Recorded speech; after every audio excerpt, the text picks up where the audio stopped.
and dumping prices by different businesses, but we generally want the consumer to gradually start valuing quality and understanding, because valuing quality, they first of all vote for that quality. We want the consumer to become the driver for the creation of quality business, quality service, and quality product, because that's how they vote with their money, for that quality. And of course, any business today is developing through development of partnerships. Partners today let business elevate to new levels of development, as products today are mutually integrated, and today the possibilities of inter-exchange without creation of face-to-face competition, but the possibility to find collaborations. Today, this is one of the relevant opportunities for development of business. So perhaps what we see as priorities for the development of business in Kazakhstan and in the city of Almaty directly, we see that our business has to be more competitive than in other cities, than in other countries, and that perhaps is the most relevant task ahead of us. And we, with Kazakhstan Growth Forum, pay more attention to such professional development, and we're very happy that we've been invited once again to directly participate in the Almaty Investment Forum, and we're very happy that we are interacting with the city administration directly and the social entrepreneurship corporation of the city. We see the business that can develop in Kazakhstan and Almaty, which is controlled by under the control of the Akim and the leadership of the city, and we are happy to see that the business initiatives are supported thoroughly by different city services. And perhaps with that, I really quickly ran through different aspects, and I would like to give the floor back to you, Oskar. Thank you very much, Ildar Sovetovich, for your very thorough report, and I'm happy to see that you could tell us about all the modern trends of the urban development. I'd like to give the next floor to the head of International Finance Corporation in Kazakhstan, which is the part of the World Bank, Ekaterina Benjamin. We've been discussing this, and Ildar Sovetovich was telling us about the development of the Almaty agglomeration. Today is becoming a key in the development of the city and the region, and you know that according to the latest census, the population of just the city is over 2,200,000 people. Based on expert forecasts, by 2025, the Almaty agglomeration population may reach 5 million residents, and I think with current migration,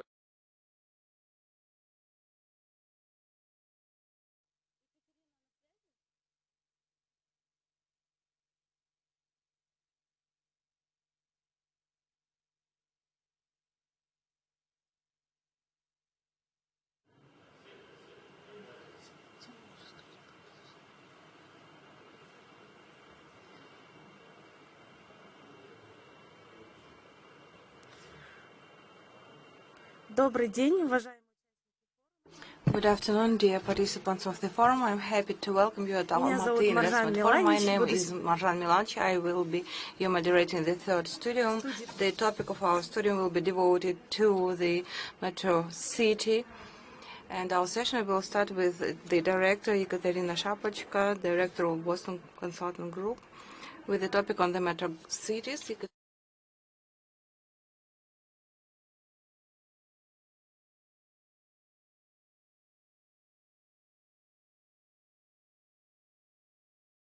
The forum, can you hear me?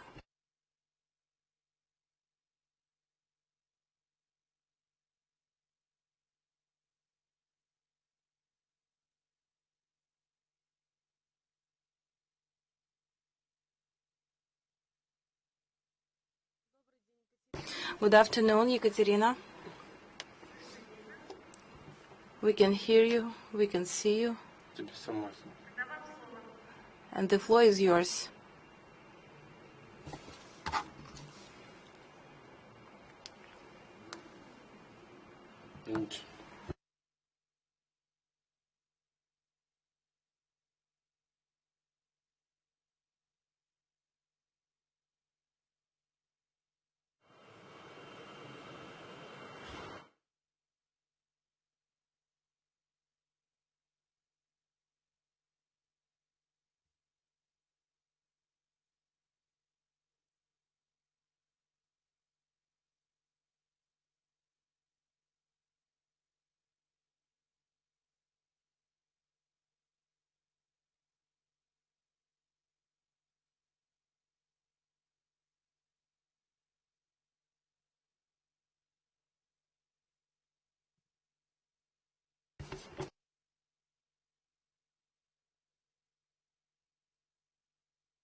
So we can see it on the right hand side of the slide.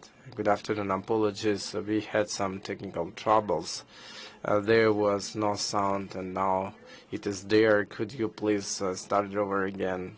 Please, we kindly request you to do so, because our participants haven't seen the beginning of the presentation. There's nothing bad about it. It's okay for me. So can you hear me now? Can you hear me well? Okay, great. The floor is yours, please. Good afternoon again. It's a great honor and pleasure for me to attend this forum, and I'd like to tell you that BCG was on purposely invited here to be the part of this forum, because we are actually working with the largest cities of the world. In this map you can see the geography of our activities. These are not all the projects that we have, but you can see that we are performing all the projects throughout the world, but they are diverse in terms of the their specificity. This is the financing, digitalization, project funding, etc. This enables us to take a look at the city's development from different perspectives in a comprehensive way, and to understand what can be the difference of these cities in different corners of the world, just to find similar trends that are taking place throughout the world. The initial point of our city's treatment is the global center of the city's future. This is what I'm representing you here, is like a think tank and the advisory center that brings together all the BCG's competencies, because we believe that the cities are the comprehensive, multifaceted structures that require the state management, digitalization, transport, industry, and this complexity can be achieved through a combination of different competencies within the center. So just in a nutshell, the way we treat the cities, we aspire to understand what they experience from different perspectives and try to assist, starting from the strategy, territorial development, transport development, digitalization, etc., and so on and so forth. And this enables us to understand the trends that are being shaped within the city's development and agglomeration. Today, I just wanted to outline these trends and their impacts on the management and what requirements they set to the cities, metropolises, and agglomerations management.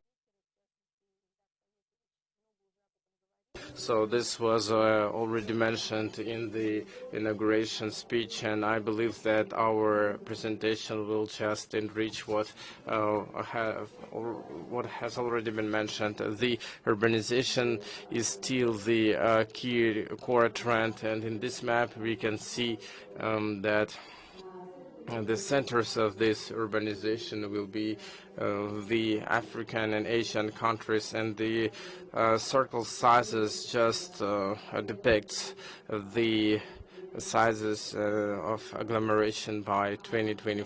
By 2050, and in general, I can tell you that 30 largest cities will increase from 12 to 20 million in the period of 35 years. According to the UN, the number of interactions between people will double, and it's really important for us, and we will take a look at this more in details, and political aspects that are being taken place are important. According to OECD, 75% of the population trust local authorities. At the same time, less than 50% of residents trust the federal governments, the country's authorities, and we understand the social and political importance of what is taking place in the centers of the city development. If you talk about the economics, so in these figures you can see that not only the bases of the city's population are growing and are ahead of the population growth of the country, and the GDP generated by the cities, and its share keeps on growing. But most interestingly for us, what really matters within our today's topic is we are talking about the metropolitan cities, agglomerations, and the suburban growth spaces are ahead of the population growth for agglomeration, and this way such kind of the belts are increasing as compared to the ones that are in the agglomeration, and this way large city settlements happen to be, and it raises a lot of issues and questions on how to manage, how to achieve efficiency within these new agglomerations. And just in a few words about the economy, and if we take a look at this slide, we are talking not about the city sizes, but if we take 750 the largest cities of the world, 3/4 are growing faster than the economics of these states, and every second job that is created in the 750 largest cities of the world during the period from 2012 to 2030 will be increasingly and rapidly growing. Just a few seconds, and GDP's contribution of these 750 cities represents 70% of the global GDP. So in general, if we talk about the agglomerations, the GDP dynamics is in average higher. We can see the absolute growth of the revenues of households in agglomerations are higher. People are living better in agglomerations, as we can see it, as what the schedule and the graph suggests. The double growth of the city's population is higher than of the states and of the countries countrywide. The agglomeration are efficient from economic and social standpoint, so they allow for a concentration of human resources. They improve the life quality and better distribution of resources. These unbiased consequences, however, they happen to be quite frequently without sufficient managerial impact and effects, but we see that these countries that can see the unbiased circumstances, they try to manage these processes and try to develop this strategy of agglomerations development. It means the selection of specialization, sort of the spatial development, polycentricity, harmonious development, and just to make all these new strategies possible, we need to understand how to implement new management model and investment mechanisms. This is what we are going to talk about just shortly. We've done this kind of analysis, and we saw how the impact of the labor intensity improves the agglomeration, and by concentrating the best possible resources within one territorial unit. Города и агломерации добиваются большей производительности труда. То есть на этом слайде как раз видно, какая прямая зависимость существует между концентрацией и производительностью труда. Вот он, эффект масштаба. Опять же, глядя на это, как я сказала, страны стараются уже направленными управленческими действиями создавать вот такие центры развития, центры роста. Здесь мы видим агломерацию, новую агломерацию Китая, которая называется Джинджинджи, и она будет включать в себя более 130 миллионов человек. То есть это объединение 3 текущих городов в единое экономическое пространство, которое названо проектом века в Китае, одним из проектов, который приведет Китай к новому экономическому росту. И в данном случае руководители Китая говорят о том, что как раз это позволит привлечь дополнительно таланты для развития экономики, и позволит добиться более справедливого распределения благ, жилья и так далее. Кроме того, за счет концентрации населения эта новая агломерация станет полигоном для инновационного развития, потому что понятно, что такая концентрация – это практически как бы размер, ну, например, Российской Федерации, да? Понятно, что и компании, многие бизнесы заинтересованы в том, чтобы развивать, продвигать свои продукты вот на такой территории. То есть это очень привлекательный рынок. Но не только как бы на месте, скажем, уже развитых городских центров создаются, формируются агломерации. Сейчас на слайде я показываю пример новой агломерации, которая строится на, собственно, пустыне, да, это Greenfield проект. Его размер впечатляет, это 26 тысяч квадратных километров. Справа видно, как туда умещаются территории Нью-Йорка, Сингапура, Дубая, Лондона и так далее. И слева, простите, и справа видно, что это действительно агломерация, потому что она будет иметь несколько центров экономической активности и занятости со своей специализацией. Это и индустриальный центр, это и туристический центр, это и центр охраны природы и устойчивого развития и так далее. И все они будут соединены транспортным каркасом, который позволит достаточно легко добираться из одной точки в другую. Это мегапроект Саудовской Аравии. В нем уже к 30 году будет жить 1 миллион человек, и туда будет приезжать 7 миллионов туристов. Второй тренд, о котором я хотела сегодня сказать, и он определяет развитие городов, это человекоцентричность. И это не случайно, потому что на самом деле так же, как и повышение плотности и рост числа населения, человекоцентричность объективно выгодна городам. Города зависят от людей, они за счет людей как бы обеспечивают экономический рост, привлекают таланты, реагируют на внешние шоки, решают свои структурные проблемы, да, то есть в данном случае быть ближе и организовывать себя вокруг людей – это правильная и объективная стратегия.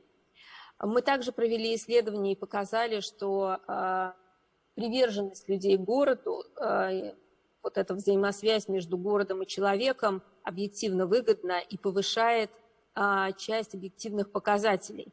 Ну, например, есть прямая зависимость между приверженностью горожан к своему городу и предпринимательской активностью, и притоком талантов, доверием, и даже коэффициентом рождаемости, что, в общем, тоже важно во многих странах.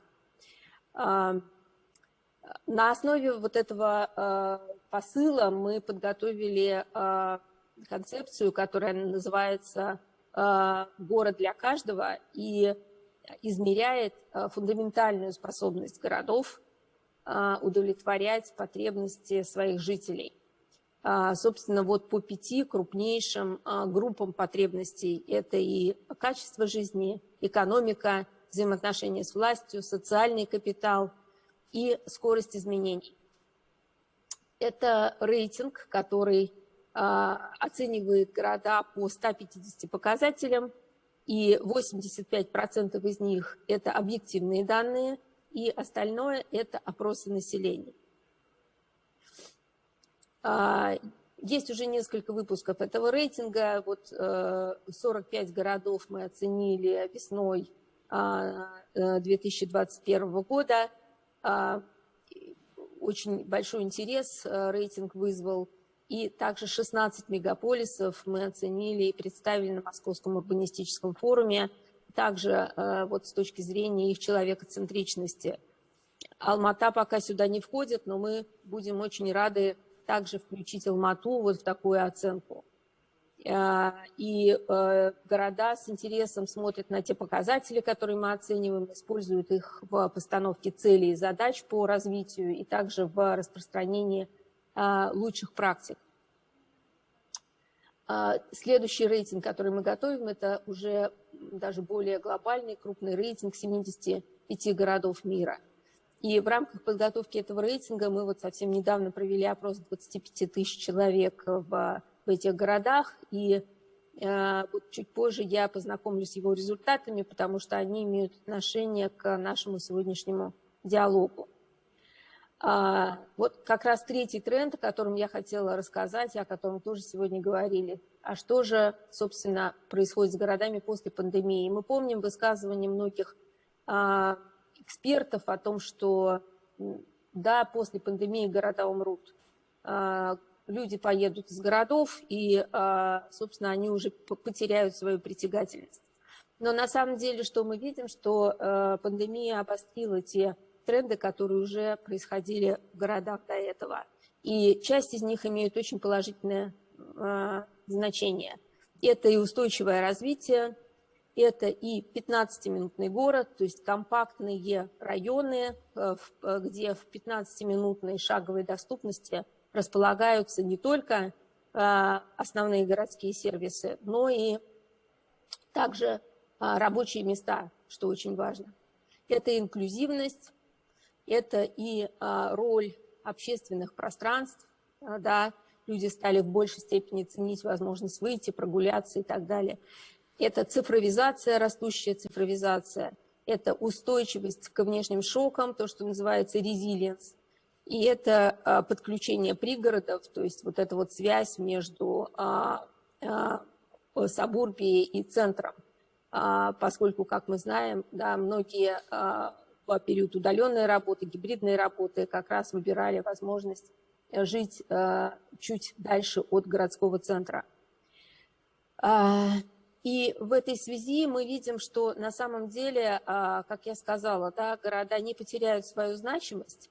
Что мы видим, что в большинстве городов граждане чуть хуже оценивают свои города, и это понятно, потому что вот то, о чем опять же говорил Ильдар Советович, усиливается одиночество в период локдаунов, общая как бы психологическая обстановка, и это понятно. Но, с другой стороны, ковид позволил бороться с такими проблемами, мощными проблемами городов, такими как загрязнение воздуха, трафик, преступность и так далее, доступность медицины, и мы видим существенное улучшение именно в период кризиса вот, в отношении вот всех этих проблем. И также важно еще, что видим, что размер имеет значение, потому что малые города, которые обычно выделялись за счет того, что в них лучше отношения с гражданами между собой, там, безопасность, пространство и так далее, они в определенной мере потеряли как бы свои темпы, свою значимость, потому что большие города более устойчивы к внешним шокам. И наиболее важный результат, несмотря на все прогнозы, люди не уедут из городов. Что мы увидели, что не более 20% респондентов готовы переехать из города, причем эти 20% переедут именно в пригороды, и не более 15% уедут в сельскую территорию. Удаленная работа не заменит традиционные форматы работы, но частично удаленную работу, то есть вот гибридный формат, в принципе, готов выбирать 50% жителей. Уже больше трети населения считает, что 15-минутный город – это реальность, это не просто концепция, они проводят большинство времени в рамках 15-минутной доступности. Ну и, наверное, новые как бы привычки – это онлайн-шоппинг, и гигиена, надолго. И последняя часть моего выступления, да, как же эти тенденции проецируются на систему управления. Ильдар Советович говорил как раз о том, что города вырастают, появляются новые центры экономической активности, нужно понимать, как ими управлять. И здесь как раз я хотела несколько слайдов рассказать, показать о новых тенденциях about the new trends of this large distributed emerging centers of urbanization. First and foremost, this is about the coordinated spatial development. We see that these new emerging territorial conglomerations have the common development master plan that reflect the centers of economic activity, synchronized, centralized, and are defined by polycentricities specifics. I can show you that one agglomeration of third city is brought with the specialized centers of economic activity, the first. And the second, what are their common traits, such political and administrative mechanisms? They are used to a lesser extent, but as a matter of fact, the greater importance is the single transport integration with transboarding nodes. And this what brings together these territories. It's important that after the transportation system is built, the external municipal companies are established to manage these transportation networks, and a uniform transport system appears. The second thing here is the portfolio management of the residential buildings and real estate. This is the uniform market of real estate, redistribution of the residents from the point of view of living, because when there is a new market, a new accessibility by transport, the young people for whom it is expensive to live in the center of agglomeration, they can live in cheaper houses with 1 hour distance to the center, to their working place. In this connection, it is more efficient to have the allocation of such people, and concentration of the business social activity in the most competitive places is relevant. Reprofiling and alienation of the vacant spaces, as it is done by China now. The next very important part, the second one, is the uniform labor market. We are talking about the uniform economic policy, coordination, synchronization, selection of the centers of economic activity, creation of the clusters, and involving new talents due to expansion, socialization. And the third one is platforms. It is impossible to control by the centralized way. Such platforms allow to arrange such management. Talking of the portfolio management of the economy, how are we going to concentrate the economic resources in the territory of agglomeration? We are suggesting to have the portfolio approach. Many people know that BCG has created a sort of matrix. We are using this matrix for the economic sectors, and within the framework of agglomeration, we are working with the large territorial unions, and we recommend to segregate 4 blocks of sectors: economy, these are stars, venture sectors, stable support sectors, and the ones with the potential which have to be managed. With respect to each of such group of sectors, there is a specific strategy which is coordinated in a simultaneous manner with the cities and agglomerations, which can achieve better results with this method. The examples of this sectoral territorial development is China, a good example, which is developing creative sectors. And here again we are showing how the uniform industry approach was applied, which we called a platform approach for the development of creative industries. The main principle is the uniform territorial plan in establishment of these clusters, a package of supportive measures specific for each type of cluster, active involvement of all stakeholders, and creation of the digital platform due to which these clusters can be unified, coordinated, and they are being coordinating until now, and they exchange their experiences. Следующий слайд у меня почему-то не работает. For some reason, I cannot share the next slide here. Вот как раз пример платформы, Here you can see an example of the platform created by the Beijing agglomeration, the most advanced way of management of agglomeration. This is a horizontal management coordination based on the platforms. The industrial platforms are established as well as territorial platforms, and they are coordinated between each other. The digital technologies help us here because they allow us accumulating the data, and based on this data, they allow us structuring the priorities, synchronizing the activities, and in this case, the city or agglomeration becomes a sort of integrator and coordinator of the development. And on the last slide, I would like to show you how the physical development of the city agglomeration combined with the digital development helps to arrange such mega agglomerations, taking into account the current trends. We all have heard about the metaverse created by the Facebook, and we understand that the cities will not go to the virtual reality, but still we can use digital technologies in order to improve management of the large and diverse territorial spaces. This is what I would like to share with you today. Thank you once again for inviting me to this forum. Almaty has always been a leader and a champion in the economic development and establishing the best practices, and I hope that the practices I have mentioned today will be interesting to you as well. Thank you very much for your attention.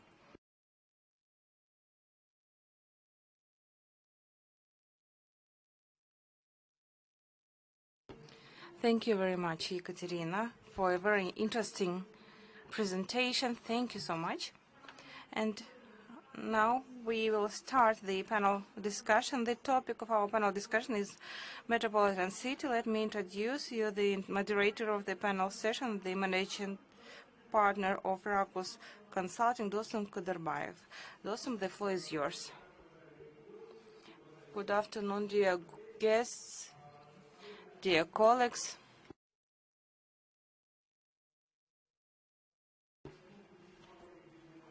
Сейчас спикера не слышно для перевода.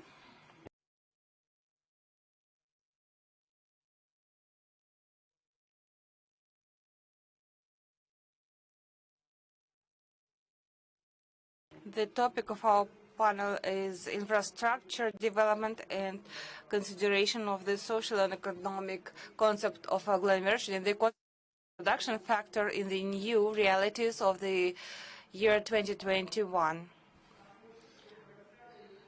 In Kazakhstan, the concept of agglomeration and metropolitan zone have exchanged their places. When we talk about the agglomeration development, we talk about the zone of the construction, Almaty, including the Almaty and suburbs. If we talk of the metropolitan zone, we need to include Kaskiland and other adjacent areas. That is why it is important that we, in our discussion, have correct understanding of the terminology. And as Ildar Savetovich mentioned today, what will be the city like, the big Almaty in 2030, if the population of the city will make up 5 million people, what problems we will face, what will be the prospects, if Almaty will be competitive in the regional scale, and how we will be able to maximize the agglomeration potential in a positive way and minimize the negative aspects of the agglomeration development, as it has been mentioned today as well. I would like to introduce you the honored participants of the panel session online. We will have Alisher Abdulkadirov, Vice Minister of the Ministry of National Economy. Jean-Francois Marteau is here, the head of the representative office of the World Bank in Kazakhstan.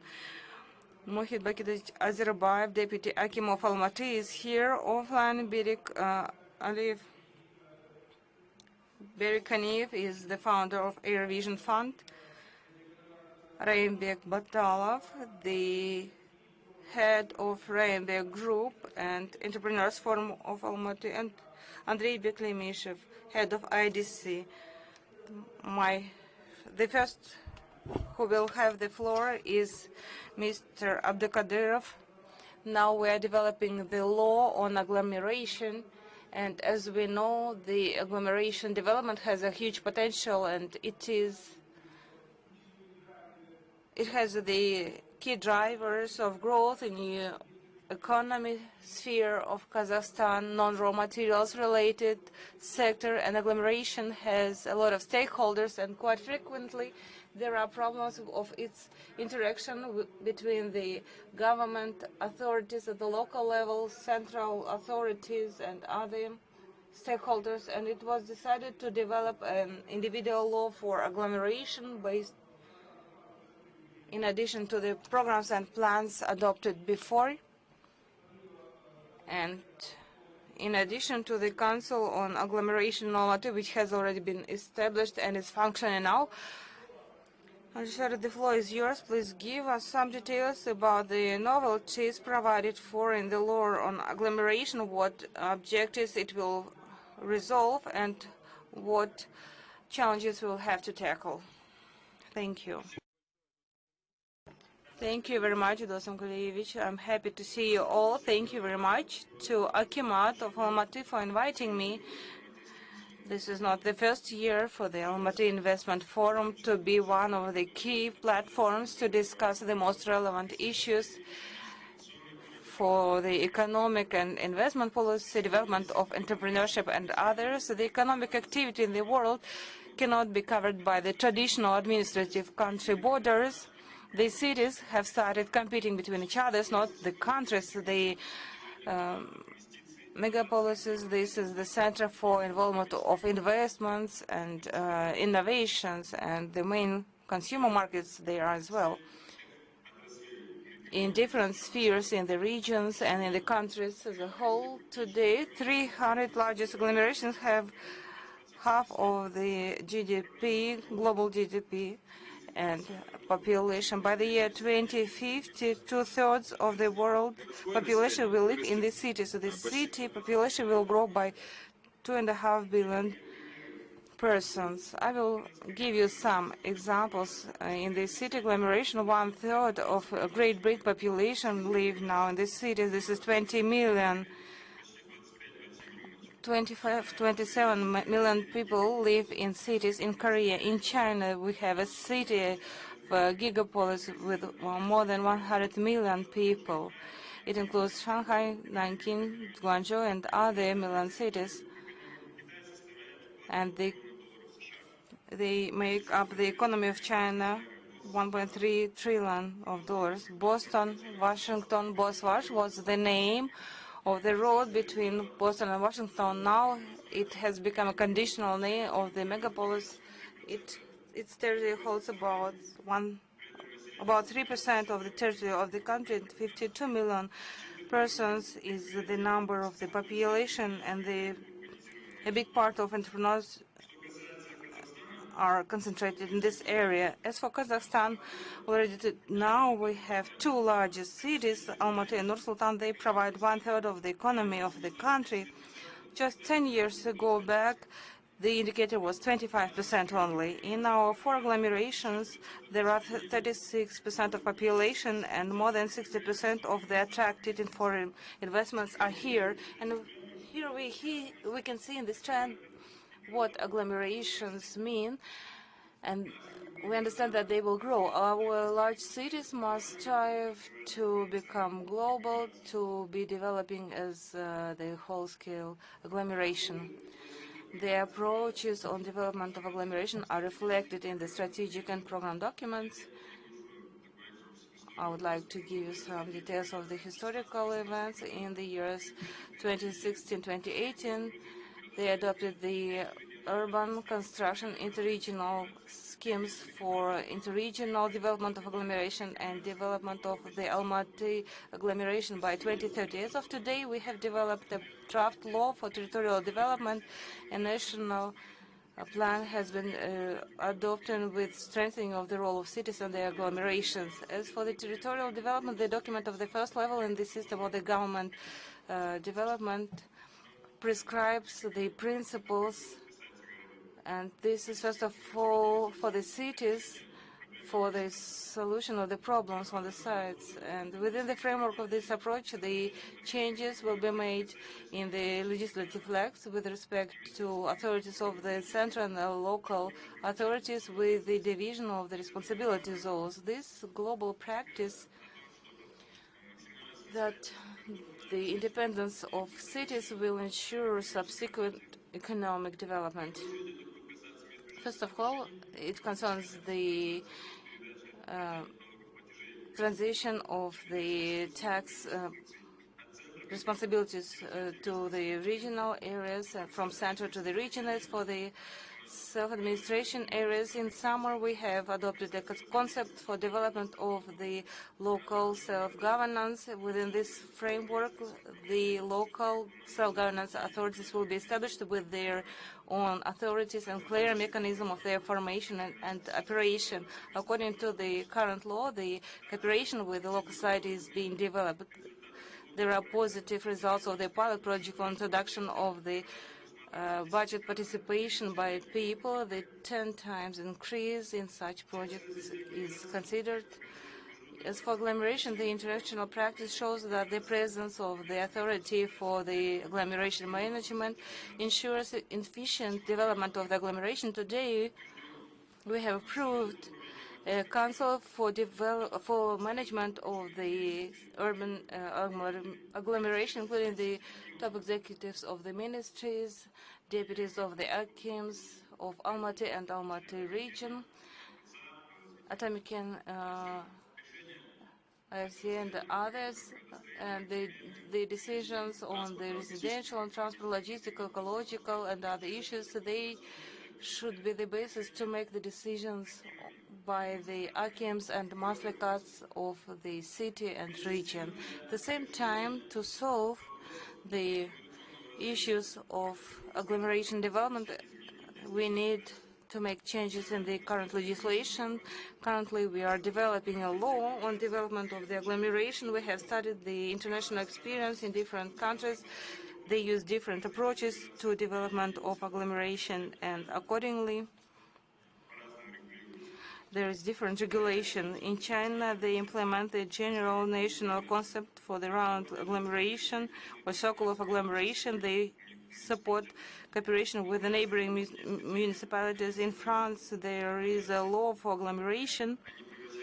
They turn into the new inter-municipal public institution. They have the right to participate in development of the plans, creation of the telecommunication networks, and other spheres. Currently, a federal law has been developed on this urban agglomerations with prescription of the legal and economic laws and regulations for development of the agglomeration. The draft law developed by us will be aimed at regulation of the relations between the administrative and regional units, which are members of the agglomeration, like in Almaty it is city and the Almaty region. There are two equal parts of the agglomeration at the regional level. As for the Aktyabinsk region, for Aktyabinsk city, agglomeration is inside of one region, and the problems Almaty and Almaty region face, they do not have such problems. The draft law is going to establish the legal and organizational conditions for formation of agglomeration, including criteria and the manner procedure for attribution to the city agglomerations. Why we need this law? the questions of agglomeration development, like in Almaty, we have faced a number of challenges of further development. This is inter-budget interaction between city and region, the urban development, joint use, pollution of the environment, digitalization, and the issues of transport model within the agglomeration. All these matters or issues will be solved within the law being developed. In the current legislation, we cannot provide horizontal transfers between the city and the region to implement joint projects in the territory of agglomeration. This opportunity will be provided for in the law. And thirdly, for the purpose of strengthening of coordination between the participants in the draft law, we suggest creating several levels of management. At the regional level, this will be local government or council for agglomeration, a coordination authority for interaction between akimats of the city and region for the solution of common issues. For example, in the urban development documents, transport issues, etc. At the national level, this will be the National Council for the Agglomeration Management. It will consist of all stakeholders, interested ministries and agencies, and thus the coordination and support will be provided for the agglomeration development at the national level, at the central level. The draft law is being developed together with the World Bank. Jean-Francois Morteau is here, and he will give more details. I would like to say, colleagues, thank you for this huge work. We have made exchange of the international experience. This is a very important issue. We do understand clearly that the cities, they should become drivers of further economic development. The level of our urbanization makes up about 60%, while the comparable countries in size, the 10 largest countries of the world, they almost all have 80% of urbanization. So the city population will be growing. This is an unavoidable fact. That is why the issues we have today in Almaty, potentially the other two big cities will face the same problem, the Shymkent and Nur-Sultan cities. So we would like to call on all the participants of today's forum of our panel session to be active in our discussions. We are ready to accept all your proposals. We will review them and we will support them to develop our cities. That's it from my side. Thank you. Thank you very much, our dear speaker. And we will take a look at how the cities will move on, how state authorities will support the projects to resolve the agglomeration cities problems in front of them. As you told, the World Bank provides for methodological support, and to make all the agglomerational projects successfully happen, we need to provide for the joint planning. We need to ensure investment environment as well as the funding issues resolution. Unless these issues are resolved, no other issues that the city faces will be resolved. I'd like to give the floor to Jean-Francois. They look from Washington. What Almaty agglomeration has as common traits with other agglomerations? What is the difference? How to make our investment potential possible, how to develop infrastructure projects on the territory of agglomeration. What is the role of financial institutions in this respect? Jean-Francois, the floor is yours.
more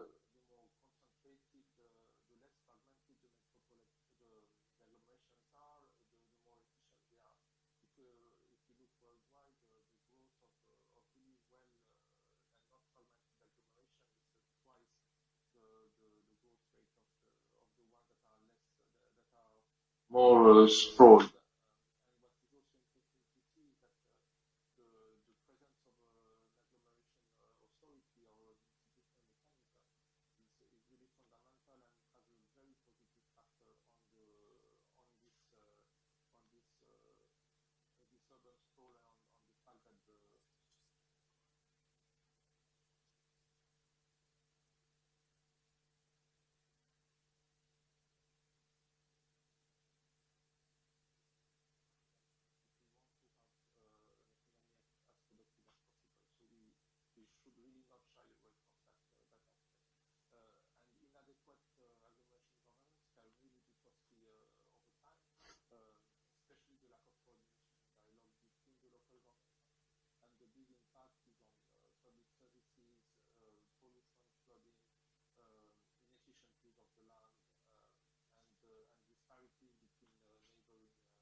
Urban agglomerations with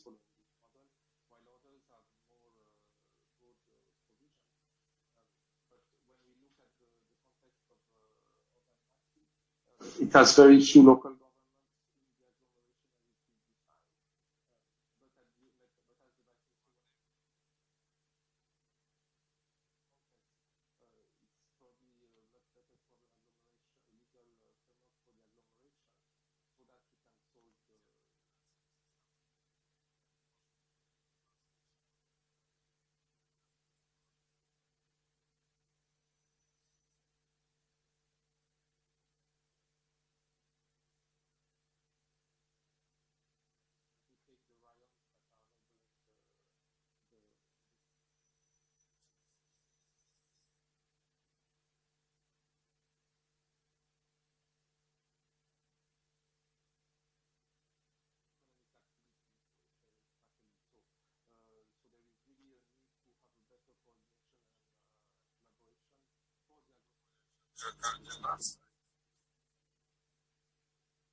agriculture.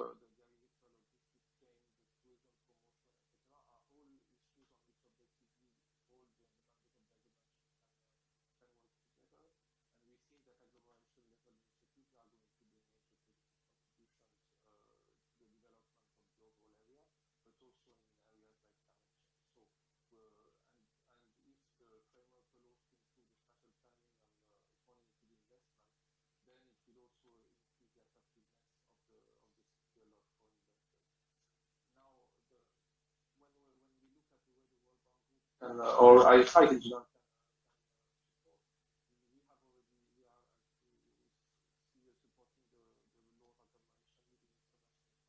we are supporting the law of agglomeration within international economy. We have worked through our subsidiary IFC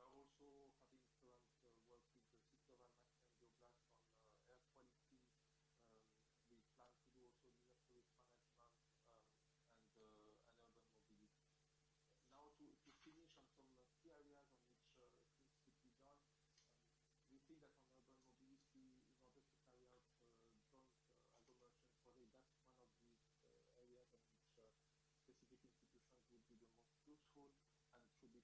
to financing,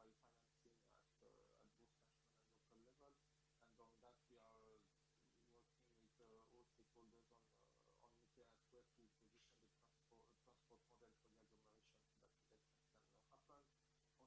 We plan to do also disaster risk management and urban mobility. Now to finish on some key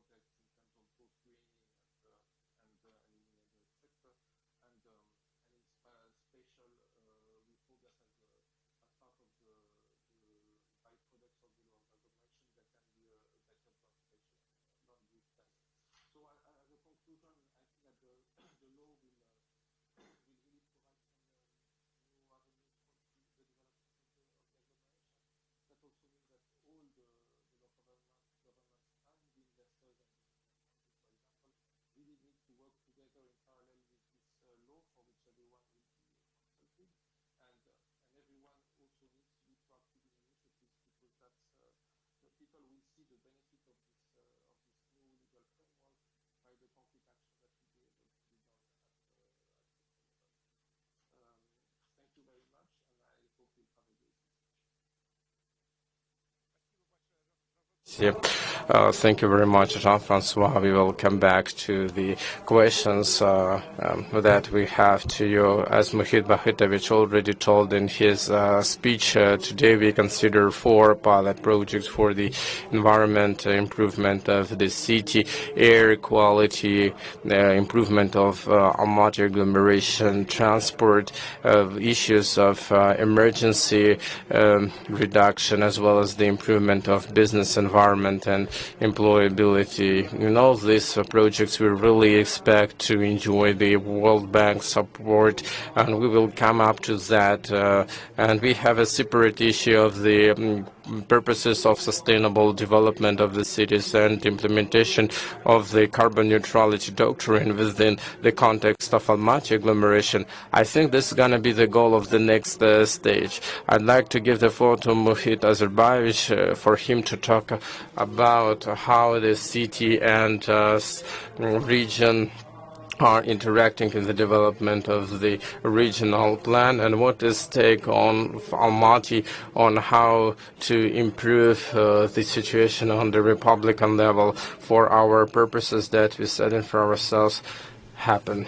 Okay, dear forum participants, it's a great pleasure for me to welcome me to our very important event and platform for the city and for the region. Indeed, as it was before, agglomeration processes were treated as the process of preparation of the settlements and rural areas surrounding Almaty. As was mentioned by the previous speakers, today not the countries but the cities are competing, and the chances of Almaty and Almaty region when it comes to the agglomeration issues, there are all prerequisites for that. If today we consider the adjacent territories and the cities and the population altogether, the number of population that are living in the city and agglomeration is 3 million, and according to the forecast that will come truth. Very soon, the population will be 5 million. On one hand, this is the big market, and on the other hand, there is a challenge to address the social issues as well as the employability issues, as well as the engineering issues that arise from that with the development of the transports and roads.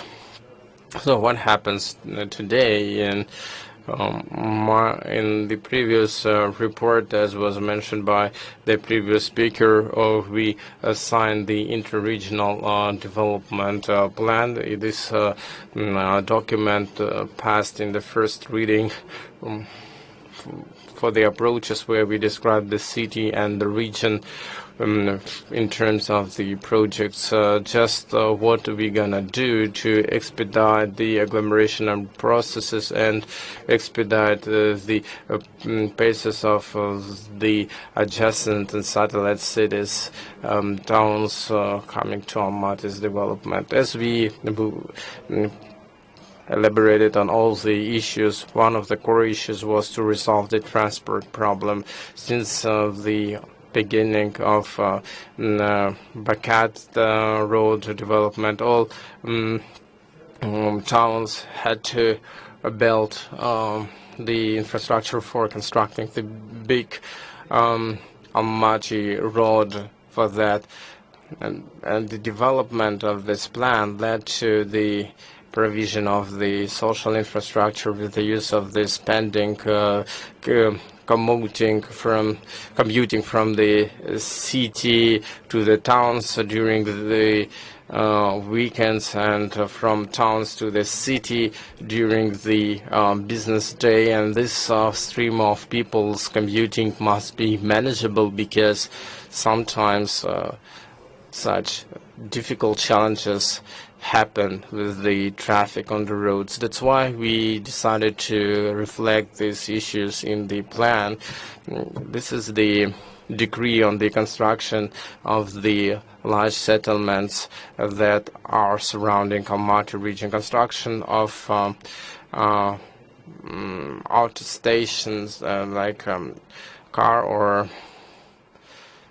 taxi stations. We are talking about not only the displacement of people with the use of their personal cars, but also to provide for the coordinated opportunity of launching the public transport and to marry large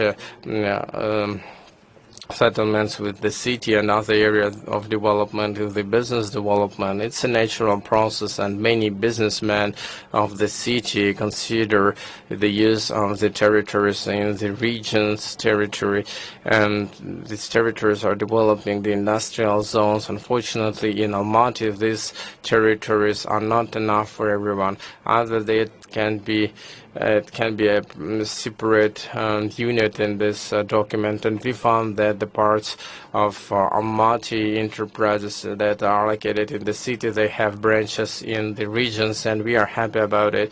Within the framework of the business and the belt, we believe that Almaty region can provide fully for the services for Almaty city, and we have the KPIs in front of ourselves to provide foods from Almaty's region to the Almaty city, and from the city side we will allow for the access to the trade platforms for the regions to supply the foods for the city.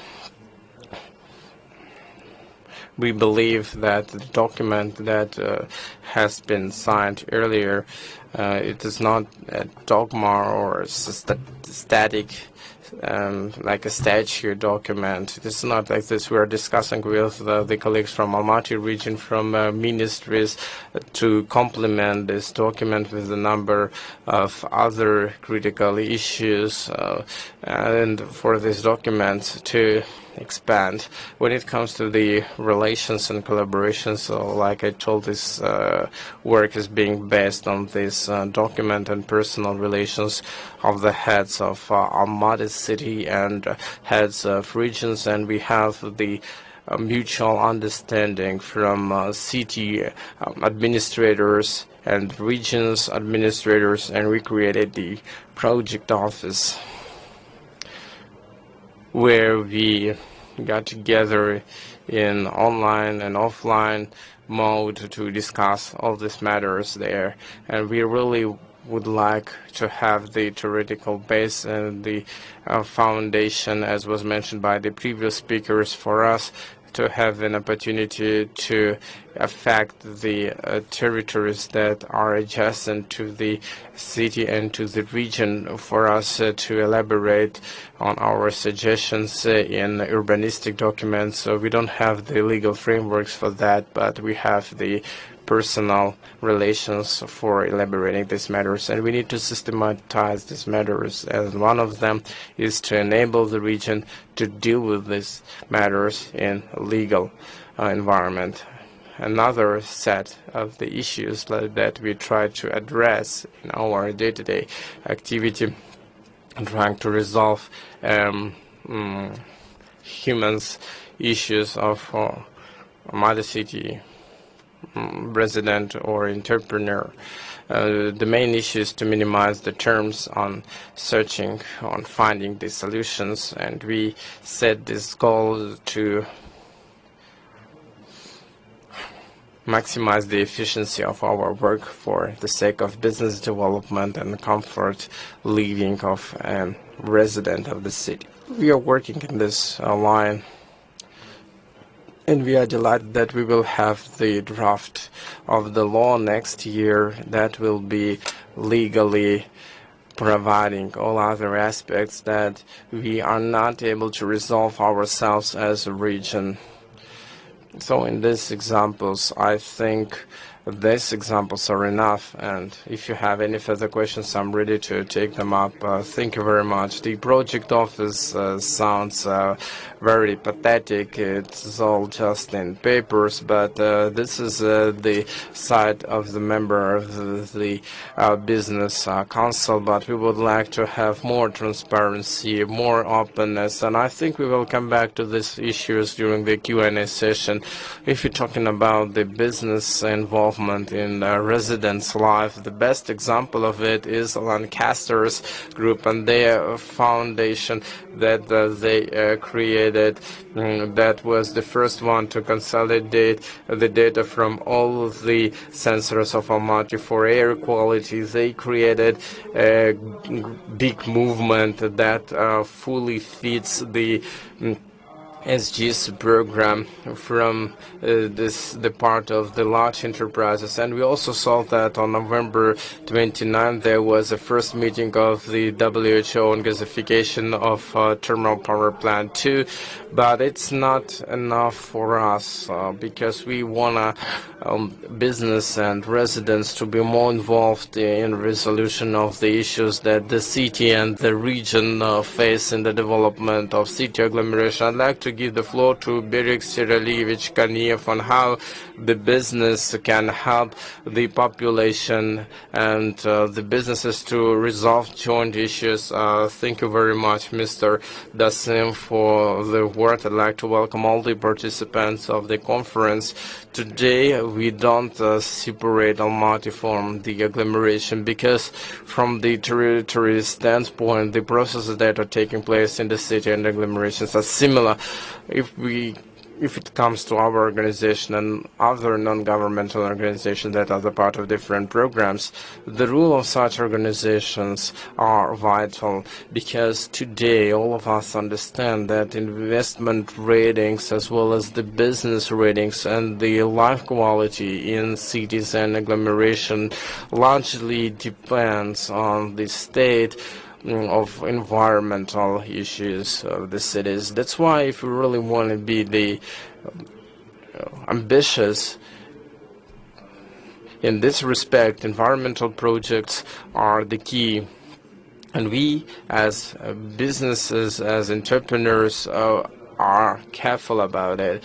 For example, just recently Chicago University demonstrated that when decreasing the life expectancy of a human because of the environment of 2.5 years is a serious challenge that the environmental issues pose us. According to the statistics, 16,000 of people are dying from lungs and respiratory pulmonary diseases. It's not a secret that almost half of the people are suffering. Myself, I'd like to tell you that I have never ever had an allergic, because geographically Almaty is located like this, and we can't help but expanding, but these are the issues that we are facing, and we need to think how businesses and other companies can help. That's why we decided to create the Eurovision Fund to be the transitional platform that would aggregate a lot of data, a lot of inputs that the city and the population have, and to transform these inputs into best practices. And our fund created the platform, like Mr. Dasim mentioned. We brought together all the sensors with Paul Alexander, with Kazgidermet, into one platform. We merged all of them, and we are providing the index in daily mode, and this platform will further merge all cities of Kazakhstan, and this platform will allow us to have a clear picture of what the state of air is. And the state of this air is not the best one, because according to indicators, these pollutants are 3 or 4 times higher than PM 2.5. Dioxide of nitrogen are soaring. That's why for us and for the population and for businesses, this is the big scope of work that we need to be the part of. Air Vision Fund at the end of the year will cover 100 houses with gas supply, and we also, just for the sake of cities' support with the city, we provide for the gasification program of 1,000 houses per year. And based on these communities platform, we as Air Vision Fund, we will be engaged, and we consider the way we can do that. In particularly when it comes to the transport program, together with the city, we want to prepare a number of, there are many programs like that, but we want to have solid and sound program for the implementation of all transport streams and interjunctions that the previous speakers were talking about. At the end, I just wanted to tell you that this is not a problem of one city only, or one business community only, the improvement of air quality, I mean. But this is the mindset of every human that is living or residing in our city. We see every day, like, there are many cars that are very pollutant, and people's mindset should be also changed. I know that some people are using tires to heat their houses. They put the garbage and not in the garbage dump fill, and we want people to be the part of this whole processes, and just with the use of our joint efforts we will be able to align, to harmonize our environmental state to the unified standards. Thank you very much, Mr. Barrick. Agglomeration is firstly about the people, the development of human capital. The higher the demographic and people's density is, then the higher agglomeration index complexity is. I barely understand how Almaty will look like if population will be more than 5 million people. To what extent agglomeration will be able to adapt to them, how not to extend the need process, how to decrease Gini index for the stratification of the society, and these issues are relevant, and creation of the intensive employability and the development of small and micro businesses to make agglomeration potential possible, to explore it, is the high, but not all city administrations alone will be able to sort all these issues out. That's why the role of visionaries and entrepreneurs, like during the entrepreneur forum, are impossible. I'd like to give a floor to Rainmaker Darwish that the Forum of Entrepreneurs have to create the initiative that would allow the micro business to prosper. Thank you very much for this great introduction and for moderating our panel session, for high level of provision of the material and giving the floor. The problems of agglomeration is indeed, as it was mentioned, a complex problem, and it's impossible to consider the city development and bordering areas of Almaty region development separately. And of course, the approach to agglomeration will solve these problems, especially because the global practice, and as the colleagues have just mentioned, the technologies of solution of this issue, they help a lot.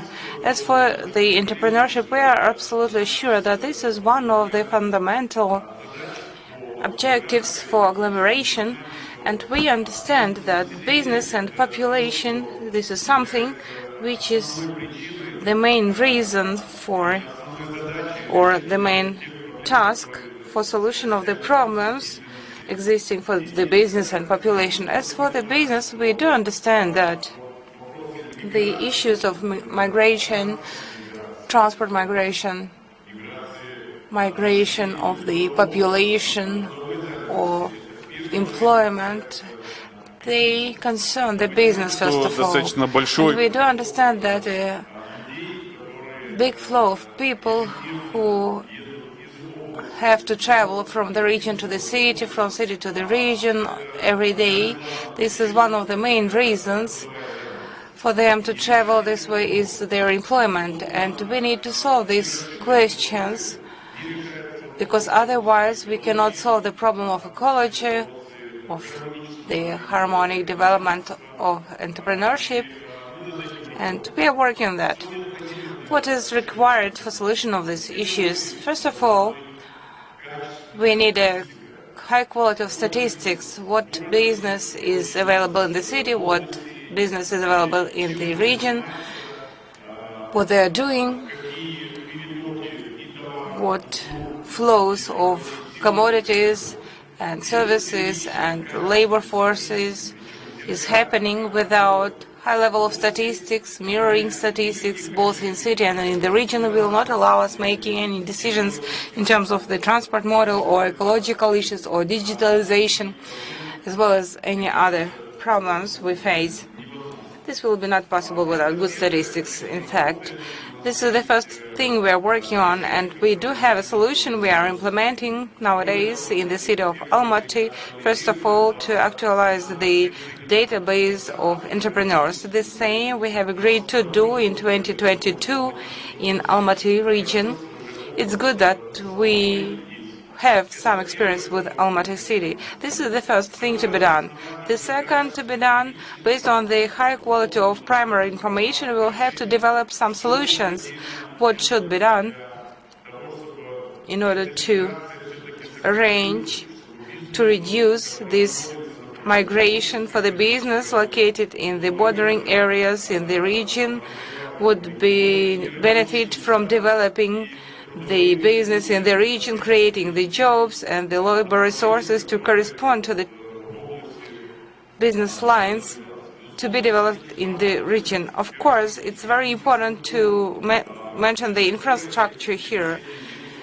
It is impossible to solve these issues without good infrastructure. Mr. Zerbayev said already that infrastructure issues, not only about transport, but also about engineering, communications, and the areas of industrial zones, this all has to be resolved somehow. And of course, this set of measures implies logistical issues as well, which have to be resolved in parallel, both in the city and in the region.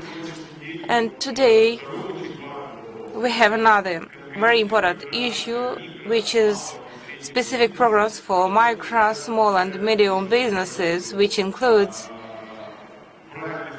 the correct statistical data and correct developed solution, what is needed to optimize this flow, to reduce it, not to make it inefficient.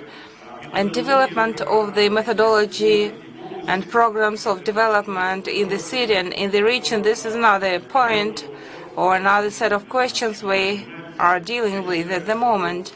I believe that synchronization of this kind of work as public and private partnership, where business represented by the public unions like National Chamber, like the public union, together with akimats of the cities and regions, together with the government represented by the Minister of Economy responsible for agglomeration. This is a triangle, including the international financial institutions who provide us with the good international practices and possibilities to invest in the correct infrastructural items.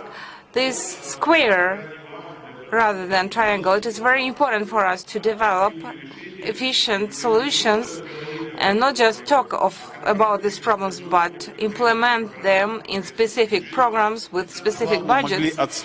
And what is more important, to track implementation of these solutions and programs. Thank you for your attention. Thank you. Thank you very much, Rambek Anvarovich. We will get back to discussion of creation of jobs and implementation of the production factors in agglomeration territories. Now I would like to give the floor to Andrei Beklemishev, representative of IT Council. It's clear IT community in Almaty is the biggest in Kazakhstan, most advanced one. We know that the city has moved to this service model in implementation of the digital products.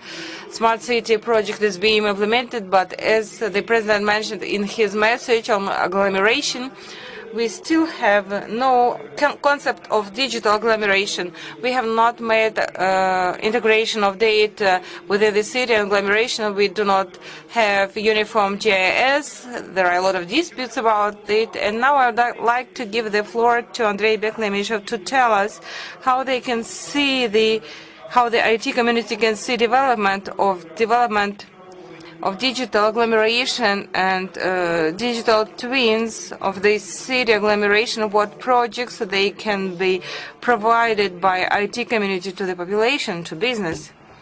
Thank you. Dulcem Hamitovich, thank you very much to the organizers, to Akimat of the city of Almaty, for raising these important topics in all panel sessions, including our panel session. If we talk about agglomeration and role of digitalization in agglomeration, we should talk about the role of digitalization in any city and development. This should never become the goal. Digitalization is sort of a tool to facilitate the work, to make it easier, to bring more comfort to the city. This is a tool more than anything else, but it is a very important tool without which any city cannot develop.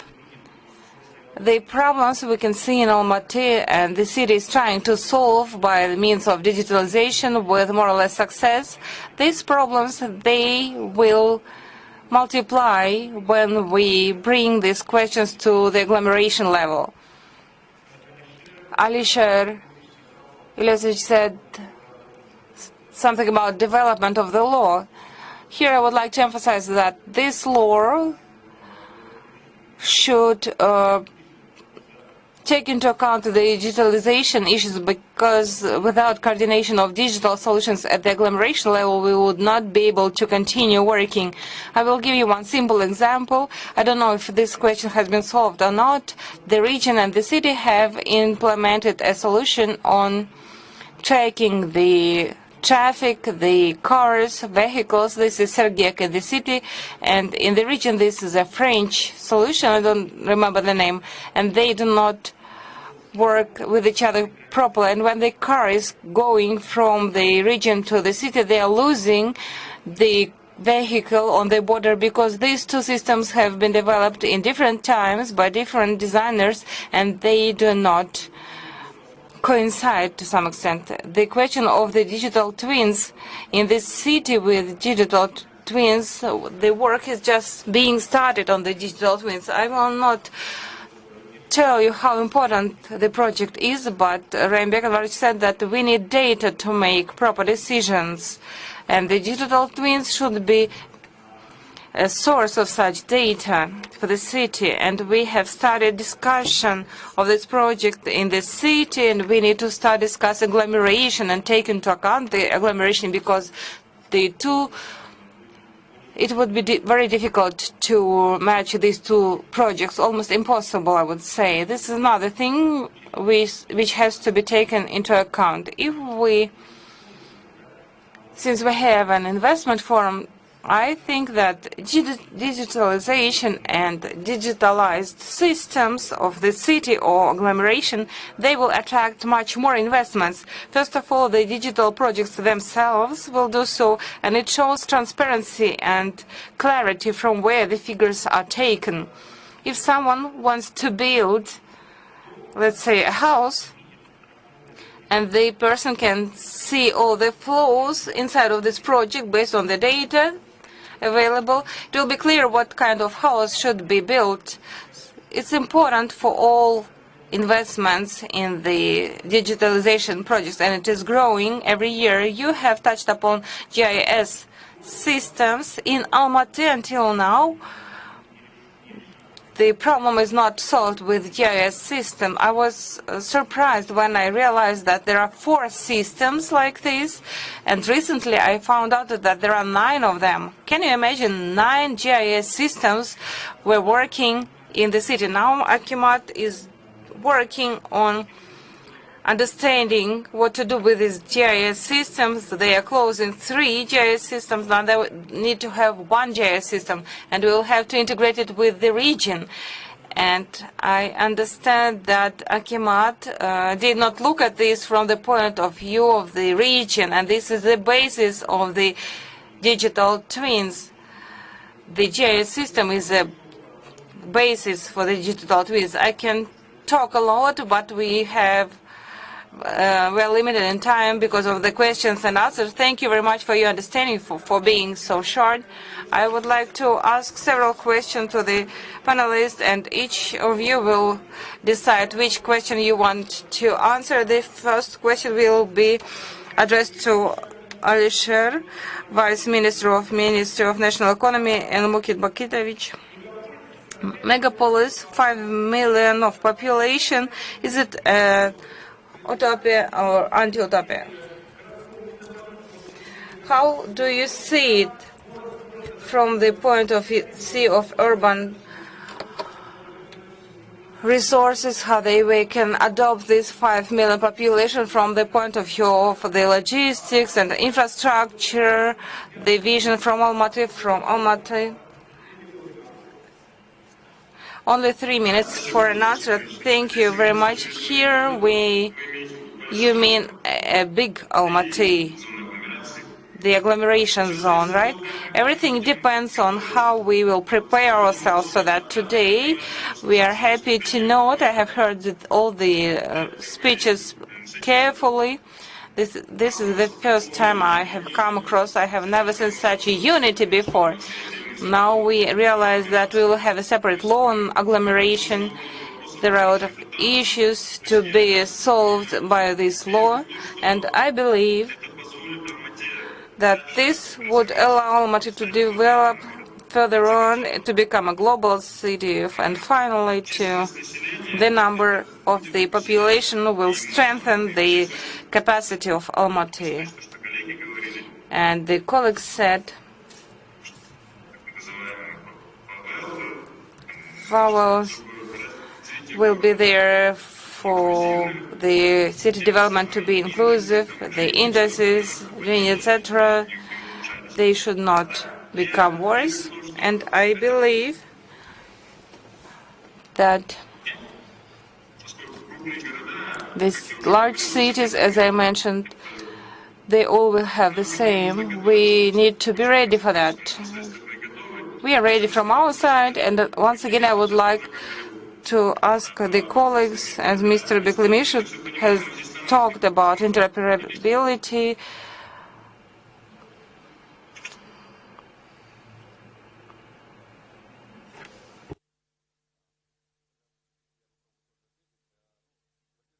I would like to answer from our side. I mean, this is a big Almaty, not only the city, but also adjacent areas, and this is a big challenge we will face.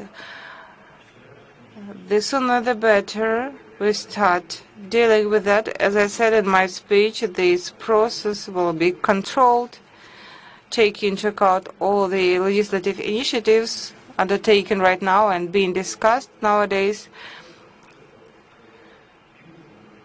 We could get good advantages from this disadvantage. This all will be held within the framework of business development. We understand that will be our main sources of investments, and the 5 million is a big market, we understand.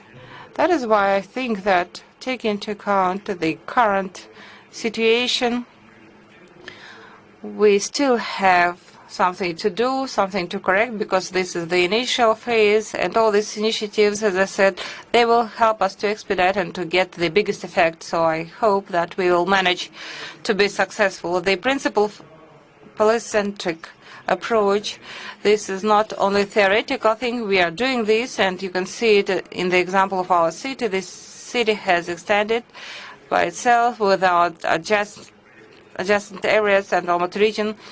It is impossible to travel around the city in 15-20 minutes. It has extended from west to east. The principle of polycentric city, it is implemented in the projects, the big areas, districts like Norozbaevsky, Alatauski district, Zhedesuyski district is the one we are going to approach with the private and government investments, and the polycentricity is here. The same we would like to do, and we suggest to work with the same approach in the Almaty agglomeration. Then each settlement, each territory, each zone of mass building and development will be independent, and they will get minimum quantities. We will not have Chimbulak and Mideo, but we will have a minimum set and a little bit more of social services, and other services will be provided to the population. We will follow this principle and continue working on that. Thank you very much. And judging on the traffic jams, I cannot say that we implement the polycentricity principle in full. If we talk about polycentricity, including Kaskelen, again, but the G4 city and Talgar, I think that nowadays, unfortunately, at the panel session, we don't have representatives from the Almaty region. This will be the next step. Now I have a question to Jean-François. In terms of financing the projects in the territory of agglomeration, in the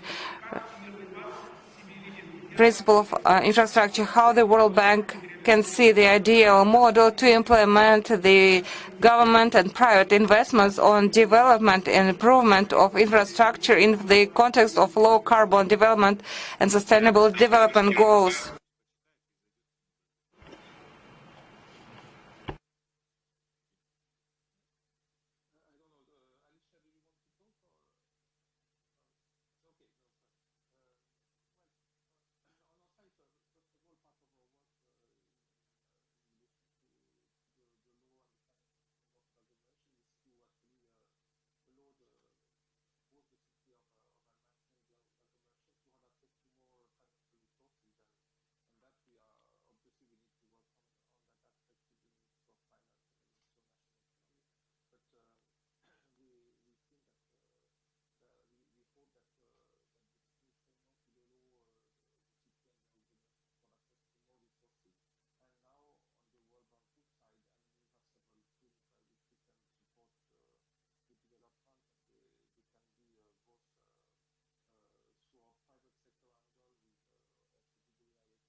Thank you, Jean-François. I have a question to in terms of low carbon development, improvement of the environment. What infrastructural solutions Almaty of the city has, which would be able to suggest to the international financial institution in the framework of the issue of the green obligations?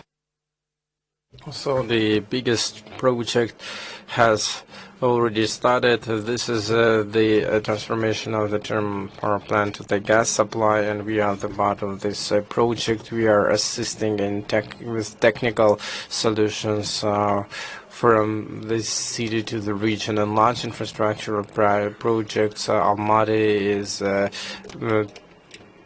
28 rivers represent and large and small ones, and I think that there is a potential out there, like small power stations, river power stations, that can also be an option. The second option is that our city is the big one. We have many consumers, and the issues of the waste treatment or recycling of the garbage is also topical as the possibility to address the problem as well as the possibility to finance and gain profit.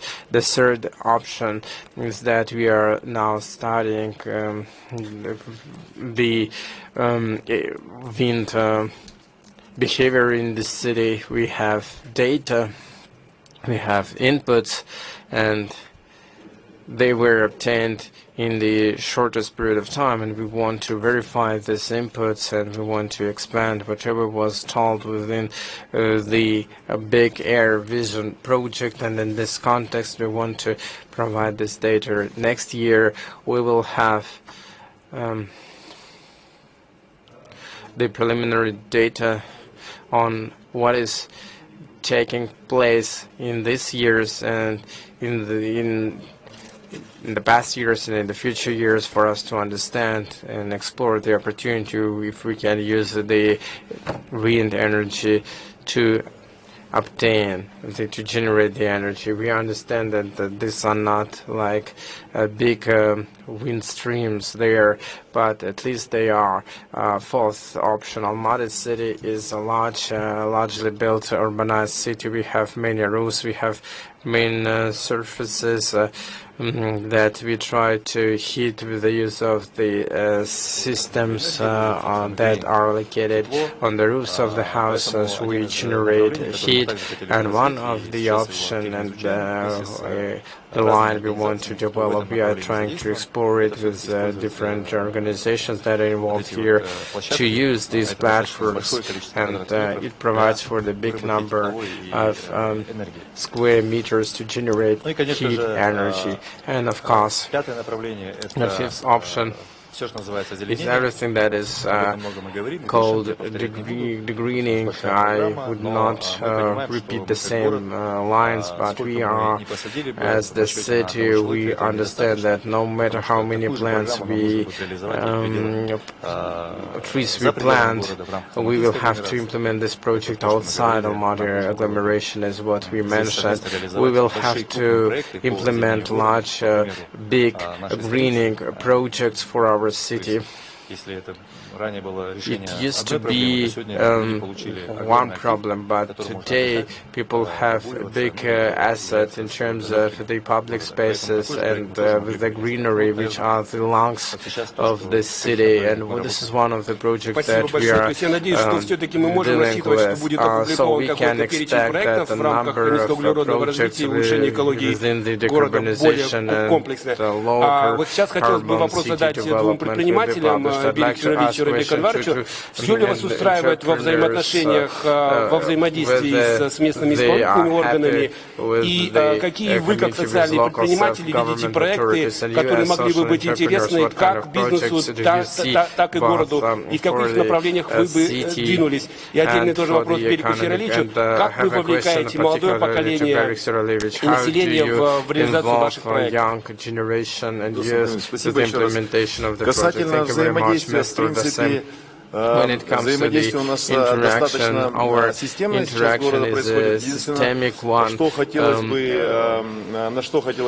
What I want to keep in mind here is that within the platform which was created by Air Vision Fund to check and verify the air quality index, we have all the parameters in front of us, and this platform is a universal one on which we want to build different environmental violations upon some constituent documents, regulations, etc. In this respect, we want the interaction between us and the city to improve, particularly within CRA or other authority where the city will be able to respond to the violations that we would build upon this platform. It will provide for a good cooperation between the city and the foundation, and this way we will be able to address such issues efficiently, for example,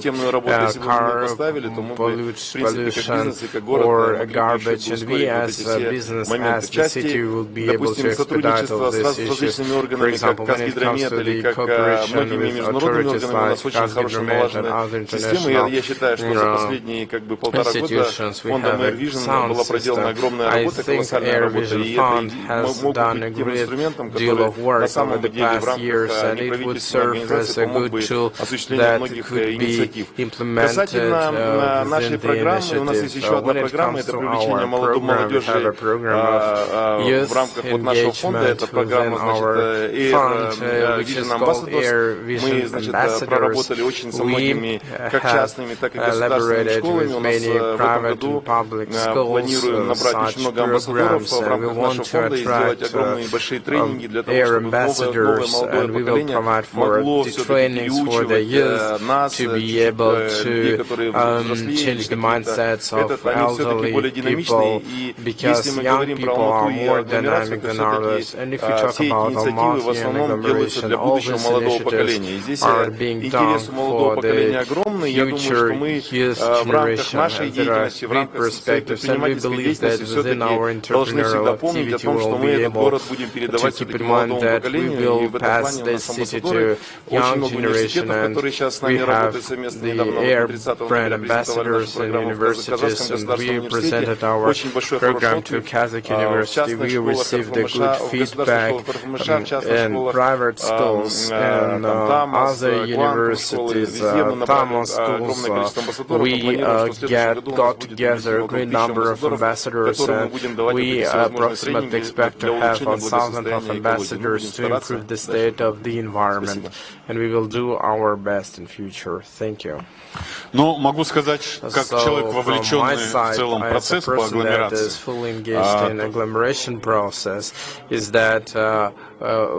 every state authority, every finance institution, то есть коммуникации выстроены хорошо, и нам, откровенно говоря, грех жаловаться на то, что эти коммуникации нет. Единственную проблему, которую я вижу, это все-таки в координации работы между двумя акиматами, в координации работы с правительством, с координацией работы и с международными финансовыми институтами, и с частным сектором. Этой координации, к сожалению, не хватает. И здесь хотелось бы, чтобы мы все-таки, вот, то, о чем говорим, там некий квадрат, он реализовался в части и организационных вопросов, и в части нормативных документов, то, о чем говорили на уровне законодательства, на уровне тех нормативных документов, которые должны вот эту координацию, эффективность ее повысить. Вот здесь вот, мне кажется,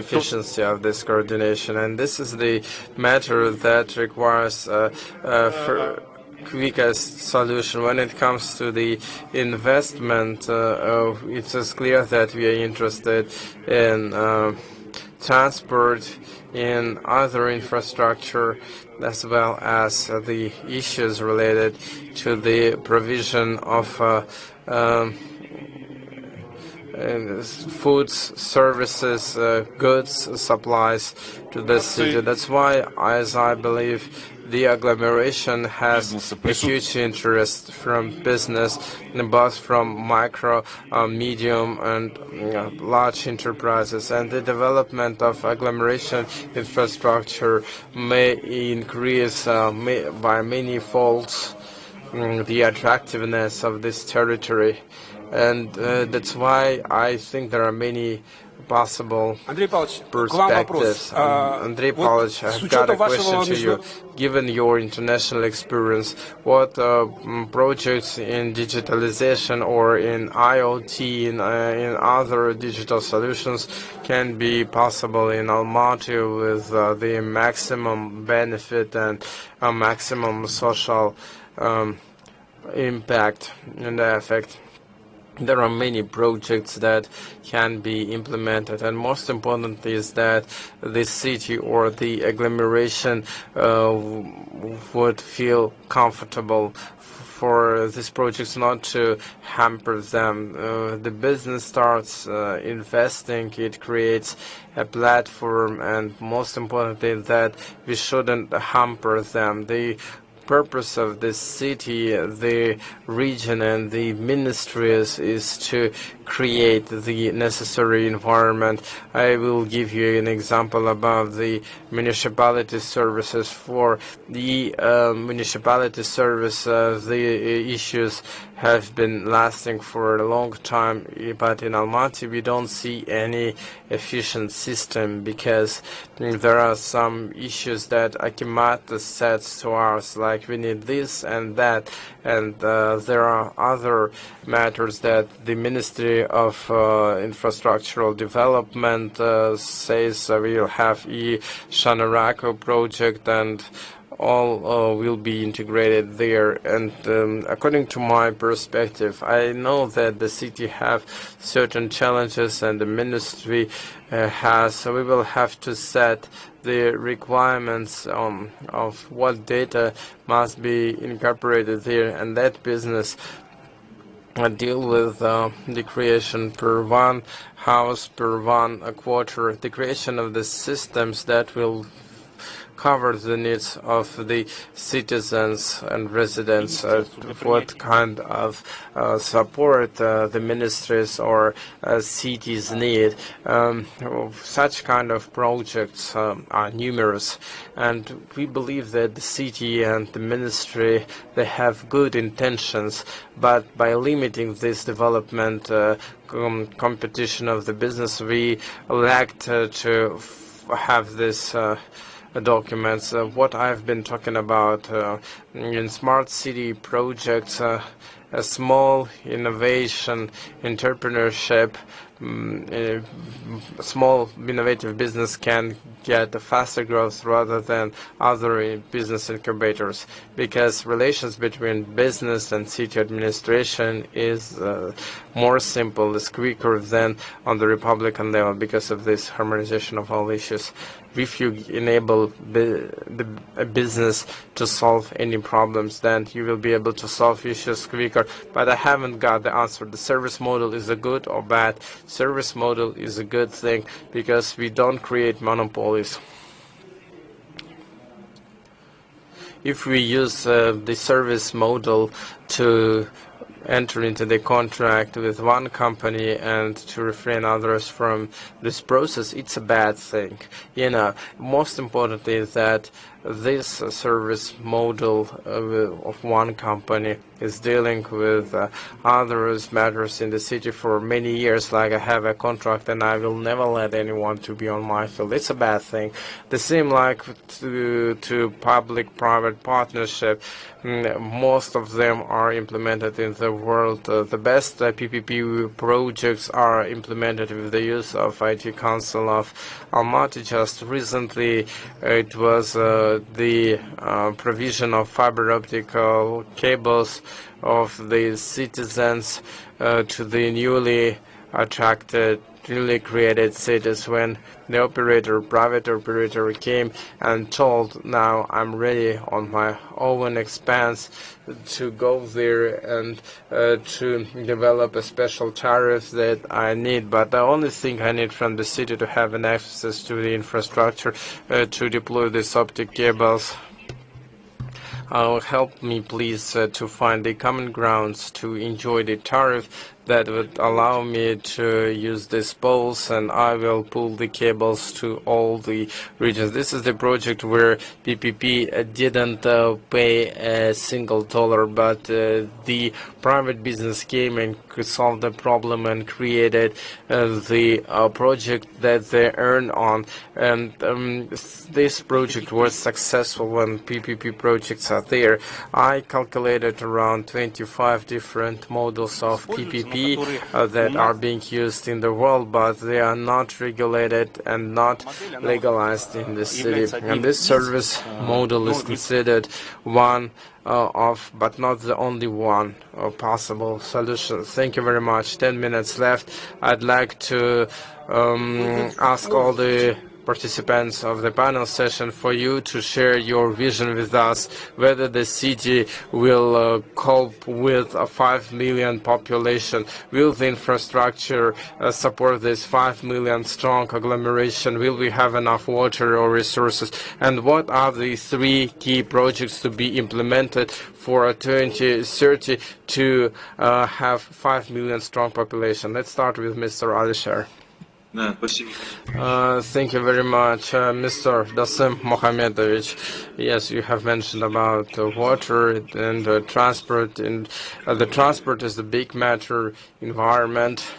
Yes, let there be water projects. I believe that these are the most important ones. As I told, it's a great pleasure for me that business and expert community, they support this idea and they are ready to cooperate. I think only through joint efforts, if we start everything, even now, the city will be prepared for that. So, as I see, this is not the choice whether 5 million people will be there or not. According to the Constitution, a person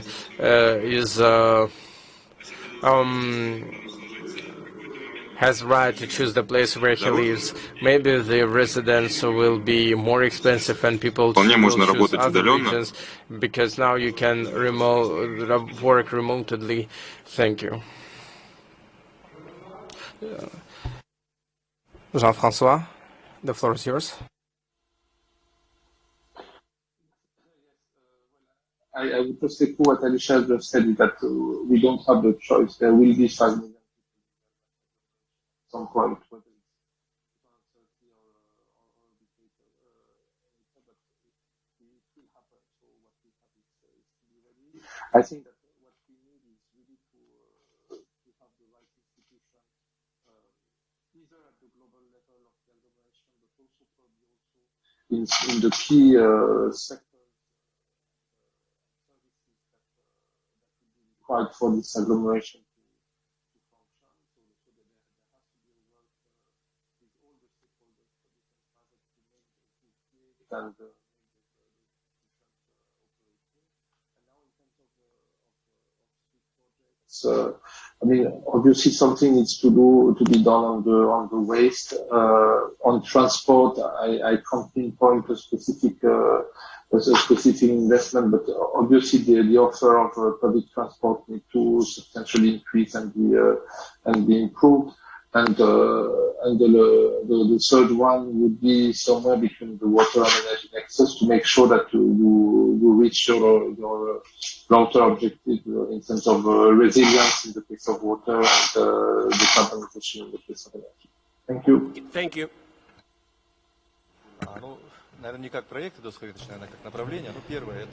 Not as a project, but as a development line, is the quality development of towns in agglomeration. And when it comes to the quality, not only about its expansion, but also with the possibility of creating the necessary social services and environment, which is called polycentricity first. And second, everything must be linked with the sound logistics, the transport component of all these initiatives for the number of people residing there. And the third is the engineering utilities infrastructure for every town to be self-sufficient, including the Almaty city. So these are the three main lines.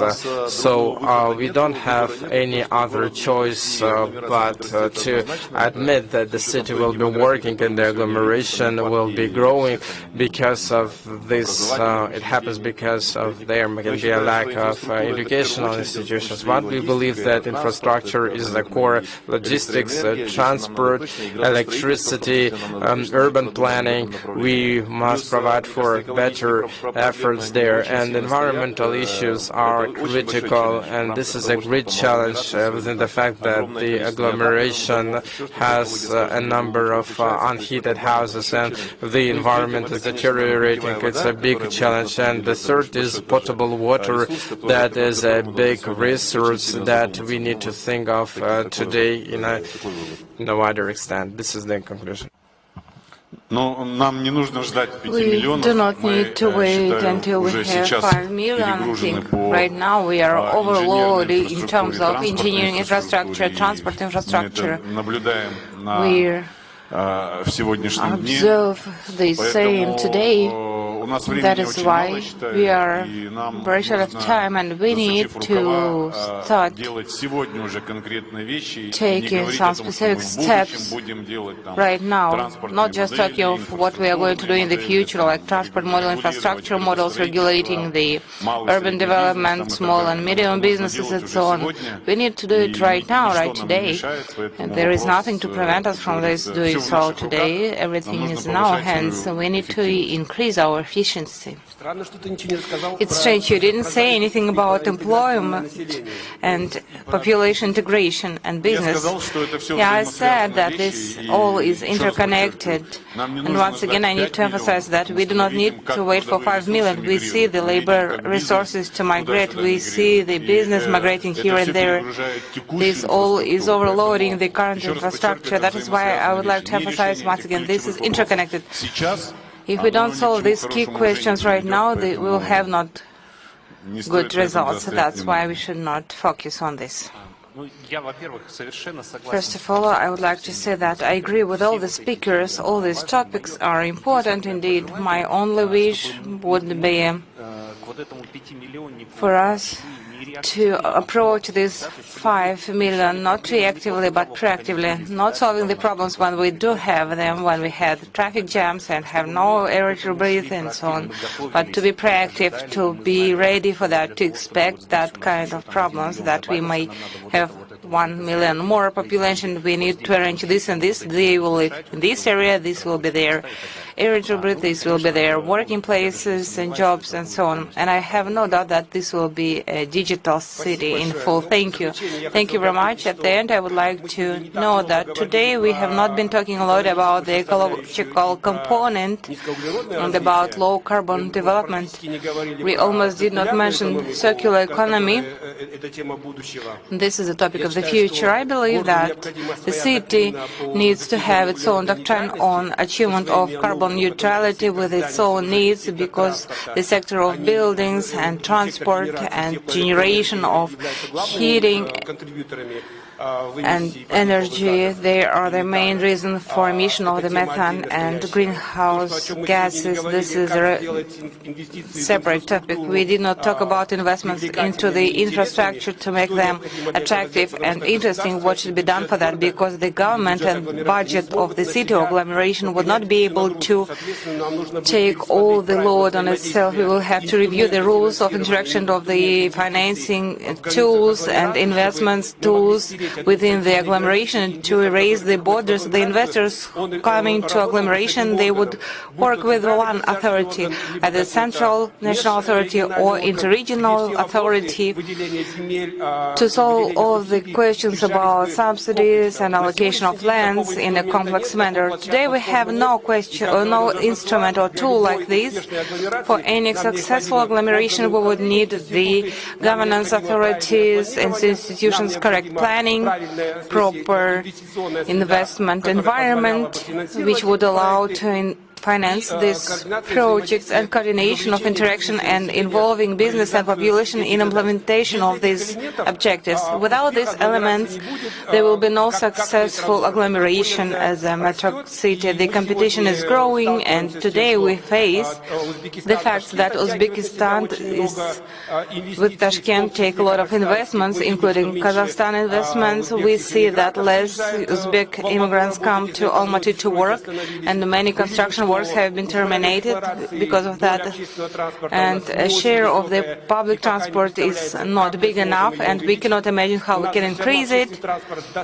Notwithstanding the declaration, we have a lot of traffic, vehicles with high level of carbon emissions, and we do not have policy for ecologization of the transport, and social inclusiveness is very important, how we can create an polycentric equal population, not to strive to move to the city due to the cultural reasons or leisure time, but to live in the framework of the big agglomeration and to feel themselves involved in the city, to be the residents of Almaty in the best its perception.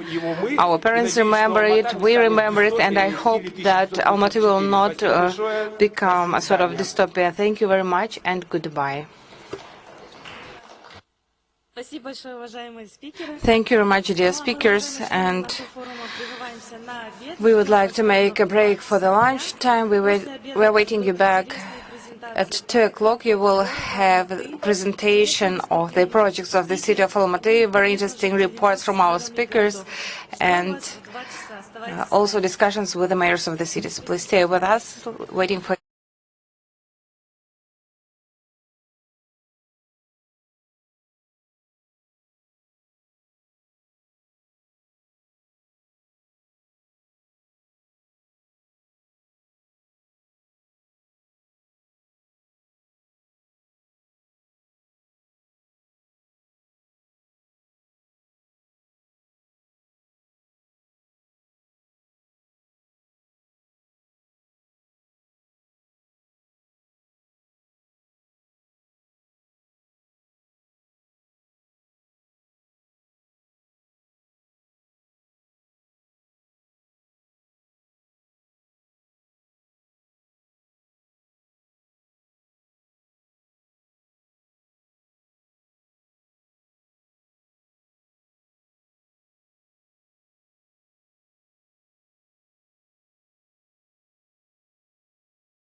days is in education, higher education in particular.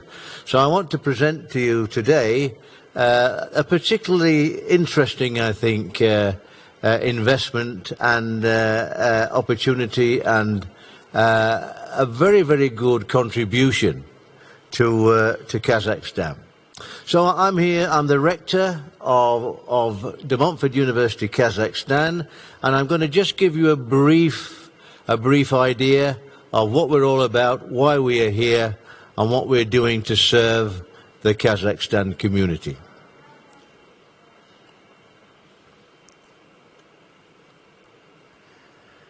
When I can get this clicker to work. Ah, there we go. Yes.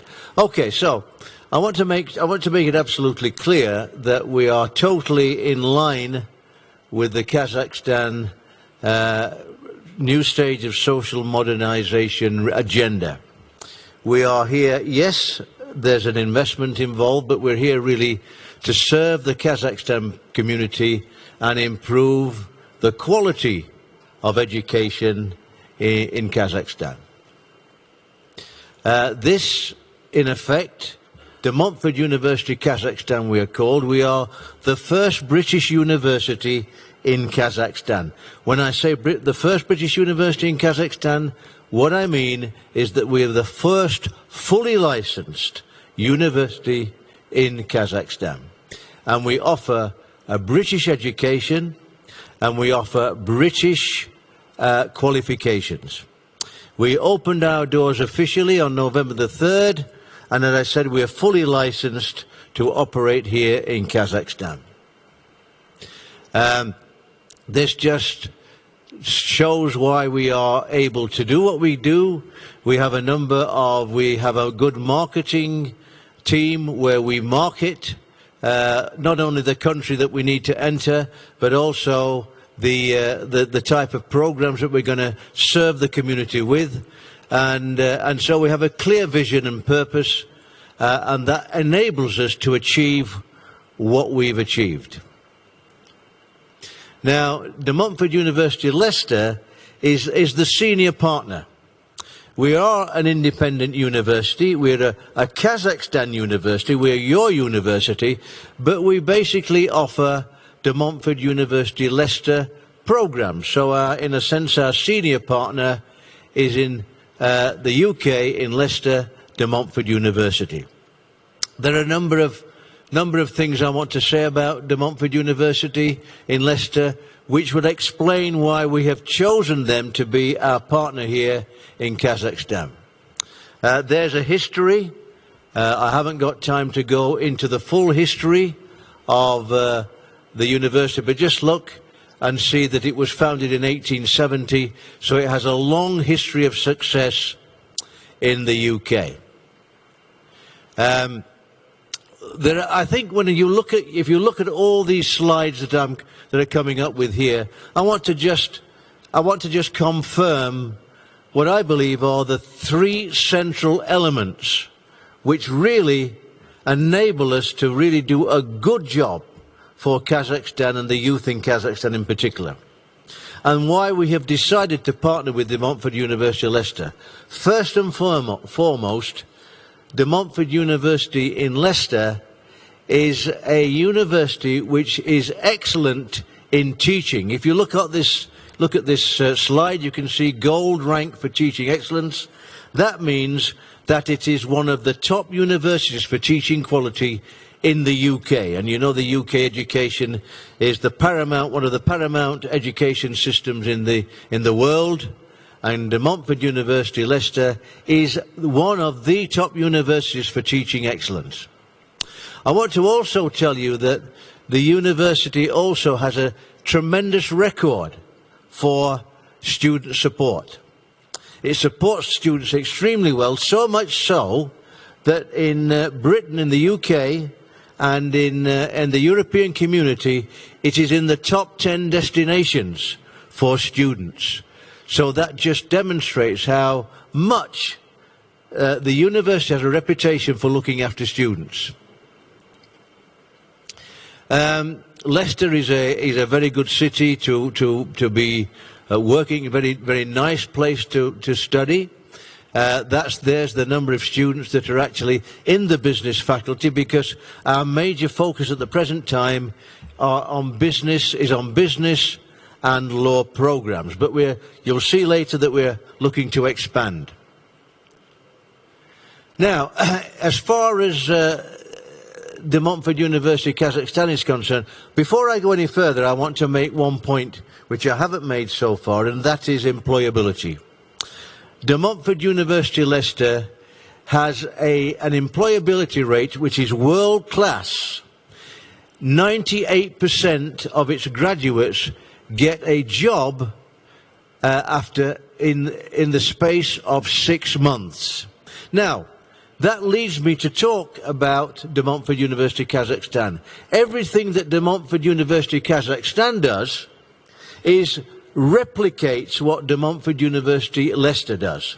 We have been put through many accreditation and validation processes with De Montfort University Leicester, because they want to be sure that we can do exactly the same as them, which is excellent teaching quality, student service, excellent student support, and also a high employability level for our graduates. Our university has a total international academic staff. It's a total English-speaking environment, and I said it has Kazakhstan licensing and England government accreditation. And we offer, I repeat, we offer the degree which is awarded from De Montfort University Leicester in the UK.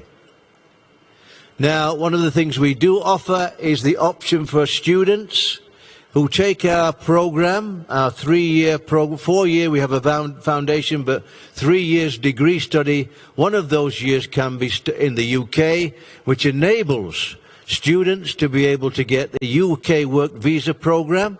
When they graduate, they're able to stay around in UK, see if they can find jobs there or come back to Kazakhstan. And the campus in Kazakhstan is absolutely superb. Here are our faculty. There's a fully international, as you can see. Our campus is unique, purpose-built, very much along the model of Google and Netflix and so on. We have a relaxed, easygoing environment for students with very novel classrooms. But students maybe have a relaxed environment, but they are dedicated, and we make sure they're dedicated to their academic studies. And there you have another shot of the students in the university. These are the type of connections that De Montfort University Leicester and therefore De Montfort University Kazakhstan has in terms of employability, and there you can see the De Montfort Leicester employability rate, which we aim to copy, replicate in Kazakhstan. Our major courses currently are in business and marketing, and I'll not read them because time is running short, but you can see them. Business and law, the major thrust. In future, we're looking at IT and design courses. So we're expanding our portfolio all the time to meet the needs of the Kazakhstan community, and also to get the best programs that De Montfort University Leicester can offer. We're also into postgraduate programs. You can see we have a number of postgraduate programs that will be coming on stream in 2022. So there's a number of graduate programs that young people can either go straight from the degree into these, or experienced people can actually expand their skills. Tuition fee is great. I mean, a quarter of the price of the tuition if you studied the same courses in the UK in Leicester, it would be 4 times as expensive, as you can see from this chart. So all I'm saying is we have a great programs to offer. We're looking forward to welcoming all students. It's a great investment opportunity, but it's also a great opportunity to contribute to Kazakhstan.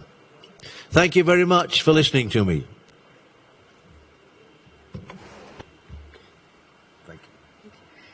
Thank you very much. Следующий проект наш. Our next project is construction extension of the current bus manufacturing plants Astana Group. It will be represented by the Director General of Astana Motors, Biknur Nisibayev. Please, the floor is yours. Thank you very much. Good day, ladies and gentlemen. Let me welcome you at the Investment Forum of Almaty. For me, it's a big honor to introduce to you the manufacturing enterprise of Astana Motors. I am the Director General of Astana Motors. My name is Biknur Nisibayev. First of all, I would like to tell you about the plant manufacturing Honda cars in the industrial zone. We started this project in 2019, and in 1.5 years we finished this project. That was not an easy period for us because the whole year 2020 we had pandemic, but notwithstanding the pandemic period, we were successful to finish the project. We invested about $80 million. The factory is located on 25 hectares of land. The producing capacity 45,000 cars a year. Localization on accent model is more than 50%, and we have provided about 700 people of Kazakhstan with jobs. These are blue collars, so-called blue collars, who are providing the engineering part of work. We have a growing group of the engineering staff. If we talk about the industrial zone, I urge all the entrepreneurs to use this unique opportunity because the industrial zone is a unique space to develop the production facilities. All the engineering networks, they are provided by the city, and there are a lot of successful cases which could be implemented on this platform. If we talk about our plant, it is a plant manufacturing the whole cycle, welding, painting, assembly works, and everything else is performed at our plant. You can see the existing plants and shops for painting, cutting, with 14 beds for cutting.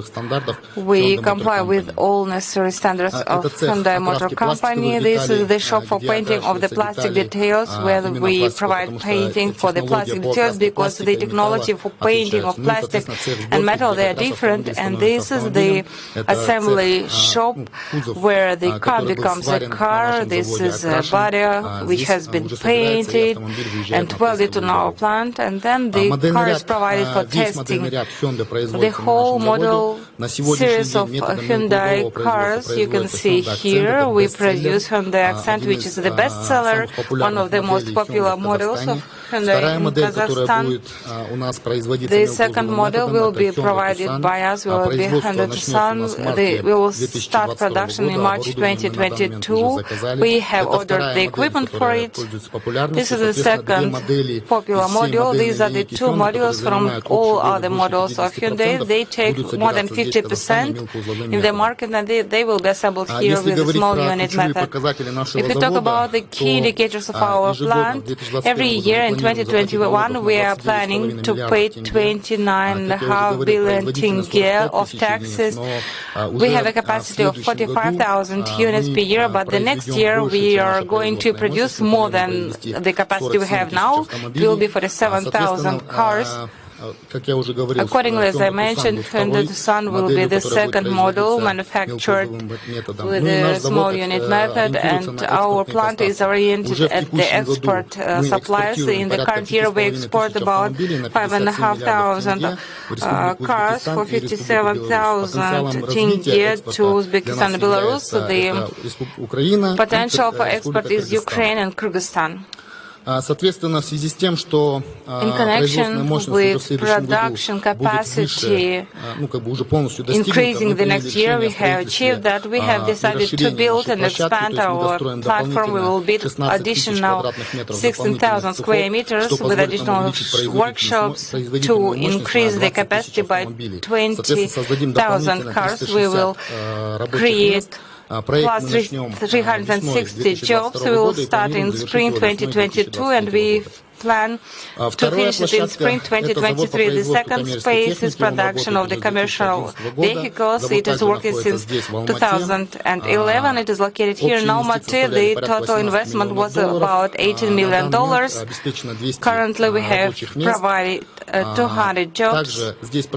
Here we produce or we make welding and painting works for the trucks and buses. If we talk of the models, so all the models we have with the low-weight trucks, Hyundai X6, X7, X9 will produce with a small unit method. We also produce small commercial vehicles for passengers and for the cargo. We manufacture Golden Dragon buses for our cities, and it is delivered to our city. With these buses, we will handle the welding and painting next year in spring. All the models of MAS are manufactured with this small unit method. They are welded and painted at our plant. If we talk about the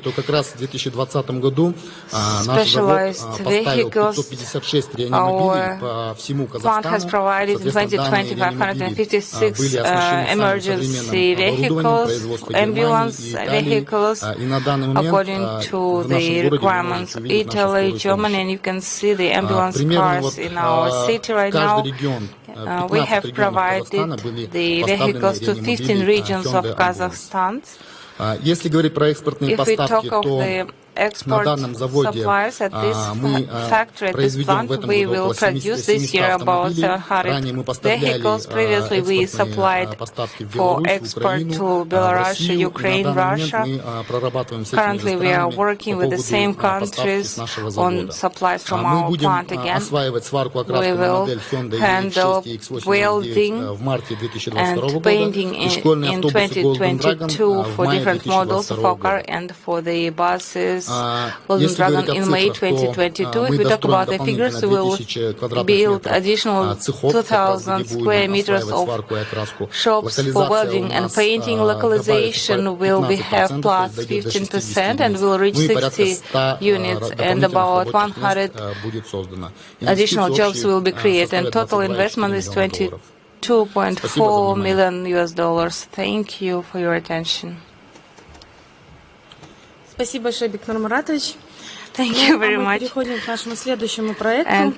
we would like to talk about the next project, development of international trade through global program World Logistics, which will be represented by the head of the hub development in World Logistics Passport, Abdullah Aslovaidi. Mr. Al-Suwaidi, hello. Dear Mayor and distinguished guests, thank you for inviting us to the Almaty Investment Forum and giving us the opportunity to speak about the World Logistics Passport, a global initiative designed to boost trade globally and strategic opportunities for the Almaty region. We're exceedingly grateful for the level of cooperation and support from the Mayor of Almaty and Social Entrepreneurship Corporation Almaty. Today we would like to share with you what is the WLP and the opportunities for the Almaty region and define a way forward to accelerating deepening efforts. Let's please proceed and watch a short video about the World Logistics Passport. For the world to flourish, goods need to move freely, and trading routes play a crucial part. The World Logistics Passport exists to open more, strengthening existing and developing new trading routes across land, sea, and air, unlocking markets so a truly worldwide network can be born, offering high growth potential for every continent,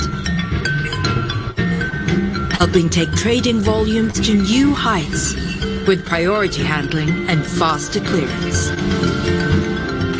The WLP is the world's first global freight loyalty scheme. With its multimodal approach, it's removing barriers, freeing economies to trade, connect, and cooperate. This isn't a future dream. We are already working with leading logistics partners and governments so the world can move more freely.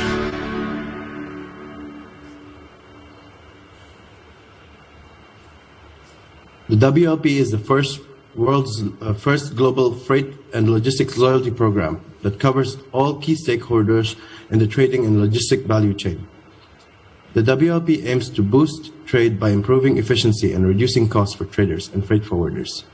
Beneficiaries are rewarded for increase in trade volume with financial and non-financial benefits provided by key trade-enabling partners such as airports, ports, customs, and business associations. WLP provides members with more efficient trade routes between fast-growing global markets, which means traders and freight forwarders spend less time in their supply chain management. WLP members will also be able to realize significant cost saving, enabling cheaper trade on WLP routes by accessing benefits such as reduced landing costs and discounts on ground handling charges. Finally, the WLP aims to unlock trade value between countries by providing increased access to underutilized trading routes, strengthening links between Asia, Africa, Latin America to help fully realize trade potential and open up new market opportunities.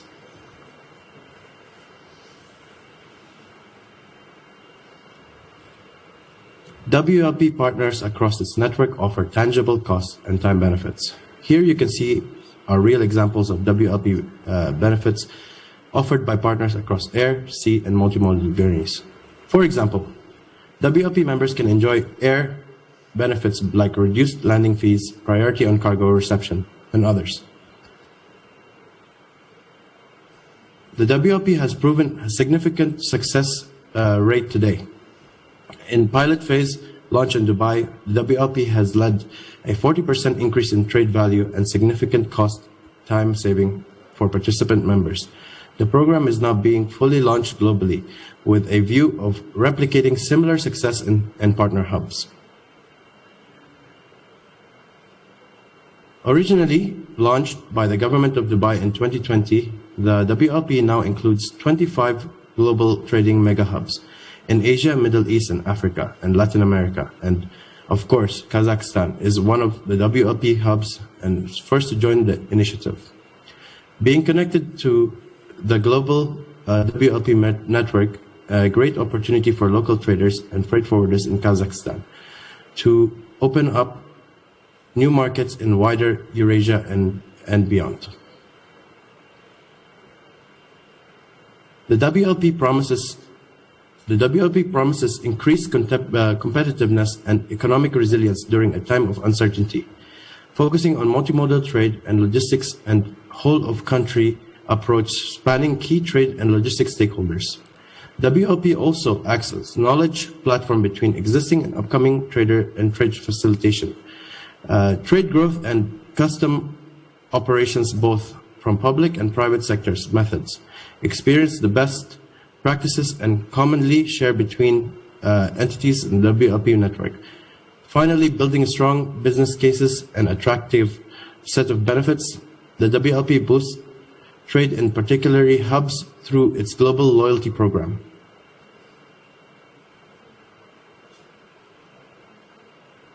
The WLP impact strategy for development were confirmed at a global level.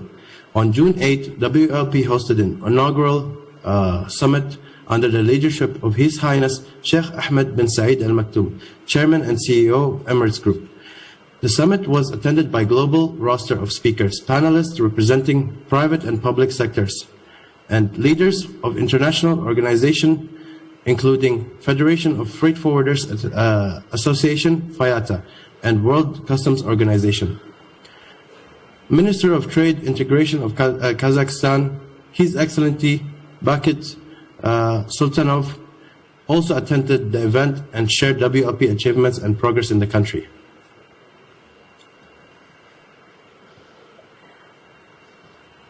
Kazakhstan was one of the first countries to join the WLP network. An official signing ceremony was held in December 2020 with His Excellency Vakit Sultanov, Minister of Trade and Integration, Mr. Sultan bin Ahmed Al-Sulayem, Group Chairman and CEO, and DP World signing framework agreement. Apart from that, we have further strengthened government engagement by signing Memorandum of Understanding with State Revenue Committee, Social Entrepreneurship Corporation of Almaty Kazakh Logistics. The WLP Kazakhstan aims to cover the entire logistic ecosystem of country across air, rail, road, logistics operators, as well as trade associations and financial institutions. Since the launch of Kazakhstan as a WLP hub in December 2020, it now includes 8 partners, including combined of total 9 benefits. The WLP partners in Kazakhstan, including Kaztrade, Almaty Customs, Nur Sultan International Airport, Social Entrepreneurship Corporation Almaty Khorgos, International Center of Boundary Corporation, National Company, Kaz Autozol, and Kaz Logistics and Network Synergy L Limited Liability. Almaty as a country largest trade hub can lead trade and transit growth. Almaty accounts for 28% of global 28% of countries' 96 billion total turnover, 14% in export and 35% in imports. In 2019, and has now an opportunity to leverage trade and logistics opportunities within the network of Kazakhstan Integration Association. The key advantage of Almaty and the Almaty region as a trading hub are its strategic locations as a key consolidation point access along Europe and China route, strong favorable business environment. However, while cargo flow along China and Europe and China route have been increasing, Kazakhstan account by only 3% for this flow. Almaty and Almaty Oblast accounting for 80% for the turnover. To unlock multimodal capabilities, we are targeting key trade and logistics stakeholders. One of the key partners are Almaty Airport and Kazakhstan Timur Zoli. We invite key logistics and trade entities in Almaty region to join the program beyond benefiting increased throughput and revenue within the loyalty program. Partners benefit from sharing best practices in efficient operations as well as increase in visibility to the global WLP network, helping attract more diversely in the clientele. Is at its crossroad of Asia and Africa, offering optimal gateway and consolidation hubs for trading, for traders and freight forwarders. Through Dubai, other hubs, Kazakhstani traders are freight forwarders, have great opportunity to open new markets and diversify their trade partners by connecting markets of Southern Asia, Middle East, Africa, and Latin America. The WLP is an inclusive program. It's free to join and open to all. Any business that play an active role in the international trade is welcome. In order to strengthen the development of the WLP Almaty region, we would like to ensure participation of local businesses. As such, our partners can support the registration of local traders and freight forwarders with the WLP, ensuring that the WLP is fully aligned with objectives. Thank you.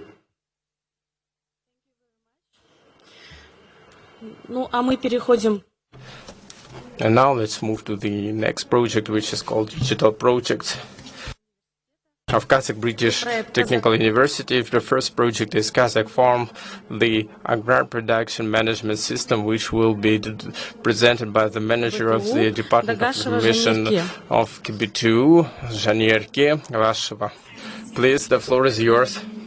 Good afternoon. Спасибо. Добрый день. Thank you, dear participants of the forum. My name is John Urki. Today I'd like to represent the Kazakh Farm, the Agrar Production Management System. First and foremost, I'd like to introduce you a few words about our company. The Institute of Engineering and Information Technology of KBTU is the affiliate of Kazakh British Technical University, the domestic supplier of comprehensive solutions in digitalization and information technologies.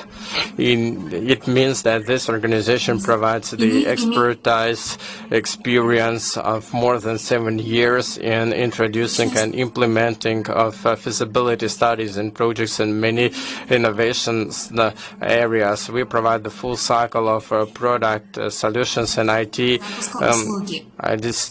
ideas for consulting and integration in operational, technological, and informational processes management, predictive analytics with the artificial intelligence elements and machine learning, as well as we are developing the mobile apps and Telegram bots. We develop the software and hardware units with the use of IT technologies. We provide for analysis of data and research. So we prepare the Sport BI as well as the dashboards development and designing. And now let's move to the Kazakh Farm Agrarian Production Management. Kazakh Farm is the precise farming platform allows to digitalize the agriculture. We develop the module of automated generation of process maps based on the portfolio of the cultivated lands and spectral reflection of NDVI index of fields. The purposes and objectives of the introduction of the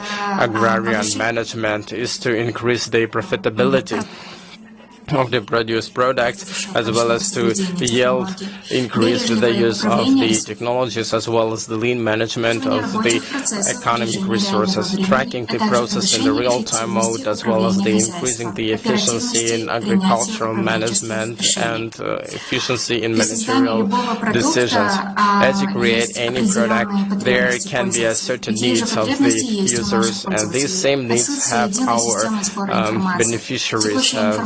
The current information does not reflect the real cases, and the information is not useful for the analysis, as well as the outdated solutions are being used. And the solution that are offered by us is the introduction of the inputs and faster processing. This information provides you the actual online information about the state of agricultural lands. The system implements easy and functional to analyze digital information, as well as the tools of digitalized agricultural production processing. The advantages are the inputs of our data, processing of our data, and forecasting the use of sensor technologies.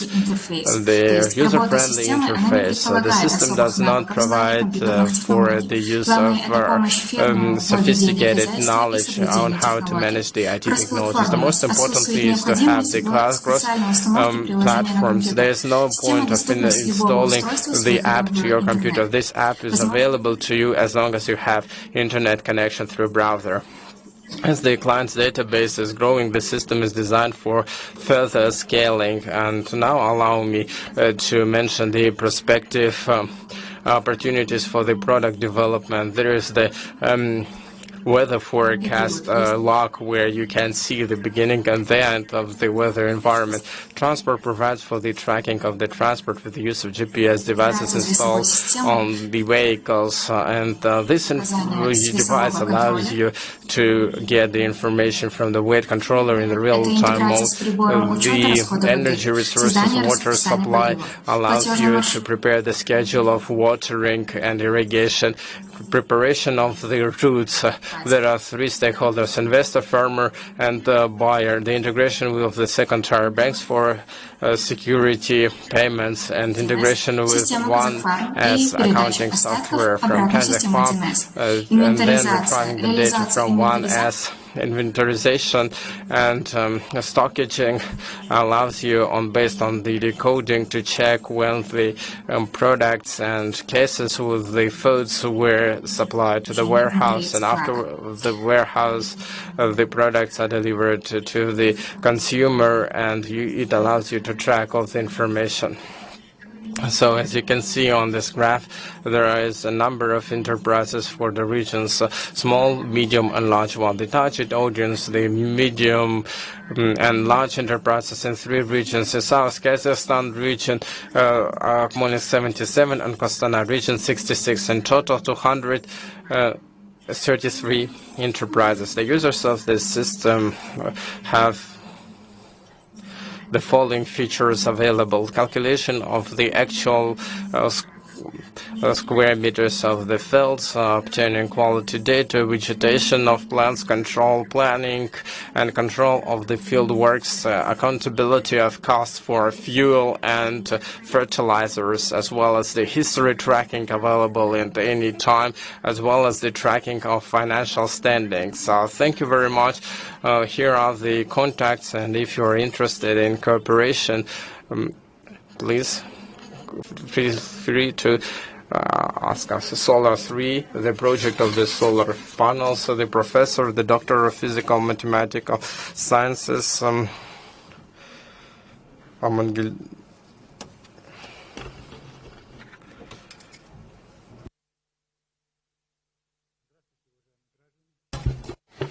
Good day, dear citizens, dear participants. We would like to introduce to you Solar 3 project, 0.5 kilowatts Solar 3, based on nanotechnologies of KBTU, with the management of Professor Yusupov, who has come from America.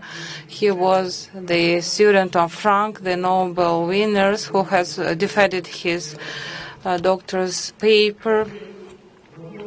As you may have seen in the internet, some states like Israel have introduced in the market a solar tree which costs $100,000 per item.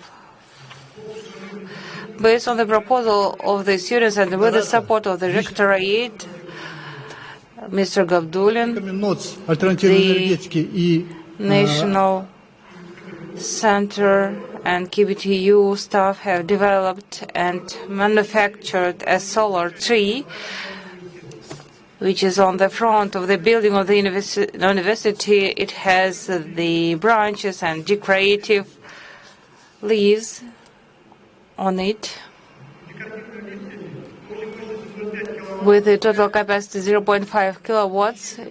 Provides lighting with Edison lamps in the night, all the lamps nearby, and they allowed to recharge the gadgets using special sockets. Also, there is additional equipment like accumulator, charge controller, and inverter under the benches.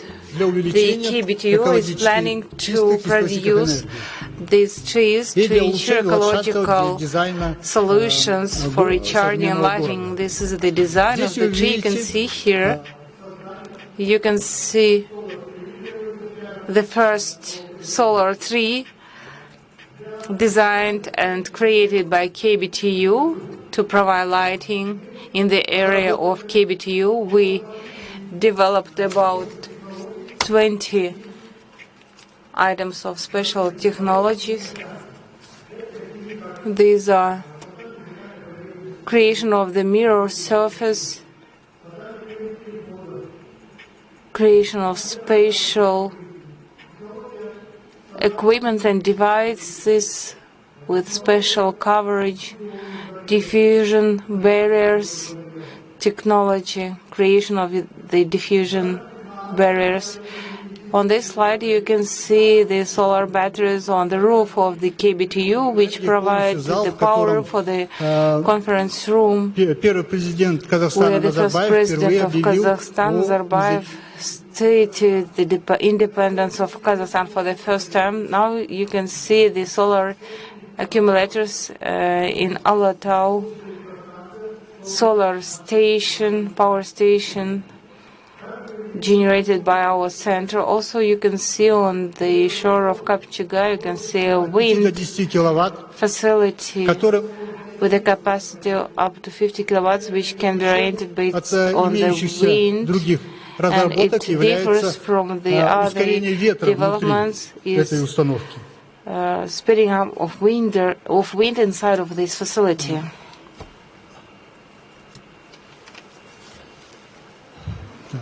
Here on the slide you can see our patents of the Scientific and Educational Center, which has patents from Kazakhstan and from the USA and European Union in 38 states of European Union.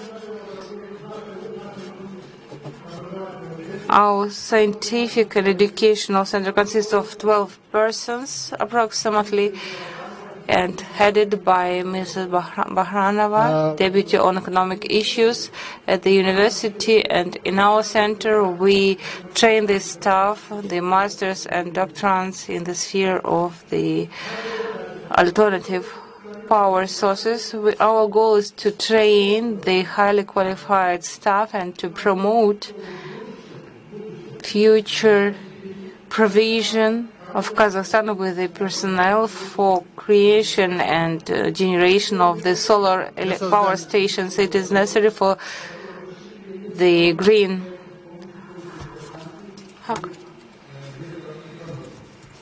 carbon creation, which is provided by the special facilities like this. Thank you for your attention. Thank you very much, Nurjan Besinkhановich. The next project is development of the mountain cluster, development of the mountain paths and mountain security. It will be introduced by Amankelde Bakıtgazalikızı, the head of the Department of Tourism. Please, the floor is yours. Good day, dear participants of the forum. As you know, the mountain tourism is one of the most popular types of leisure time for the citizens and guests of our city. Due to the pandemic, the mountains are visited 3 times more frequently. According to the results of this year, the visitors came about 500,000 persons, and our objective now is to provide comfortable and safe conditions for the people to stay in the mountains. In this connection, we work on creation of the high quality and accessible infrastructure and implement a number of measures aimed at provision of safety and security in the mountains. In order to provide the high quality and accessible infrastructure, this year we have built 4 visit centers which allow to increase the quality of servicing the tourists. At these visit centers, people can get any required information about the rules of being in the mountains, get acquainted with the paths, most popular ways, get all necessary maps and guides, and rent all necessary equipment and leave all the necessary information about themselves, just in case if they get lost in the mountains. To explain the basics of the safe visits to the mountains and being in the wild nature, we provide special trainings, lectures to the visitors. All the people can get maps of the routes and paths and all necessary equipment to travel around the mountains. Also, based on these visit centers, we have volunteers, the people who leave all the necessary information about themselves. They reduce the risk to get lost in the mountains.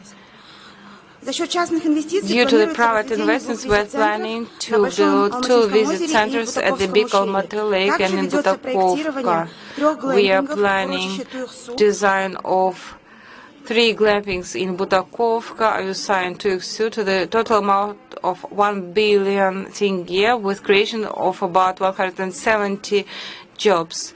Glamping at Ayusa will be started this coming year. Same will be glampings at Big Almaty Lake and Butakovka, and we plan to finish this project in 2022. To provide safety for tourists in the mountain areas, this year we started establishing the 2 safeguard points in the mountains, in the mountain gorges, ravines, where they will buy 4 special cars with high capacity to transport the safeguards to the mountain areas and to transport them in high snows. 1 drone has been bought to rescue and search for those lost in the mountains. In the remote areas in the mountains with the most popular paths for the tourists, 15 cabins have been installed this year. Here the tourists can have the first aid kit, and warm blanket is there. Also the food stuff with a long shelf life and SOS bottom to pass the signal to the safeguards station. For the orientation of the tourists in the mountains, we have developed more than 500 kilometers, and more than 1,000 kilometers of paths have been digitalized. There are special signs, information tables, QR codes are available everywhere. There the tourists can understand the complexity of the routes. This year, additionally, the hiking routes have been equipped with a length of about 170 kilometers. 6 camping zones have been created here thanks to the money of BI Group. In 2021, path 12 kilometers long was developed, and Tropa Счастья Happiness Path was also developed with a length of 23 kilometers with autonomous water closet being installed there. And this year also the watching land development, strip park and health path have been developed and arranged to the distance of 3 and 4 kilometers. Thank you for your attention.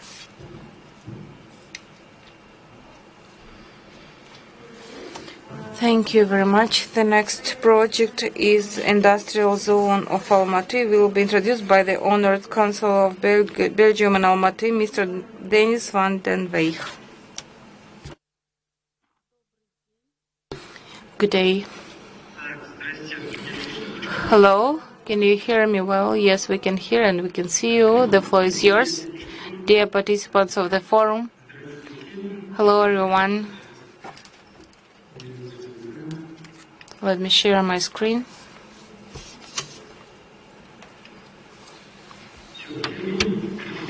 Can you see the screen? My slides?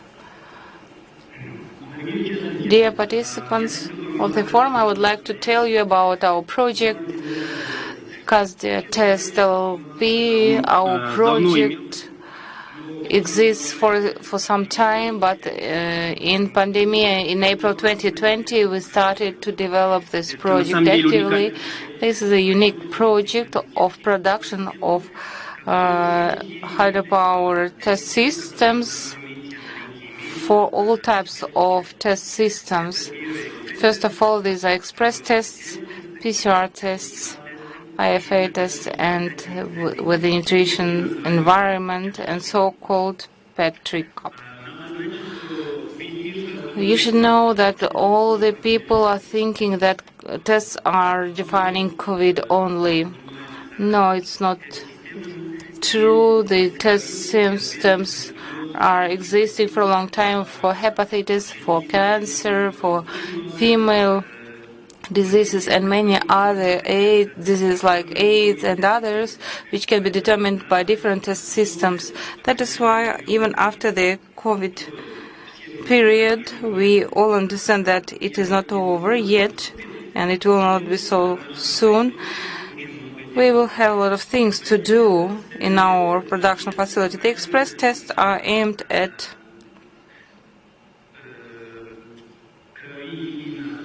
blood test or saliva test to understand if the person is ill or was ill. The WHO has a golden standard to determine if a person is ill, and it is done in the laboratory. And the express test can be done by the people by themselves if they buy the special test systems in the drugstores.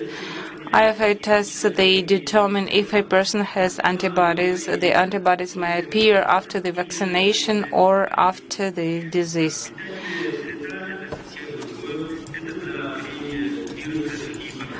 The nutritional medium is to determine bacteria in the air and other premises and rooms. The project is necessary for the national security. It has its own test systems produced inside of the country. It is important. On the 25th of September last year, I focused on that when I was talking to the head of the state when he started production of Hyundai in Almaty. In the industrial zone, we invested more than $10 million in this project. We created 75 jobs. The area is about 5,000 square meters. We produce the test systems, not starting from scratch, not from zero. We acquired them. We didn't start from the scratch. We made a contract with technological partners, with Russia, with Israel, USA, Korea, and China, based on their technologies developed by them. We will produce these test systems here in Almaty. So our future buyers for such test systems, this is ESCA Pharmacia, with whom we have signed 2 long-term agreements for about 100 million for the COVID, tuberculosis, HIV, and others. The only distributor for the drugs is ESCA Pharmacia, and then we will work with private laboratories, medical institutions, drugstores, and others. This is for the Kazakhstan, for the area of Kazakhstan. After covering the market of Kazakhstan, we will continue with the export. We have a high export potential. The export potential, first of all, to our surrounding countries in the Central Asia, and then to Caucasus, and maybe we will think about exporting to Europe if we have competitive prices, taking into account the cost of logistics. So this project does not exist anywhere in Central Asia or Caucasus. In Russia, there is only one production facility like this, which produces 4 types of test systems. Thank you for your attention. Because the test will produce the tests with the brand Saluda. Thank you for your attention.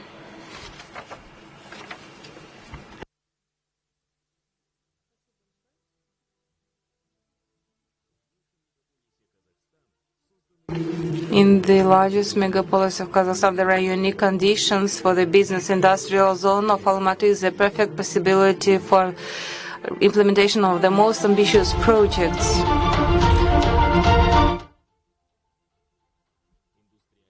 Industrial zone of Almaty is located close to the transport hubs from China to Western Europe, which allows to approach the markets of the neighboring states with a potential number of population more than 1.5 billion people. The total area 490 hectares. The territory has a well-developed infrastructure, power stations, with the networks of water and gas supply. 23 kilometers of roads have been constructed, and their own railway station is available. The cable communication systems are there. The industrial zone has 239 billion tenge companies. The enterprises of the industrial zone produce high-quality products, light vehicles, cartridges, equipment for the gas and water supply, different types of facilities and gates, paper packs, tapes, meat, delicious products, and others. In 2021, KMK investment plans have been introduced, producing the copper and aluminum wires, and the LLP launched an autoclave facility in the zone, as well as enterprises for the social and civil construction and building. Number of industrial facilities is being started. The factory producing medical equipment, Studия test planning to produce express tests for 2 million. This is a question of national security. There is an inside domestic producing facility here in Kazakhstan. We create jobs for the population, and we have a tax base, and we have an export potential to the surrounding countries in the Central Asia and to Caucasus. The factory manufacturing welded steel pipes for gas, oil, and other products. Asia Steel Corporation with 100 products capacity per year. We have forced industrial development in the country, and the national program of Chinese policy, One Belt, One Road, more than 40 billion tenge is the capacity of investments. The sales on 18 hectares. The strategic project is focused on replacement of import and creation of the new impetus in the area of Kazakhstan. A feature of the project can be noted as the cleanness, power saving, and high-tech level of automation of the equipment. Thanks to that, our factory is an advanced example in the international market of similar production size. In Almaty, there are conditions for development of projects of the small and medium-sized businesses. Small companies can be located in the small industrial parks. There are ready premises with the communications, which are provided on the beneficial conditions at a fixed rental up to 7 years. The cost is 1,200 tenge for a square meters, 150 tenge per square meter is for sale. The price for sale today in the territory of Almaty city, there are 4 small industrial parks with a total area more than 13,000 square meters, with 33 enterprises located in the industrial area. 10 small industrial parks are being constructed with a total capacity of 60,000 square meters to the total amount of investment 6.5 billion tenge.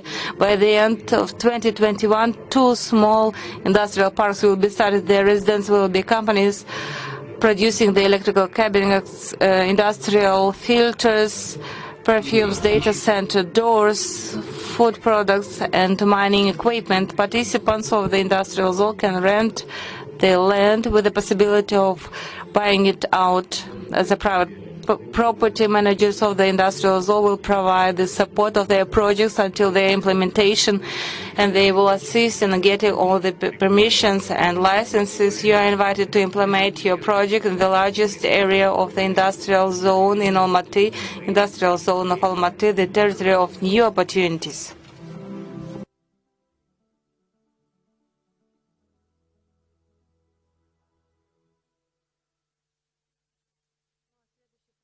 So the next project is about the perspectives of the green economy, which will be presented by the head of the green economy, by Livinskaya Natalia Igorevna.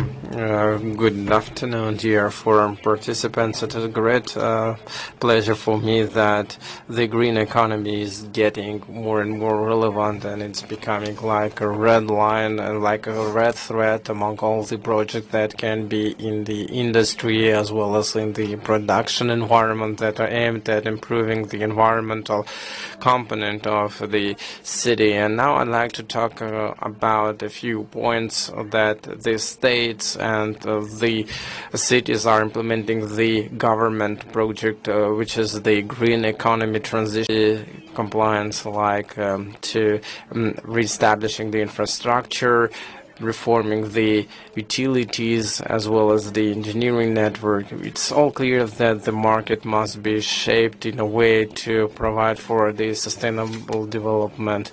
In Almaty and in the Almaty region, as of today, there is a vision where the cities and their development, this district development, will move towards the resilience and sustainable development. Today I would like to talk about some things that are related with the short-term and long-term run development. Today we have strict, close cooperation with finance centers and entities to prepare the development plan as well as the Green City Actions Plan, within which a few pools of the project were prepared for the further development. One of the important ones, we believe, in future to be the better coordination of all the entities and their involvement in the sustainable development issues. And such institute, such coordinator can be the Sustainable Development Center, the center of the green economy development, which will prepare the database as well as the research potential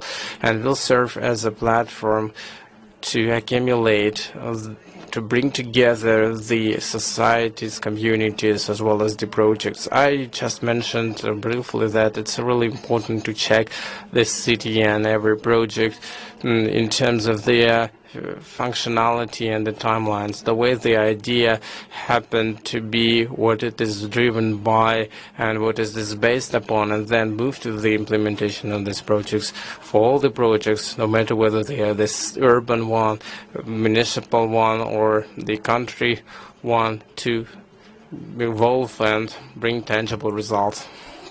As an example, the pool of the technical projects, like I told, that they are aimed at the long-term perspective. I'd like to highlight a few projects for us to be delighted to see and to emphasize that such modernization, upgrading technologies of the food waste as well as the agricultural products to be processed, because they are one of the pollutants for our environment. It's really important that we support the biodiversity of the city and in the suburbia, as well as to focus on a few industries that are actively developed. And it's really important to form the potential of the sustainability or resilience. And if we talk about that more precisely, the project to treat all the construction waste. And of course today there is a great scope of construction works of the residential complexes, of hospitals and schools, which require to establish the recycling economy. So all these projects are implemented from the environmental friendly standpoint, from safety and recyclability. Now I'd like to talk about the renovation of the facilities that were prepared in the city. Indeed, we are living in a comfort environment in terms of electricity, water supply and warmth. But it's really important to form our habits so as to we are more environmental friendly in terms of resource consuming friendly. For example, when it is hot in your house, not to open windows for the worms to be outside. These sustainability projects and environmental initiatives are designed to be the place in our practice. Kazakhstan is in good positions, but in few ratings, in few world ratings, Kazakhstan is one of 150 countries that can compete from the sustainability and environmental point of view in terms of the projects that are being implemented.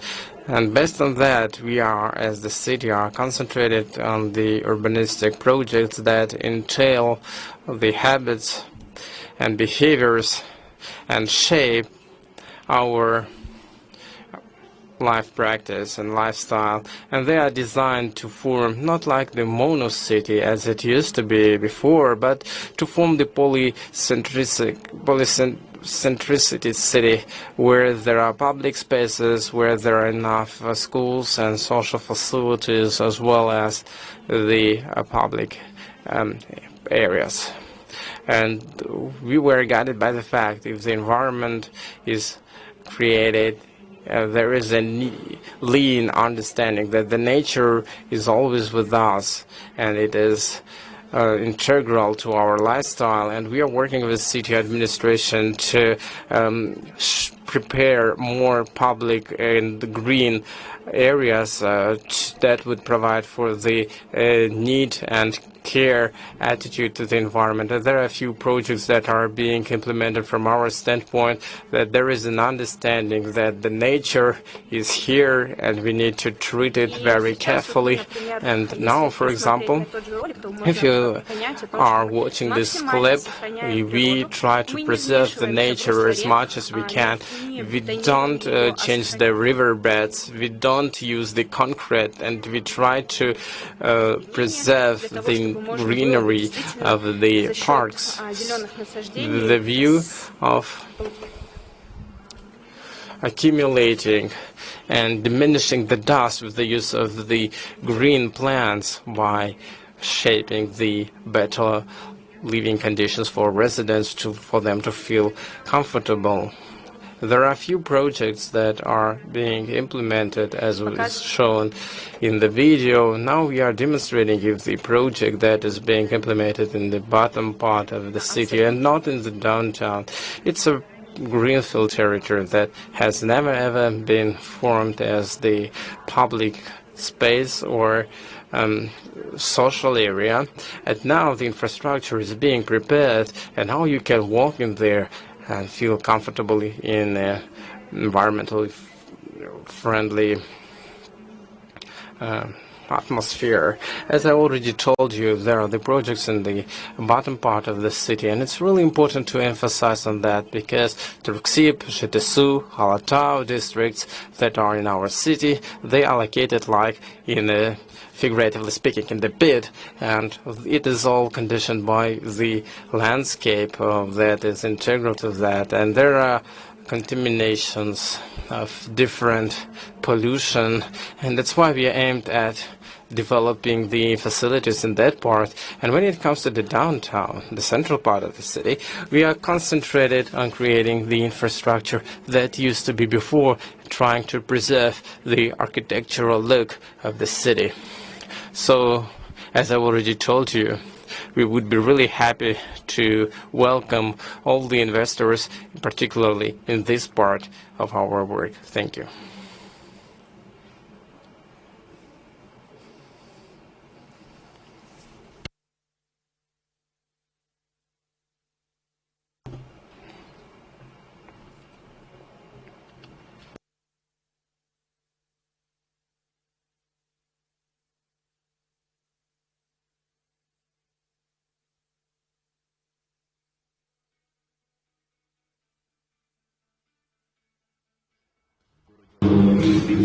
Since 2003, Almaty has a special economic zone, which is the Park of Innovative Technologies, whose 133 hectares squares, which is located just in 20 kilometers from the downtown and 15 kilometers from the airport. CSP is positioning itself as an innovative hub, as educational designing, as the production cluster. Its main goal is to attract new technologies and provide for the full-fledged and diversified support of information technologies and communications, as well as the device designing, the use of the resources saving, nature use, and the creating of different materials of different purposes, transportation and production of oil.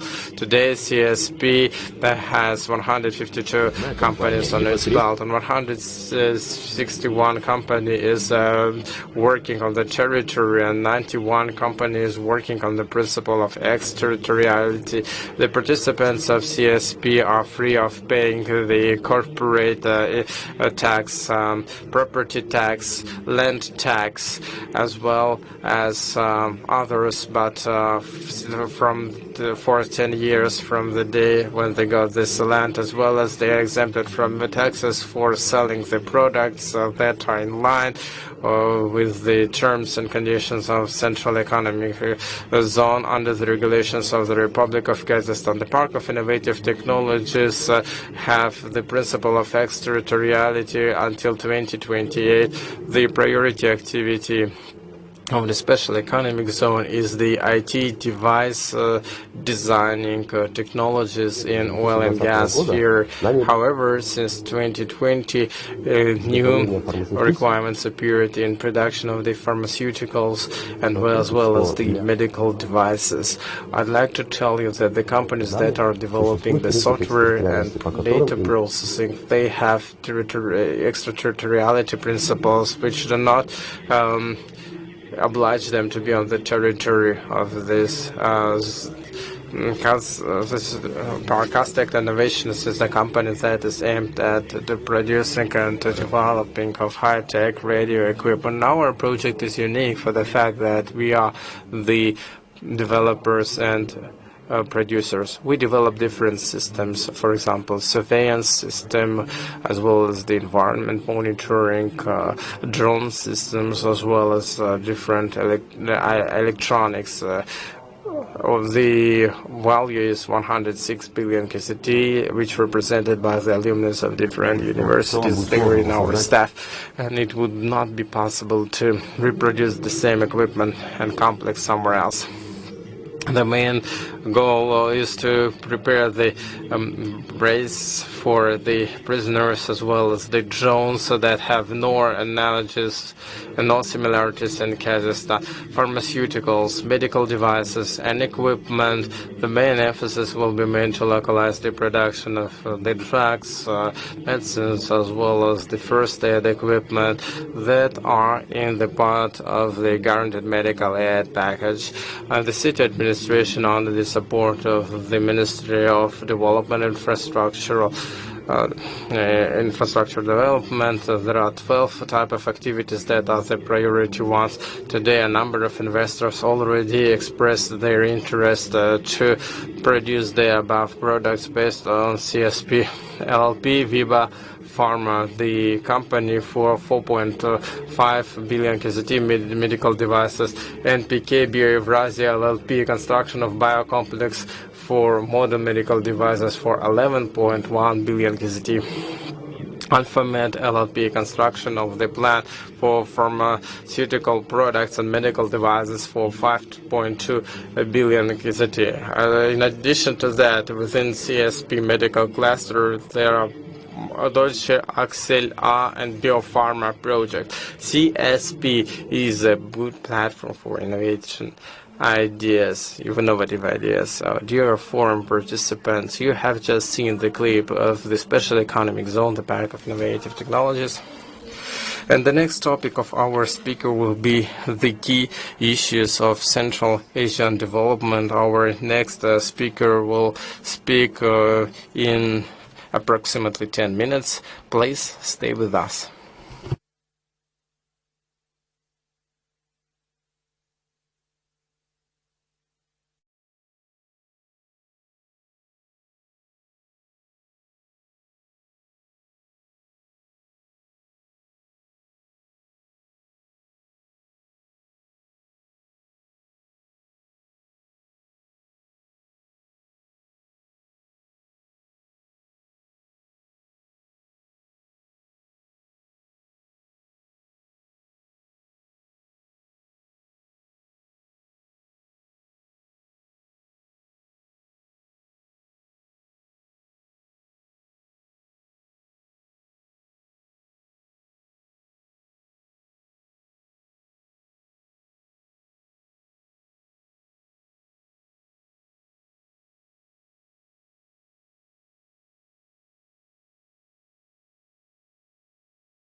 Dear ladies and gentlemen, we continue. Bayan Kunarbayan is our next speaker with the project Economic Portrait of Almaty.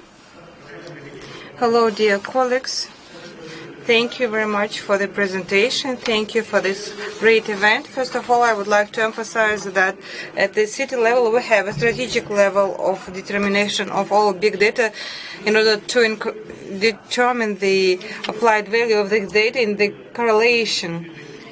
More than 2 million of movement in agglomeration in the city of Almaty, and we have started building our own algorithm, encoding algorithm based on the artificial intellect to align depersonification of people with mobile phones and to check the types of activities for the cashless transactions. So we are creating economic cluster of the city to ensure correct and proactive activity of the small and medium-sized businesses. The focus is to create real conditions for police centricity. Each block and each citizen of the city, wherever they are, have the right to get all social and commercial services just like those who live in the downtown. And one of the main indicators is the economics of the simple things.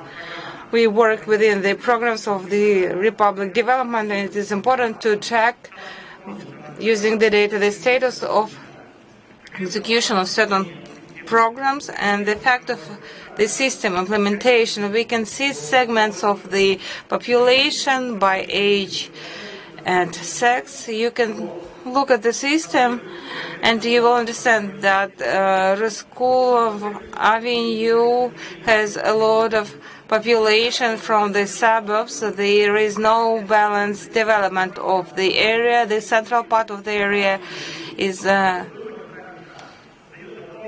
along the main roads. There is biggest accumulation of the people. The services provided, they overload the main traffic areas of the city. This is not the proper thing to do. The total number of the cash flows on all payments you can see here by segments in every block. More than 270,000 people in Almaty area, 0.02% only spent for the education. This is not correct because the long-term development of the district in terms of talent development will be limited always. Same about the Turksip district. We can see a well-balanced picture when in general the Turksip district is developing in a balanced way. On the other hand, we can see empty squares, the zones where there is no optimization activity of the population and cashless payments. If you see on the right-hand side, they are introduced or represented by the retail sale. So this economic cluster in Turksip district with 2 railway stations and 1 airport, this is not sufficiently demanded. And our goal at the level of the city is to provide the adequate subsidies for each district to have the cluster infrastructure and to move to the innovation business, which will stimulate specific areas and spheres. If we look at the Bostandyksky district, this is the total activity in Bostandyksky district. On the other hand, in Bostandyksky district, we can see the computer design and software is focused in the central part along Abay Street only. Is it good or bad? This is a different question. On the other hand, the main block of production and activity for Bostandyksky district are represented in 1 block only, connected with Abay Avenue. This is not correct because there is no balanced development all around this district. So there is a need to understand the needs properly, correctly, and each block of business represented by the large, medium, and small and micro businesses. If you look at Almaty district, 70,000 ENG is the mean check for the big business. So the buying capacity of the area of this district is not evaluated properly. We need to provide all the necessary services for the further development. There is a huge potential for development of the students cluster. We have started involving every university in development of each district to have topical works connected with the diplomas, dissertations, and projects. Thank you very much, dear colleagues. The main objective is to use the strategic indicators of the city in the basis, real databases, and the active residents of Almaty are the key focus for us. Thank you very much.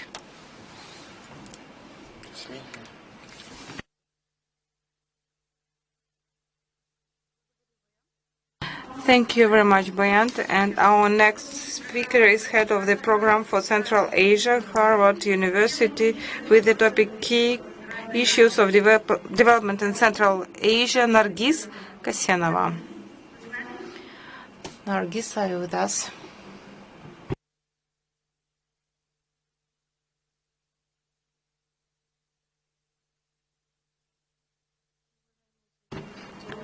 Dear participants of the forum, we are connecting Nargis right now.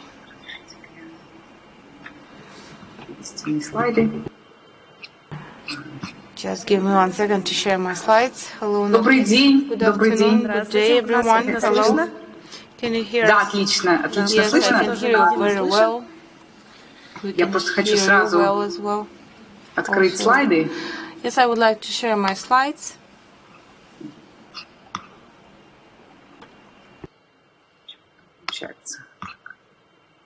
Секундочку.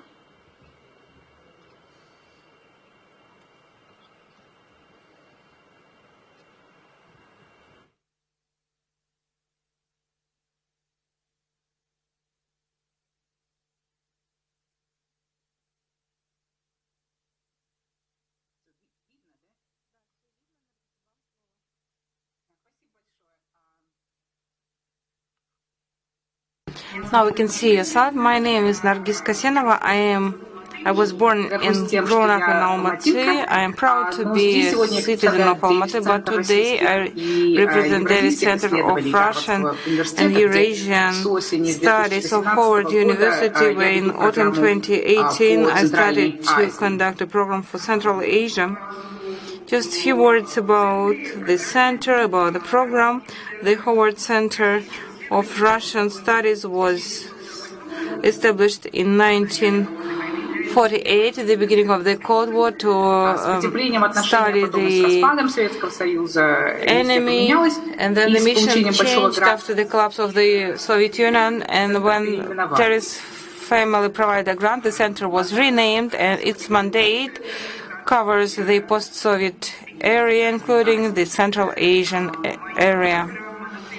My program is aimed at promotion of studies and research. We make projects, small projects, but this year we made a report of the digital Silk Road present and future, Narcos studies, and Friedrich Ebert Foundation Kazakhstan. We collect and publish the collection of memories of the American ambassadors working in Central Asia. Today we have made a web resource for the researchers from Central Asia and South Caucasus and called it Caspiana.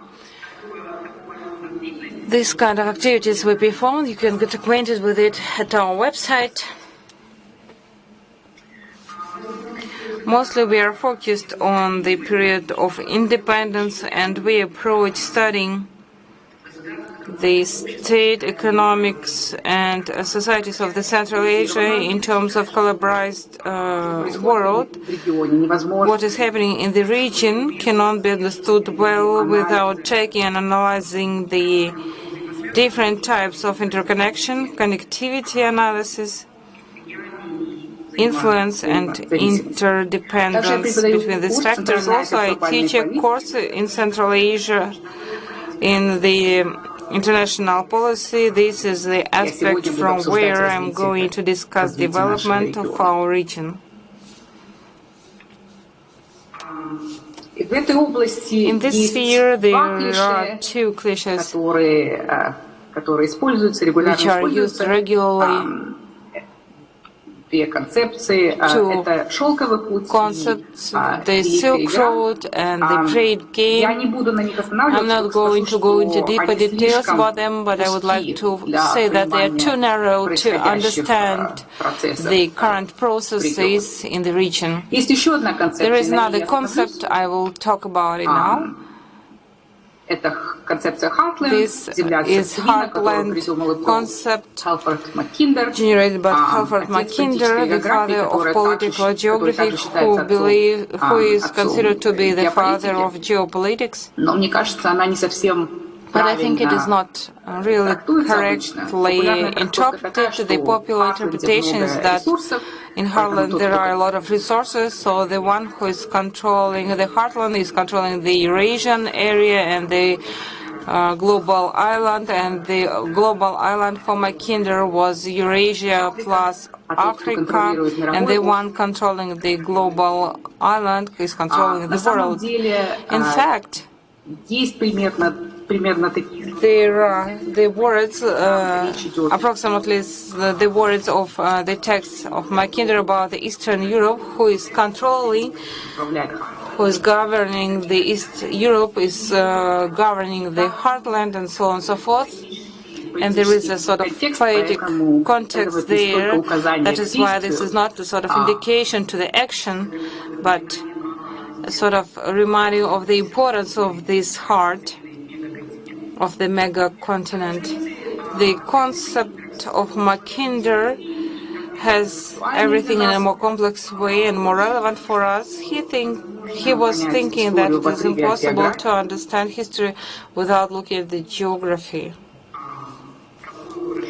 What is the mode of living dictated by the area? What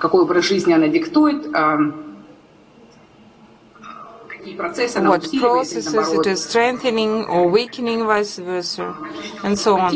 Also, he thought that political organization is very important. Consolidation, globalization happen when there is a serious but not destroying challenge.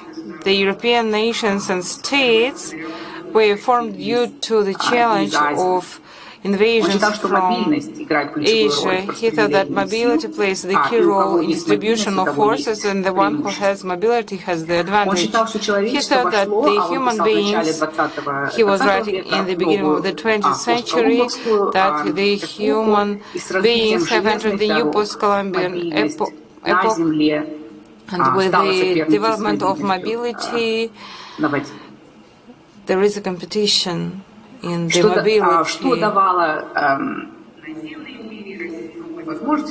which provide new opportunities for Russia to mobilize its resources, to strengthen itself compared to the other states. As a British citizen, Mackinder was afraid that if the rich in resources, including not only natural resources but also human resources, Russia technologically developed, Germany will create a coalition, a union that will be a new superior state. He thought that the political and economic world was developed and became one system. This thesis is still relevant. He was talking about the geography and climate change, and the climate change is problem number one nowadays for us.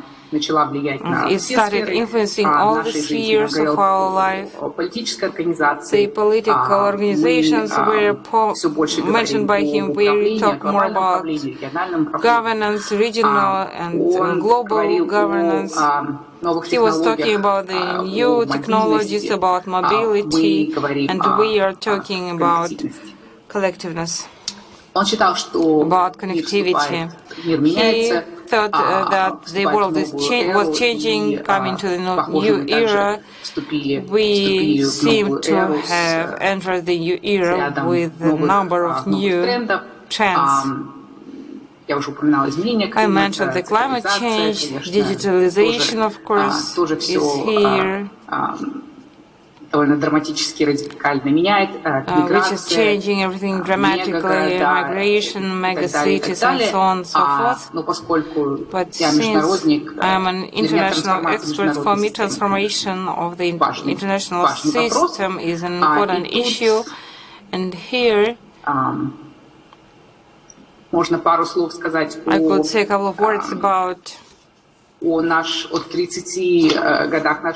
30 years of independence of our country. This month we are going to celebrate the 30th anniversary of independence, and when we entered the world in the beginning of 1990s as independent states, the international system was less complex, with the institutions of global governance, including Bretton Woods, were created as a result of the Second World War. They were in the center of the system. It was clear where we should enter to and who was determining the rules.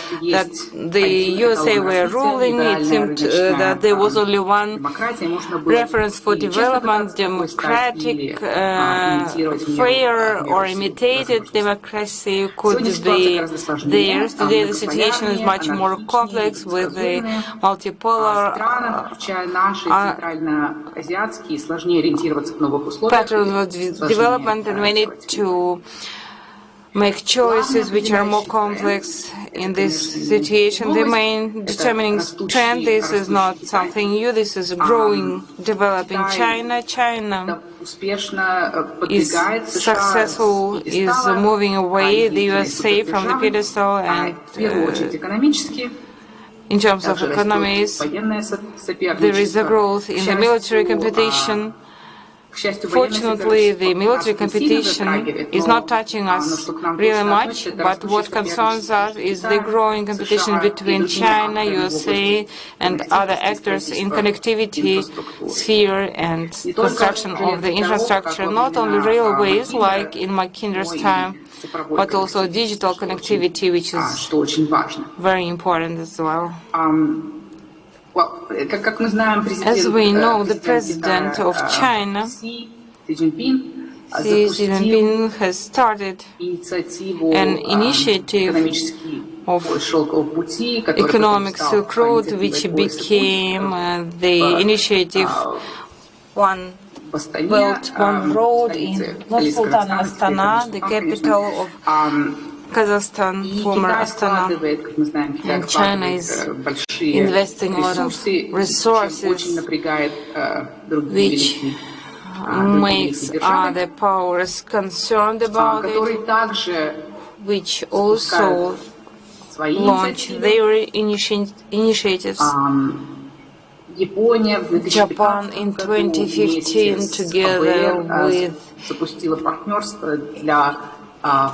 Asian Bank of Development, started supporting of the quality infrastructure, which was expanded the next year. They invested a lot of money to support these initiatives. Those initiatives in 2018, the Congress of the USA adopted a so-called BUILD Act and reformed the agency dealing with the support of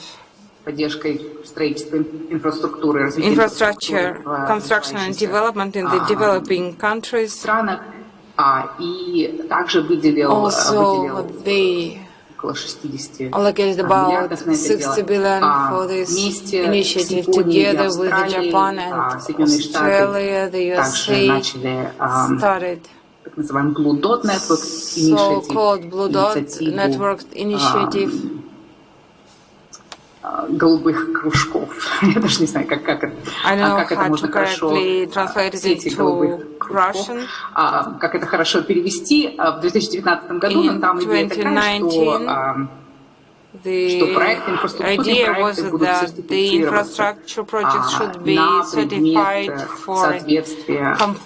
соответствия высоким стандартам. Недавно на встрече большой съемки также было объявлено о Build Back Better World.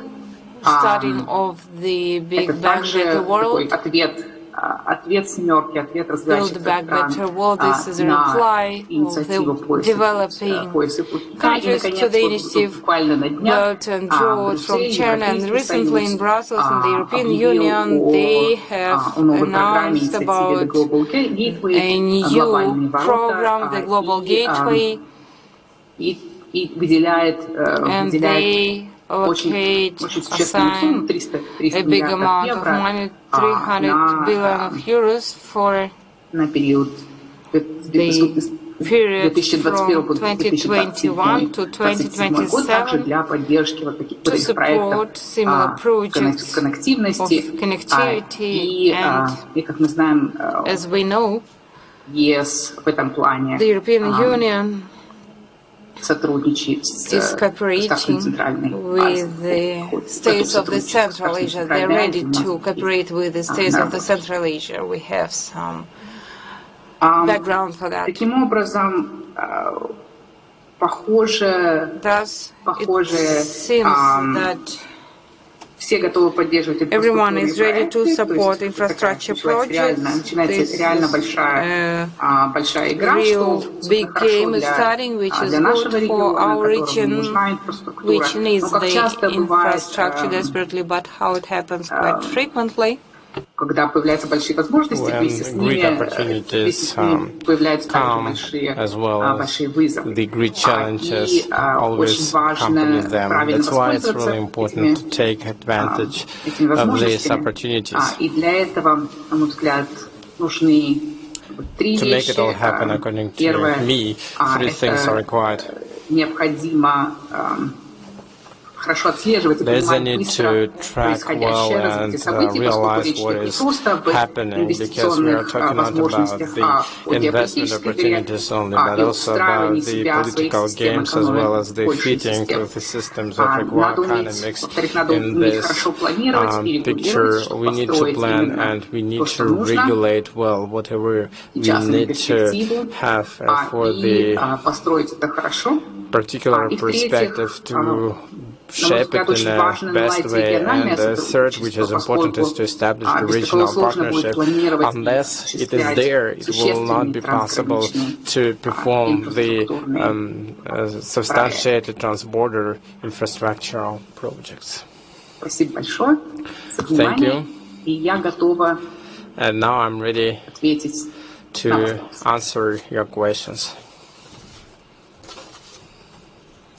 Thank you very much, Nargis. There are no questions to you, so thank you. See you next time. I wish you good luck. Thank you. Goodbye. And now, dear forum participants, and then we will have one of the most important events of today is the celebration of the new Silkway Road. The cities. This is the teleconference of the mayors of the city, which started at 4 sharp and will be broadcast from Studio 2. Stay with us. Don't miss it.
leader by the most important economic indicator, social economic indicator. In 30 years of independence, the economy of the megapolis has increased 100 times, but the volumes of the capital, the country, the city is leading. The area of the city has doubled in 10 years. The process of urbanization is not limited by the physical boundaries of the metropolis. Closely integrated with the suburb, the big Almaty agglomeration is being formed. The driver of the city's economy is small and medium-sized businesses covering over 50% of the market. One of the dominant segments of the economy is services, covering 40% of the market. Retail e-commerce is developing rapidly. The volume of industrial production exceeded 1 trillion tenge. Large-scale investment projects are being developed in the industrial zone of Almaty and the special economic zone Park of Innovative Technologies. Particular attention is being paid to improving the ecology of the city. The share of electric public transport is increasing. Gasification of the Almaty thermal power plant is being carried out. The city's strategy 2050 pays special attention to the sectors of new economy. A structural maneuver of the economic development of Almaty is being carried out. We aspire to become the center of a new Silk Road. Almaty was one of the largest tourist attractions centers in Kazakhstan. The volume of investment in tourism this year alone has almost doubled. The flow of tourists amounted to more than 500,000 people. In the city, the associated infrastructure is being created. Mountain cluster is being developed. The service is being improved. Capacity of the airport is increasing. Number of direct flights increased. Today, Almaty has direct flights to 17 countries by 21 international routes. A direct flight to Doha has already been launched. Flights to Milan and New York are planned to be launched as well. The city has great transportation transit potential, providing investors with access to the largest sales market in the country and to the neighboring countries. Due to the expected growth in passenger and cargo turnover, the project for reconstruction of the international transport corridor Western Europe, Western China is being actively implemented. The international terminal of Almaty Airport is being expanded to become a major transportation hub of regional importance. This will allow us to become the most important link in the transport and logistics chains of goods turnover from Asia to Europe and back.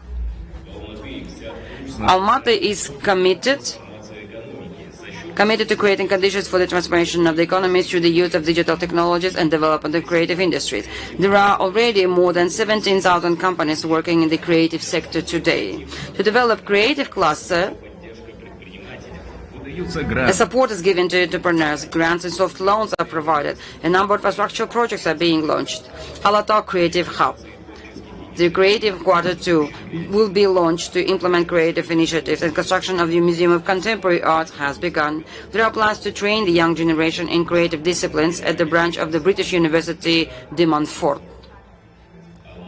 Almaty is the undisputed leader in information and communication technologies in Central Asia.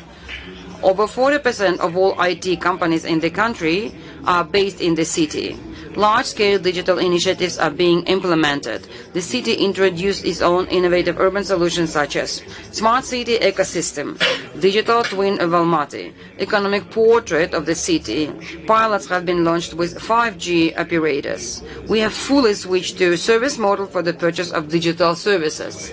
All these gives the prerequisite for the development of Almaty as an international center of tourism, logistics and digital hub of the new Silk Road. The city's competitive advantage is its human capital. More than 11% of the economically active population lives here in the largest labor market of the country. In 2020, more than 75,000 new jobs were created in the city. Initiatives such as creation of new educational centers, innovative schools, and branches of major international universities are being implemented. Almaty can be rightly called a center of town creation and development. We have set ourselves an ambitious goal of becoming a global city and entering top 100 megacities in terms of livability and economic opportunities. Almaty is ready to become an agglomeration of 5 million people. We invite you to implement projects with us.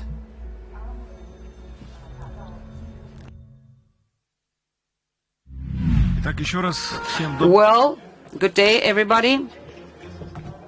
I'm happy to welcome you at Almaty Invest Forum 2021, the main event that everyone looked forward to. Actually, this is the television bridge or teleconference bridge. Now, the representatives of the New Silk Road will discuss the key aspects of collaboration for each of the countries. Now, I would like to give a floor to the moderator, Eldar Abdurazakov. Thank you, Oskar. Well, today we have come to the most interesting part of our forum. I think that's a good tradition that we have to get together. The tradition that was set forth by Almaty mayor to get together here with the mayors of other cities and to discuss this ambitious goal of making it to the best cities or mega cities. Well, it's ambitious. So we do have a very interesting panel discussion. We are happy to welcome the mayor of our city of Almaty, Mrs. Agentayev Bahajan. We also have in the studio the mayor of Bishkek, Aybek Junushaliyev. As far as I know, the guest from Shenzhen is being connected now, that the deputy head of the Development and Reforms Committee, Jane Soo-Sing. Also, we do have the vice mayor of Kazan, Evgenia Lodvigova. Greetings.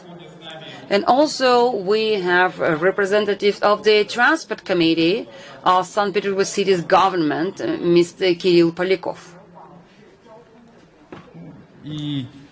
And with us, we have the Vice Hakim of Samarkand City, Erkinjon Rajabov.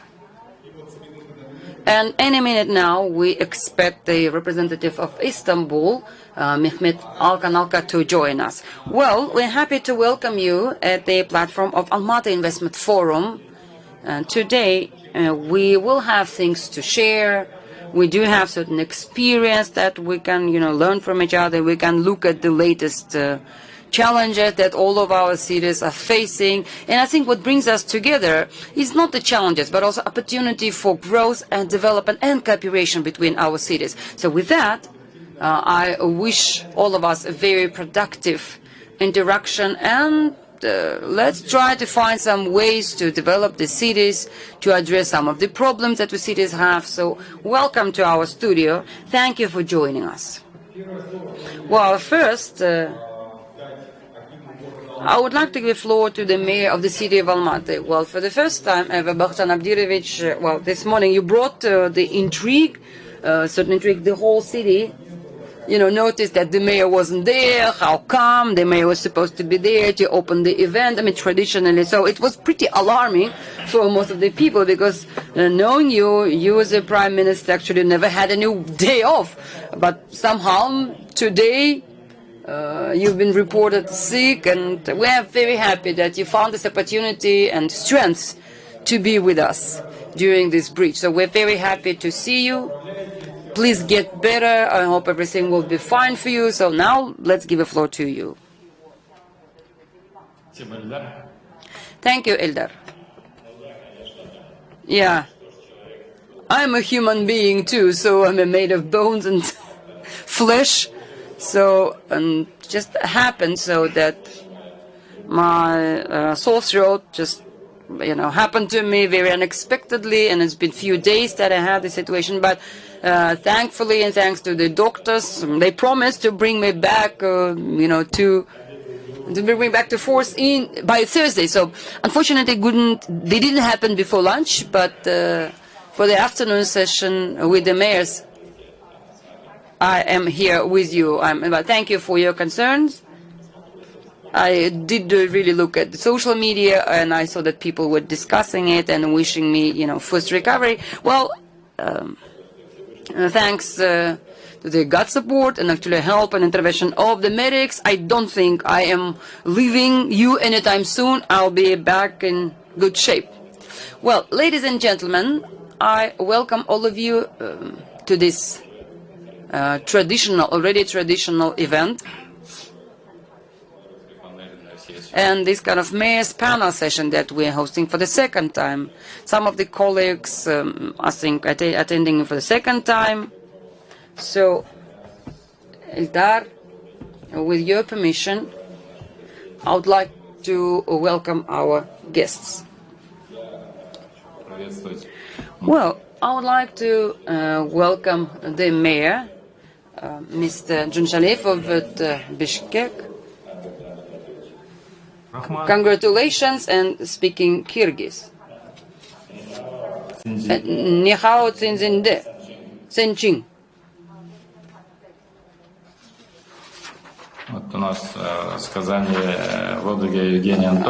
We have Ludviga Evgenia from Kazan, but my friend Elsor last time very actively participated in the event.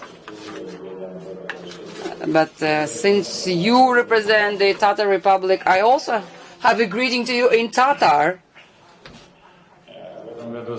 This year, we have Samarkand. Last time, Tashkent attended our event. Assalamu alaikum, Urmat Erkenjun speaks Uzbek. And we do have very close relationship with St. Petersburg, Mr. Miryakov, the mayor of St. Petersburg City. So our committees, our departments, I know they're in close touch with each other. And we do have Mr. Polikov. Good day and hello, welcome, hello. And if not connected, but I believe that at any moment now we will have Istanbul. And if that happens, then greetings in Turkish language. Well, dear friends, it's been a good tradition to get together in this kind of format at this platform of Almaty Invest Forum, and we, the mayors of these cities, are trying to bring about the change, to bring the best standards, to bring the best practices, and I hope that our dialogue grows more and more productive. Today, in Almaty Invest Forum, we have discussed the challenges and trends of development for the three forms of a city development: metro city, polis city, and mega city. Well, there are lots of, and there's a variety of problems, but of course there are opportunities as well. And that is exactly why we bring on board international experts to learn more about the situation. Well, Eldar actually mentioned that when we presented the strategy at the end of 2019, and we, described everything, the key objective set there was to try to make it to top 100 livable cities of the world. And for us to become that kind of cities, some things need to be done. And of course, you can't do that alone. No one can do that alone without socializing or networking or learning from your friends and move forward along this path. So it is not something that we can do single-handedly. Therefore, for 2 years, well, as you know, the coronavirus has interfered and has interrupted our processes and delayed, but we seem to have adapted now and are able to speak about the metro city, polycentric city, and mega city, and actually about the overall agglomeration of a big Almaty. We can speak about those things now. So when we speak about the mega city development,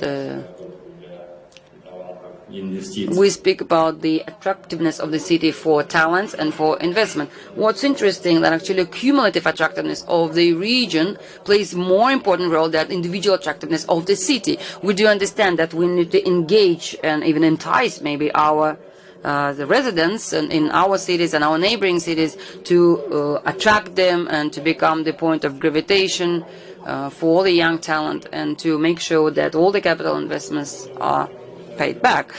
A certain amount of work has been done, and what's the most interesting is that when you understand, that there are problems, but then there are challenges, and in fact COVID taught us a lot, really. Through COVID and via COVID, we began collaborating with our colleagues more closely. under these circumstances that we found ourselves last year, all the bureaucratic impediments, all the bureaucratic hurdles that needed to be aligned, all these, excessive redundant structures have actually lost their significance, and we just picked up the phone and spoke to each other. For instance, we collaborated closely with the colleagues from Moscow Mayor's Office, Moscow Municipality. All last seasons we consulted, we exchanged practices. They came here, they trained us, they taught us some things. We went there, and we also had sort of a study tour. And there are lots of new initiatives that we could borrow from them, and we did borrow from them. St. Petersburg, we began collaboration pretty soon at the education, in the section of education, innovations. So whenever there is a problem, we do understand that it is exactly the moment when it's a challenge that can be overcome only when you have partners, when you have people to back you up. So when it comes to this Moscow exchange, then using and taking availability of this existing relationship, and thanks to COVID, every cloud has a silver lining, as they say. So we have agreed that we invite innovative companies solve and tackle the issues that we as a municipality have in Almaty. So it is done in a manual way, sort of, that we, however, when they come to the market of Almaty, we give them instructions, we give them certain challenge, certain objectives, we give them, we ask them to do some problem solving for us. So we had that procedure, and our team will go to Moscow in December. And that's simply excellent. Last year, actually, we reached out to the mayor's office of Shenzhen, given that the city is highly technological, and we do need to study and learn the potential interaction of these kind of companies. Well, since they have these big companies such as Tencent and others who are based in Shenzhen, then clearly the mayor's office have a lot of interesting things happening. So we reached out to them, and they heard our request, they responded, they supported. And in the nearest future, in mid-December, Almaty and Shenzhen will sign an agreement. And that is wonderful, and eventually it will lead to a situation where we will conduct our friendly relationship, not only within the framework of forums like today, but since we are located along a Great Silk Road, and there is this Chinese program, the Belt and Road Initiative, that connects Western China to Western Europe. So One Belt, One Road. Yeah, One Belt, One Road. So I believe that there will be more opportunities for us to collaborate, especially given our Nurlazhol program, national program. And then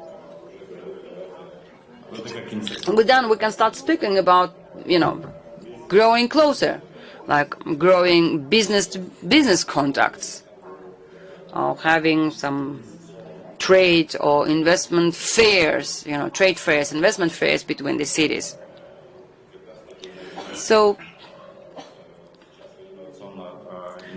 now the innovation fairs, I believe, can be conducted online as well, and at least some part of it could be done that, and work on all this potential collaboration. Well, speaking of talent and talent attraction and retention, then of course if we speak about technological collaboration, then clearly talent should be supported. They're there, but we need to create this conducive environment, and speaking of such environment, we need to use for it the best practice of nurturing a talent. And of course, we're working with 200 high school students of the city. This year, working with students who have come to understand that perhaps it's best to work with university students rather than high school students, as they're more prepared. And in the framework of such an initiative, we can arrange an exchange with our students, talented students, not just any student. And this program already exists, and we would exchange talented students in the academic environment. There's an Ivy League in US, and we can come up with a Silk League of the talented students, and we could start working. And you know, this year we've opened, despite the COVID situation, a branch in Central Asia, a single one, of De Montfort University of Leicester, UK. They've enrolled their first students this year. The Minister of Education had flown from UK, and that's great. When the cities such as Almaty believe in this, are believed in, and we can invite others, and naturally we could be friends when when you had enough looking at when you're done doing sightseeing, you can go to a restaurant how to try local delicacies. And along the Great Silk Road, there are many countries where you can taste very delicious food. We can have exchange with the national cuisine, especially in Tatarstan. In Tatars are great in making belashi and khuymaks. I think everyone would like that. I think these kinds of exchanges among us is very important. Plus, for all of this to come true, perhaps we need to have understanding also of transport component developing among our cities. Before the pandemic in 2019, there were many meetings with many of our colleagues from the cities, including people from Uzbekistan, from the Russian Federation, from China, and a lot was said that if the business is to feel that the first leaders of the cities, mayors, talk to each other, that they know each other and that they are friends, it'll be easier for them to work. For they see, it's just our culture is different in that sense. So I call upon this kind of work. So let's support this new initiative so that we don't stand in one place, but would rather move forward. Thank you. Thank you very much, Bakhchan Abdirovich. I believe that we're all very happy that you joined in and have laid forth these initiatives at the Almaty Investment Forum. And we are all, as citizens, as residents of the city, are very closely interested in developing relations with our neighboring cities. And I think I should speak to Albekjan Spekovic, our closest neighbor, mayor of the city of Bishkek. We have a lot of initiatives, and I would like to go back to the initiatives. Perhaps we're all concerned, especially starting last week, with the development of a new strain of virus and its fast spread. We're all in a global situation when at any time we unexpectedly new events may close our contacts and limit our relations. So we'd like to very much learn about the experience with the pandemic last year and this year, how it's affecting daily lives of our citizens. If you could please share your experience and your lessons when it comes to the pandemic, how you see the past events, and how you look forward on their development. Albekjan Spekovic, please, you have the floor. Hello, distinguished participants. Hello, Bakhchan Abdirovich. I would like to continue with the words of Bakhchan Abdirovich and speak of the same position that any cloud has silver lining.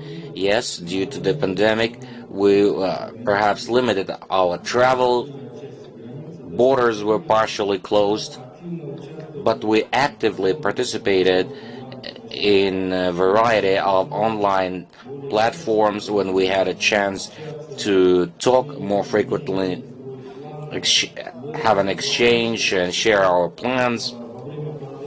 And in that regard, at the time of the pandemic, there were a lot of online conferences and online meetings, and I believe that today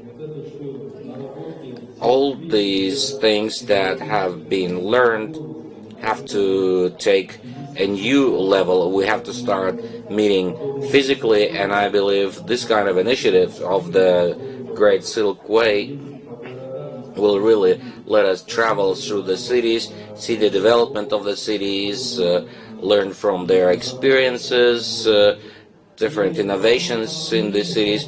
And the question of the pandemic, of course, it did really have an impact on economic development of cities, because lockdowns and restrictions, limitations, did really have an impact on development of small and medium enterprises. And we in the city of Bishkek are also in need of investment. We're ready and open to attract investment and then traveling to every city through participation in these platforms. We're ready to create favorable conditions to attract investment for the development of the city's economy, the country's economy. The city of Bishkek today is a main locomotive of the Kyrgyz Republic in its economic development, its cultural development, and of course we're focused on developing connections among the cities of the Silk Road to exchange our experiences for further development. Thank you very much, Aybekjan Shpekovich. Perhaps the expansion of the Silk Road, we do understand that there's a beginning starting from China, and at some point it made to Istanbul, and today we have representatives of Istanbul. I'd like to give the floor to Mr. Cem.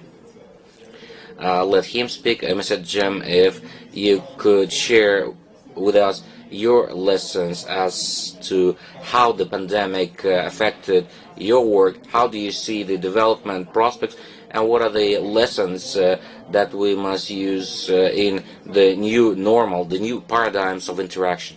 Please.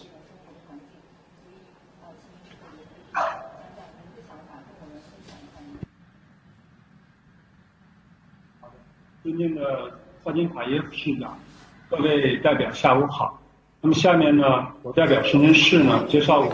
Sagintoyev, distinguished mayors, leaders, ladies and gentlemen, good day.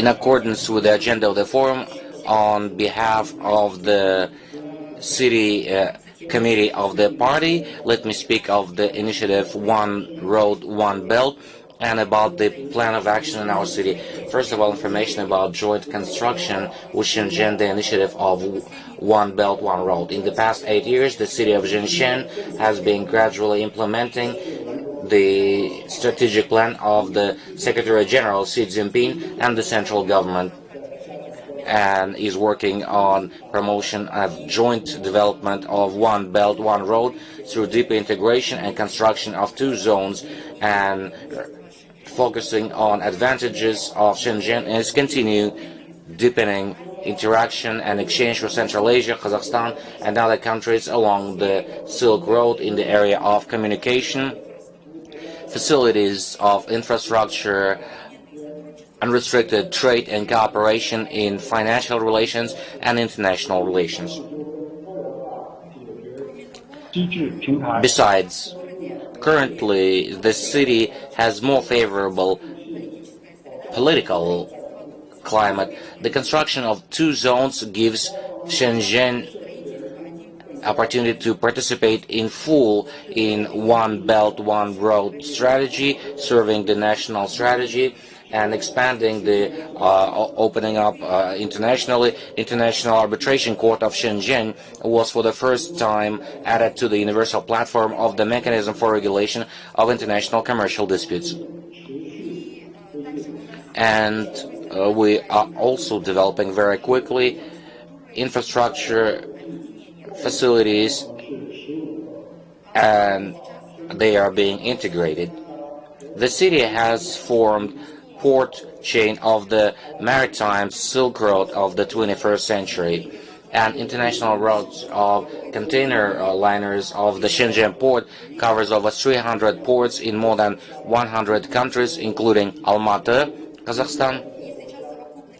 And currently the overall trade exceeds $550 million US. And thirdly, we're developing a variety of unstopped trade. We're currently on a continuous base invite countries and cities along the Silk Road to participate in the series of national level exhibitions such as Fair of High Technology, Fair of Industry of Culture, Financial Exhibition, and Chinese International Maritime Exhibition. And companies are having more frequent trade, and the Djibouti Free Trade Zone and the industrial park of the Port Hambantota allows to develop enterprises in the city to grow faster and increase efficiency in their operations. Currently, our city has exchange and cooperation with countries and regions along the Silk Road in the area of advanced production, green energy, mineral resources, and industrial parks, as well as railway transit. Also, we have a more convenient capital availability, funding. The city is actively working on investment funds in yuans and International Development Bank for the working with the ocean, and also strengthening its capital bank to service the One Belt, One Road initiative, and is assisting banks politically in active support of One Belt, One Road.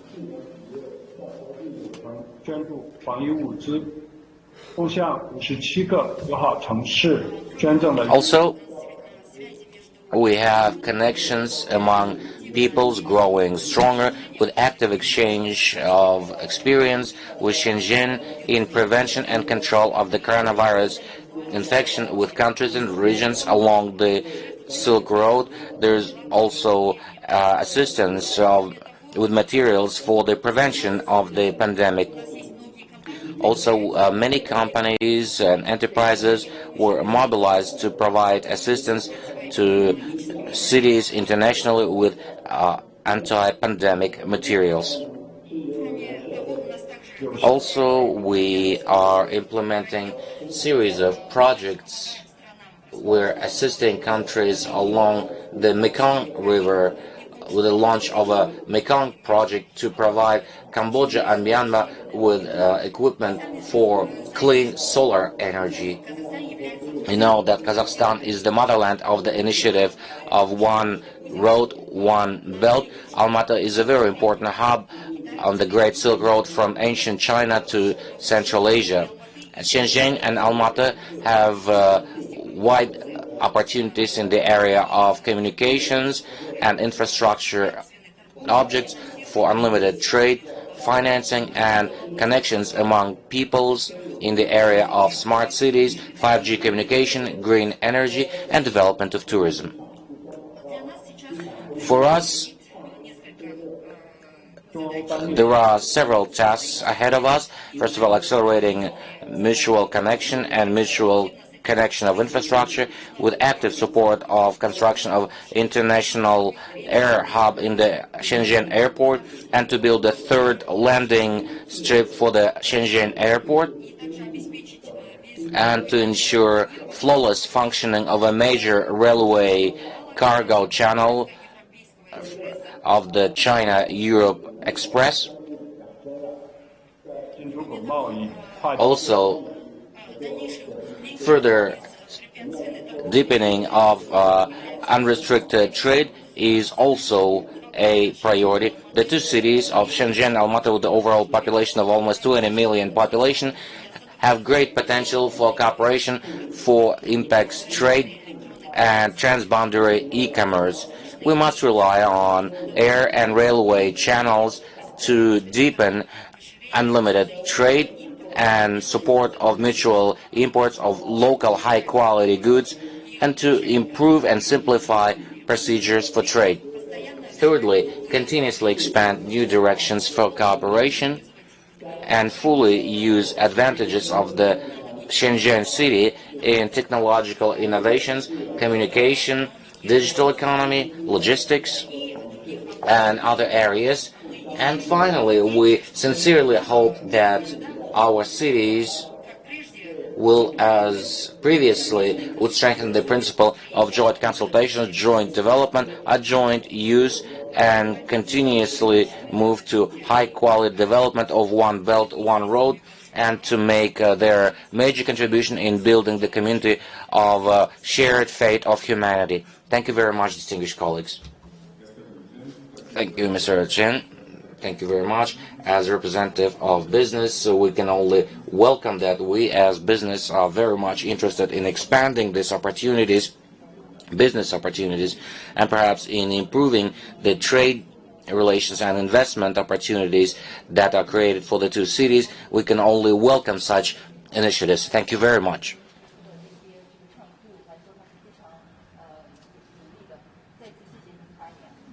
I would like to now address the representative of the city of Kazan, Evgenia Anatolievna, and say that Kazan is also a brotherly city for us, a very progressive, fast developing, very dynamic city, even one of the leaders in development among Russian cities.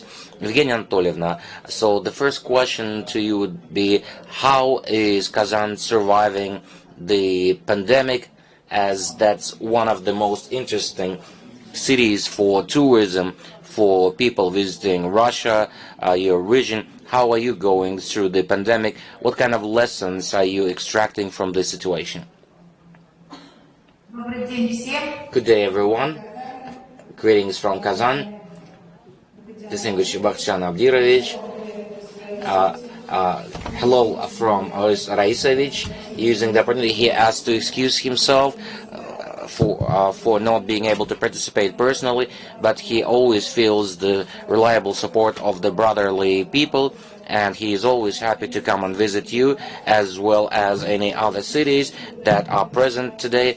And perhaps it is quite symbolic that practically all cities are sister cities for the city of Kazan, and perhaps we are related not only through the Silk Road, of which we talk today, but perhaps we're also related, first of all, by the fact that all these cities are developing very fast and very dynamically.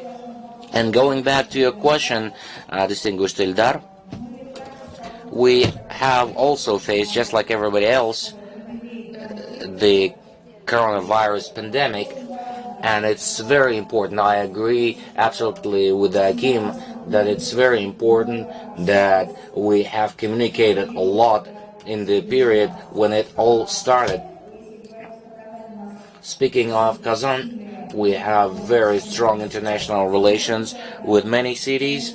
And of course, this online communication is really worth a lot, because on one hand, we could not physically travel to talk to each other personally, but when in a platform we have distinguished mayors who are sitting at a virtual round table sharing their practices at the time of the pandemic, of course we can really quickly learn from other cities.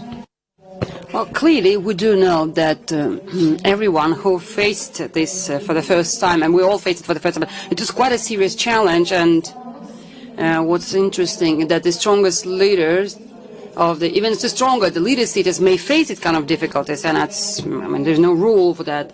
And the mayors are here, and these are strong and influential leaders who are working for the people of their countries and who take certain decisions that are not going to be written about in any books. So therefore, these kind of communications are very, very valuable. Well, when it comes to tourism, of course, it has suffered significantly. It took a blow, really, after the pandemic. Our city was no exception. In 2019, we have registered 3.5 million tourists and visitors and guests. That's quite a number for us. But during the pandemic, we had a very serious decline. It like plummeted down to 1 million tourists, and it was very hard, very difficult to survive. Restaurants, tourism as a whole,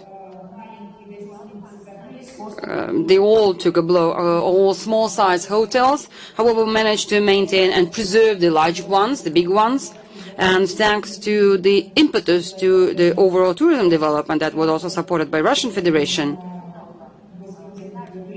I mean the Russian Federation's State Tourism Committee. So thanks to all that, we more or less maintained a stable level. So the tourism is nearly back to the condition of pre-pandemic. So pre-pandemic, I agree that on top of doing lots of things internally for tourism, it is absolutely crucial and important that the international commuting, international flights between the cities and other countries, they were maintained. And actually, yes, we used to have regular flights with Kazakhstan, a few of them. We never had any direct flights with China, but actually Kazan is now building a new route. It's called Moscow-Kazan. It will launch in 2021.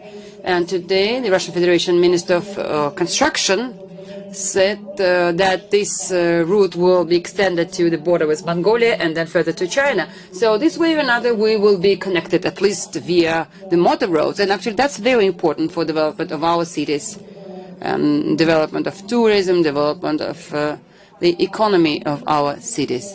And for us, as for a city, as the main city in tourism, we're always very happy to see all of you, to exchange best practices with you, and we're ready to welcome you anytime. Thank you. Thank you, Evgenia Anatolievna. Well, the challenges that emerged together with the pandemic were not purely of pandemic nature. I understand the mega cities are facing them hard. The global disasters, the global warming, climate change, it is all affecting all of us. So, Kirill Valentinovich, I would like to address you now. We're very happy that you were able to make it today and that you found time. And I'm happy that, I'm really happy to see you. So, could you share your lessons learned in development of mega cities? Well, globalization went beyond the rules of the yesterday, and the climate is changing. The global warming are all affecting the cities, and of course we want our mega cities to be ready, to be prepared. Not, to respond or to react, but we want them to be a little bit more predictive, like we say in business, right? So could you please tell us how you went through the pandemic? How the city of Neva faced the pandemic, what's the situation like now, and where are you steering your development? Thank you, Mrs. Agentaev, colleagues, friends. Well, before answering your question, I would like to send the regards of the governor of St. Petersburg, Mr. Petlov. He highly appreciates the collaboration with the mayors of the Silk Road cities, and we're very happy to have contacts like the ones today, which help us interact with each other. When it comes to the pandemic, it did definitely affect us and influence us and affected the city life. The infection rates are pretty high, and due to emergence of a new strain, we will be introducing tougher measures of control of the visiting, entering tourists, and we will be introducing tougher controls and testing at the Pulkovo airport. And the system of healthcare, of course, is under a lot of pressure, but it seems to be coping. As for the transportation sector, mobility sector, that of course has suffered as well. I mean, it has been influenced by the pandemic. People have now moved and shifted to online, and the passenger flows have not recovered and did not go back to pre-pandemic levels. 85% of transportation that we had back in 2019 by public transportation system and via and through Pulkovo Airport, which is our main transportation hub, that hit the level of 20 million people. So this year, this flow have decreased by 10%. However, we continue growing and developing and evolving. We do understand that the pandemic will end one day, and actually the development of city transportation, or public transportation in the city and in the west of the country that have the largest dry port and dry cargo port and the airport and the border control points, and we will be on top of that developing the network of motor roads. And agglomeration is completing the construction of this transcontinental road, the Western China, Western Europe, along which the high-speed motorway was built from Moscow, St. Petersburg. Also, we have another road that's being built to Scandinavian countries with Finland, and eventually the unpiloted, driverless trucks will be able to use these roads to deliver cargo, and that will be a breakthrough at the technological service, the technological arena. So the digital transformation of the sector and expedited introduction of new technologies is one of the objectives of transport strategy of Russian Federation until 2035, where particular attention is paid to St. Petersburg, being the city that is located at the crossroad of large cargo flows, whether that's for north and south, east and west, or, I mean, Western China, Western Europe, also the northern marine way, and the capital of that sea transportation, sea cargo flows is St. Petersburg. Of course, we've been, heavily investing in all of these opportunities and been supporting all of the transport opportunities. The concept of railway sector development is has been approved, and as a result of these developments, the railway put through capacity will be increased, including to those that are built, to the ports that are built in Baltic Sea and Finnish Gulf.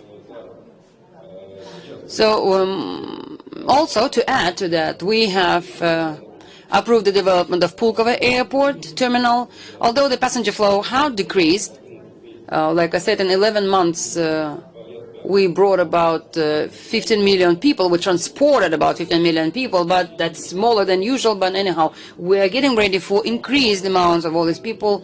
And our airport is one of the few airports that have so-called the seventh freedom. And generally, all air companies can carry out their routes and their transportation via Pulkovo Airport. So on the 29th of October, we had a very happy event.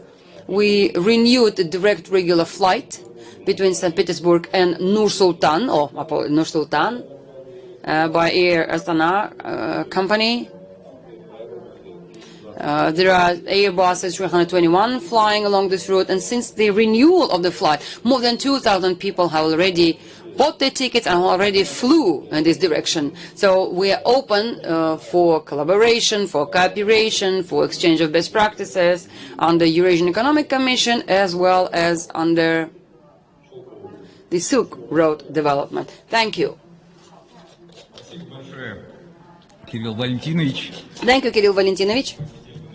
Well, we have the representative of Istanbul, Mr. Mehmet Alkan Alka. We are very happy to welcome you to our bridge. I mean, for us, for my family, Istanbul was the hub where we're kind of a refuge for us, where that helped us get together for all of our families. Some of us are in the US, some of us in Kazakhstan. Istanbul was the there we all met. So Istanbul with the new concept of the airport, of the hub, turned out to be very good, very suitable for our purposes, and our family was really using it, taking advantages, and actually the fact that they had the direct links and connections was extremely helpful. Mr. Alkanaka, how is Istanbul going through the pandemic? How are events developing with the new mutant, new strain of coronavirus, the Omicron? How do you think these events will influence the further development of the cities, please? Hi, distinguished participants, dear mayors. I respect all of you, and I send all best wishes from Mr. Mayor Mamoğlu. As Istanbul, of course, you know, you explain everything, you cover everything. We live a different time and different era. Last week, we hosted Balkan Cities Summit as Istanbul. So, for example, I can bring this project to your information. And of course, it was very difficult. This project originated 1 year ago. It was my idea, my project. And our mayor accepted this idea, this project. And of course, he asked me how we could succeed in this Corona era, this meeting. But it was very interesting that almost all Balkan states, including 11 countries, accepted and participated to this event. So we understood that even though Corona, everybody mentioned they were Corona and we need some creative ideas, but people still need to get social contact and physical meetings as well, and we can succeed. So why I mentioned from this idea, because why not? We cannot succeed the same project as sister cities, as in this region. Almaty is, you know, our sister city, and we are proud for this. And as Istanbul, to be more specific, we have Istanbul Investment Agency. That's a newborn agency, almost 1 year old, very, very young organization. And everybody mentioned about investment was very important. Of course, investment is very important, but the research question should be to what and how. So maybe we can discuss on this kind of issues, because now each nation understood and humanity understood that each nation couldn't succeed alone all this kind of problems, including Corona, including climate change. So we need to act together. But how we can act together? So because of this, I said that this Corona might be an opportunity for us to push us to act together, to think in a more creative ways, and of course prioritize first of all our needs, which needs takes the priority. As you know, now before the Corona, still there were problems that we had to face, but unfortunately this Corona differentiated all these kind of problems, and we are at that point. So we are open to all proposals. We are open to act together. We are open to collaborate. And at that point, Istanbul is ready to work all these kind of activities. Thank you. Thank you, Mehmet Bey. Спасибо большое. Thank you. Well, I would like to address our guest from Samarkand, Vice Hakim Erkecan Fazilovich. There are many initiatives that are being undertaken.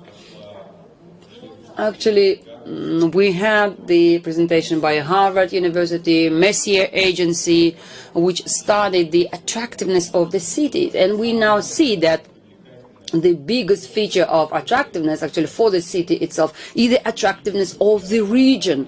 And we do see that the cities in the region shouldn't consider themselves as competition. They should see an opportunity to complement each other, to, synergically create a wow effect for all the guests and all the visitors. Erkecan Fazilovich, what do you think about the new initiative on development and restoration of the Silk Road? You may have your own vision. If you could share that with us. Thank you. Hello, dear colleagues, organizers of the forum, moderator, Ildar, Askar will speak. So I apologize for Mr. Ilkin Fazilovich being unable to attend. This we have, and therefore we have the deputy mayor of Samarkand city, and he in person couldn't attend. Well, in his presentation, Samarkand is mentioned as the capital city, actually, as one of the intersection of the Silk Road.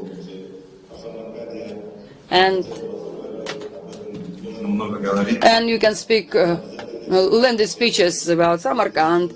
I think all you have to do is come and visit Samarkand. In 2021, as you all know, a lot of organizational issues were addressed, and some large-scale events were conducted in Samarkand, such as Shanghai Organization of Cooperation, and there will be a big forum as well devoted to the topic of tourism that will be hosted in Samarkand. Actually, we'll be inviting everyone, and we will be inviting everyone to attend this forum. And I would like to thank all the participants and to invite you visit Samarkand in the new year.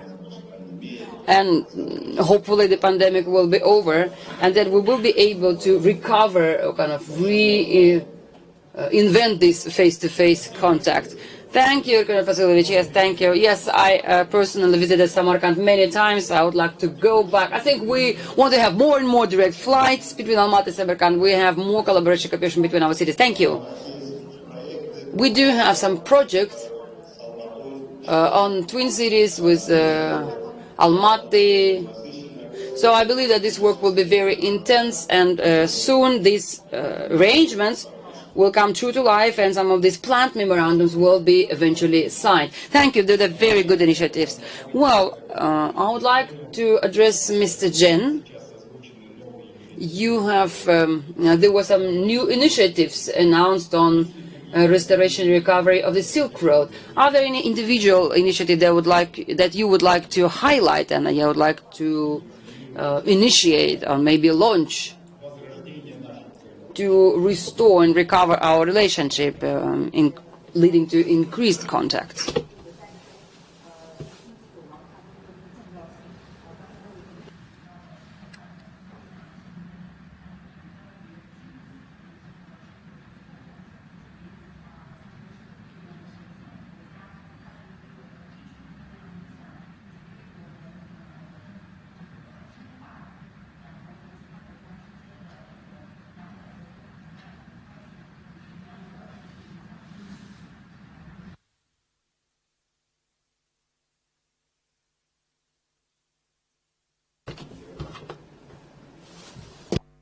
非常对这个新的丝绸之路啊非常感兴趣。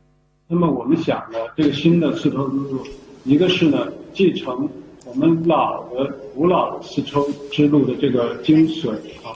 As for recovery and restoration of the new Silk Road, then I could say the following.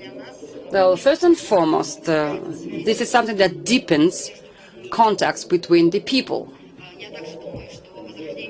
Also, I think that the recovery of the new Silk Road will bring us new trend of globalization, and it will turn into economic corridor that will ensure a diverse and uninterrupted trade. And despite this epidemiological situation and the pandemic, but thanks to this kind of online platforms, we can, in an uninterrupted manner, exchange our views and practices.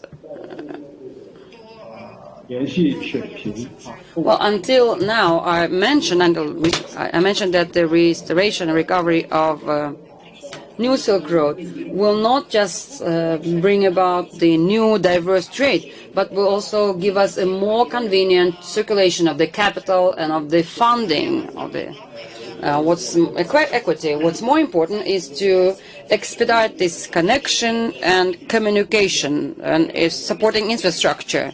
Also, you mentioned that staff training and human resources for us is of key importance. Therefore, I believe that we need to continuously expand into new directions of cooperation and fully use the advantages of our cities in the technological innovations, communications, digital economy, logistics, and professional education, vocational education, and in other areas, despite the negative impact of the pandemic situation. We're very happy that thanks to such a platform, we can meet with you today to exchange our experiences. Thank you again. Thank you very much, Mr. Jan. We do hope that the initiatives will be fruitful and productive for all parties involved in the process.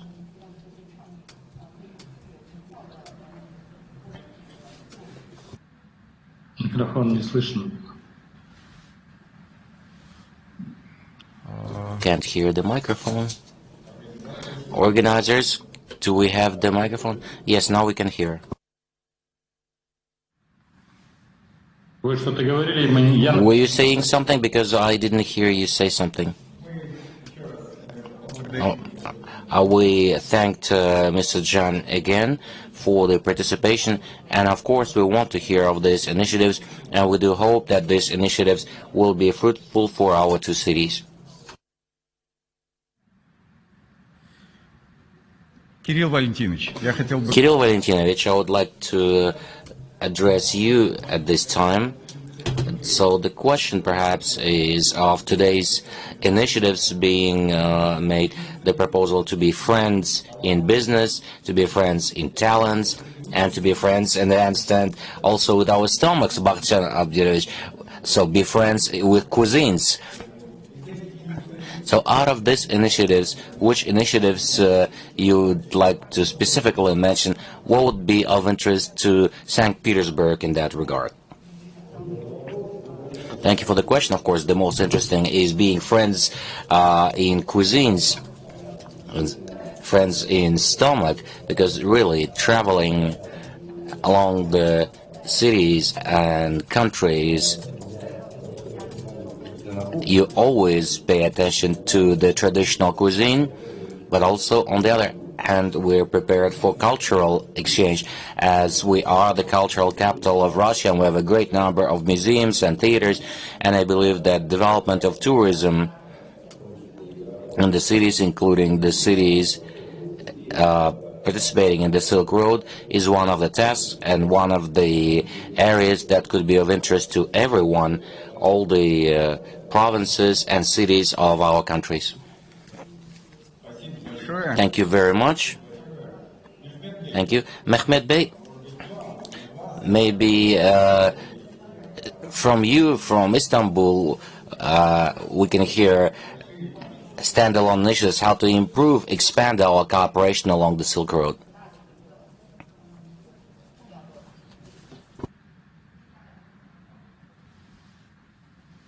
Mehmet Bey. Mehmet Bey.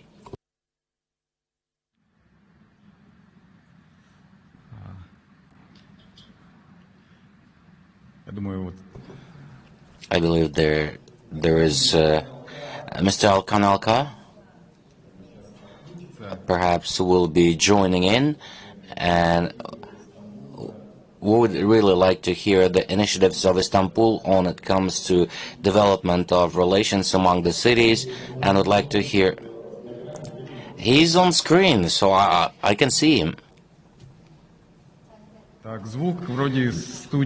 We have sound in the studio. Well, we will work on making sure that it works. Aybek Janshbekovich, Bishkek, Kyrgyzstan, has this great idea of nomad games. My children go to school in America, and a few families actually have come back to see the nomad games. Everyone flew via Almaty, and they were surprised they didn't know about Almaty, but they knew of Kyrgyzstan, they knew about the nomad games. I think it's a very great world-class idea. How could we make sure that these initiatives would support each other? How can we grow together with the initiatives of the cities along the Silk Road to be of interest for all the visitors coming to both Bishkek, to Almaty, to Samarkand? I think it can only be mutually supportive. Yes, of course. I would like to know that Nomad Games were in a way a showcase for Kyrgyzstan at the time. We, thanks to these games, could really raise interest of many cities and countries to our country.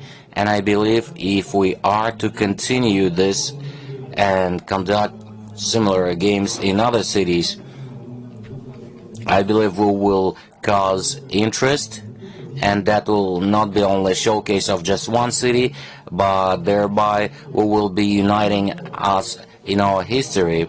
Yes, I would support the initiative that we should also be friends in stomachs, in cuisines, but each of the cities along the Silk Road has tremendous history.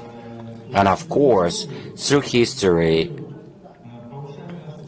we can also increase our tourism attractiveness. That will also be a good idea. We have good historical monuments in each of the cities, and I believe along the Silk Road we could create perhaps a roadmap through development of such historical monuments by attracting for each segment of the Silk Road, identifying for each city some historical monuments, increasing thereby attractiveness to develop tourism in each of the cities. I believe history can also be a basis, could be a showcase, thereby bringing us together. And we, through different periods of history, can talk about the commonalities of our history, or even our outlooks, and each city would find something in that, and we could do this kind of a historical overview for each city through the monuments. Developing tourism, I believe, would be one of such good ideas. And in that sense, I believe we have successful experience with Nomad Games, because when we conducted these games for 2 years in a row, we were hosting it in Kyrgyzstan, and every time they caused great interest and were a success. And I think this practice should be further developed and implemented in other cities of the Silk Road as well. Thank you very much. And I would like to ask Alkan Alka, our guest from Istanbul, Mehmet Bey, if you have any initiatives how to improve interaction among our cities, any initiatives coming from Istanbul, we would like to hear from you, please. Mehmet Bey. Very much. I congratulate you for this great forum. Really, this kind of forums gives us to explain ourselves and to get more closer. And from that point, as Istanbul, as I mentioned in the beginning, so we succeeded to meet each Balkan cities in Istanbul. So why not? We can host all our brother city in Istanbul, from Samarkand, from Almaty, Kazan. Why not? We can organize with you in Istanbul. There's a meeting, and this should be around meetings, for example, like series. Next year in another city, 2 years later in another city. Why not? Because now we learned that this corona taught and educated all municipalities and cities as well. Because, as you know, city diplomacy now take the lead in international relations as well. Even though before it used a little room, little opportunity to maneuver, but now due to each nation has almost the same difficulties, cities are in the front and connect nations very successfully. On that purpose, for example, now we are about to become a sister city with Samarkand, and why not? Maybe within 2 months with the sister cities with Samarkand as well. We know the potential, the tourism potential of the region We know the richness of the region, but still we can't show at its desired level. And we can work on that manner through constructing working groups, thematic groups, I mean. For example, tourism thematic groups, for example, cultural thematic groups, for example, cuisine thematic groups, sport thematic groups. Of course, economy is a part, indispensable part of all the social activities and investment group, thematic group. Because of this, I mentioned from Istanbul Investment Agency.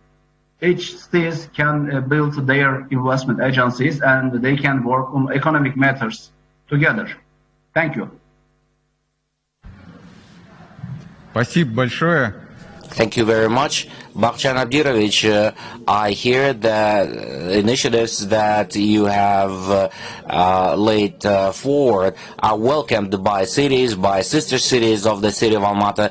We're also interested in having more relations, more attractiveness, because we can really be tourists in other cities, and of course we only know that on the surface, and of course cities require more communication, more interaction, and talking directly, as they say, with hosts of these cities, with insiders, so they can tell us more about the cities. And initiatives are generally welcomed. Would you like to share your opinions? How do you perceive what was said? Maybe you have maybe additional initiatives.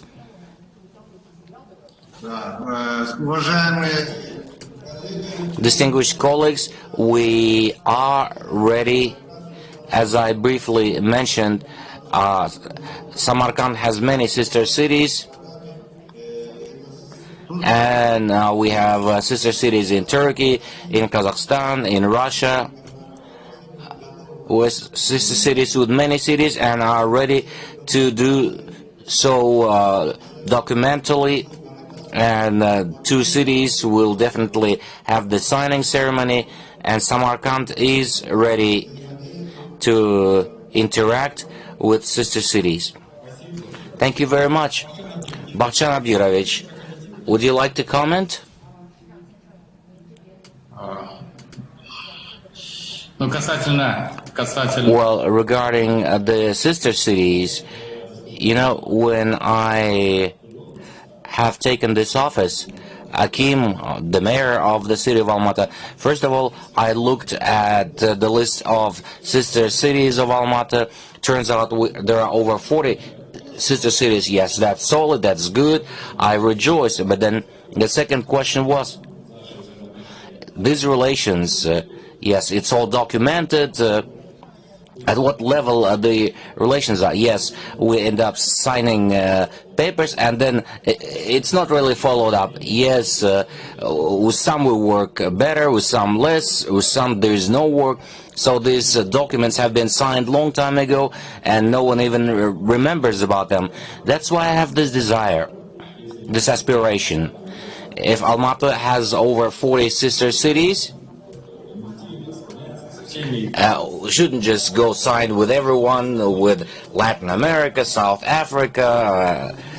So politically, diplomatically, yes, perhaps there were some sister cities appearing with that, but when you have around yourself such major cities, world-level cities, high-tech level cities, and they're also say that they want to reach a new level of relations, why not reformat this and take things to a new level? I see that that was my goal when I, for instance, approached Shenzhen.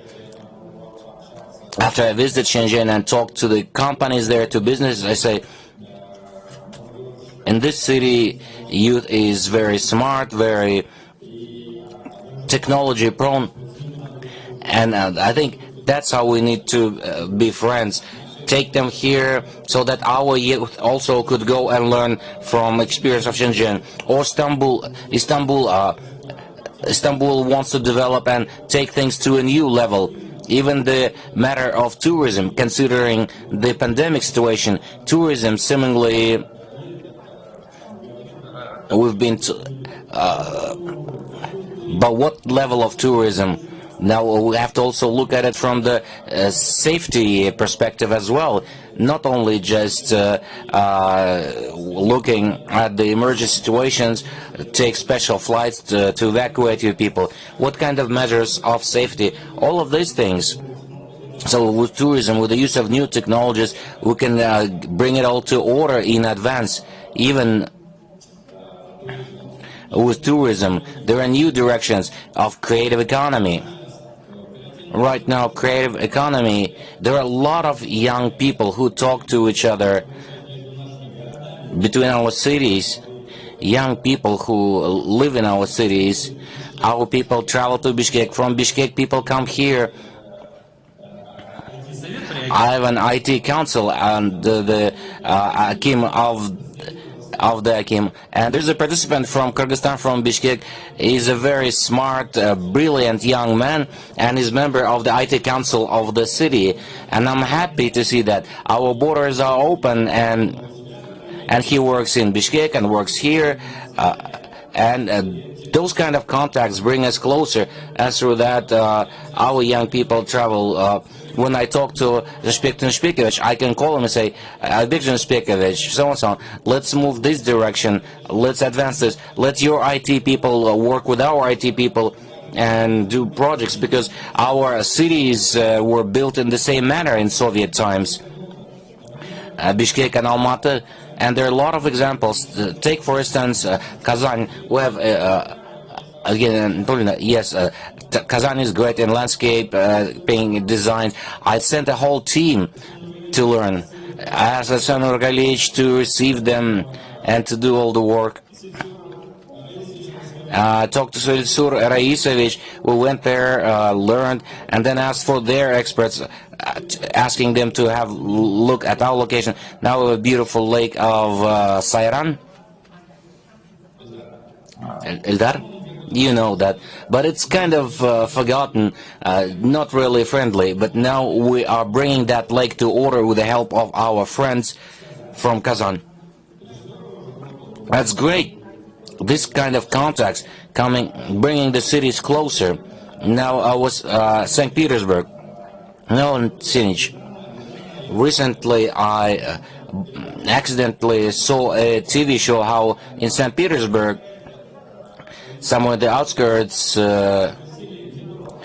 subway station was launched. Not subway, a tram, a high-speed tram, and it's great. As I understand, you make the trains, the rails, all the engines, local production. People are happy, and they launched it in a season. Kirill Valentinovich, we have a tremendous desire. We lost our old tram rails, but we have a great desire to connect our micro-district, and we can work with you in that direction. That's another initiative where we can really not just stay as sister cities on paper, just an exchange of culture with writers and artists traveling. No, this is wider. The world is now moving in a different direction, and sister cities should really quickly reformat their relations and build into this new situation. You know, when I talk to youth, especially with TikTokers, I had a meeting with them. I asked them, what will be your contribution in celebration of the city day? Says, well, it's your holiday, not ours. Like, what do you mean? Well, you organize it for yourselves, for adults. It's a city day, it's for adults. But the concert is not for the youth. We're not really interested in that holiday. So that was the answer of TikTokers. And based on that, I said, look, guys, we are a young city, 180,000 students, 37 universities in this city, 88 colleges. And the young people tell me, no, we're not going to celebrate the city day because it's only for adults.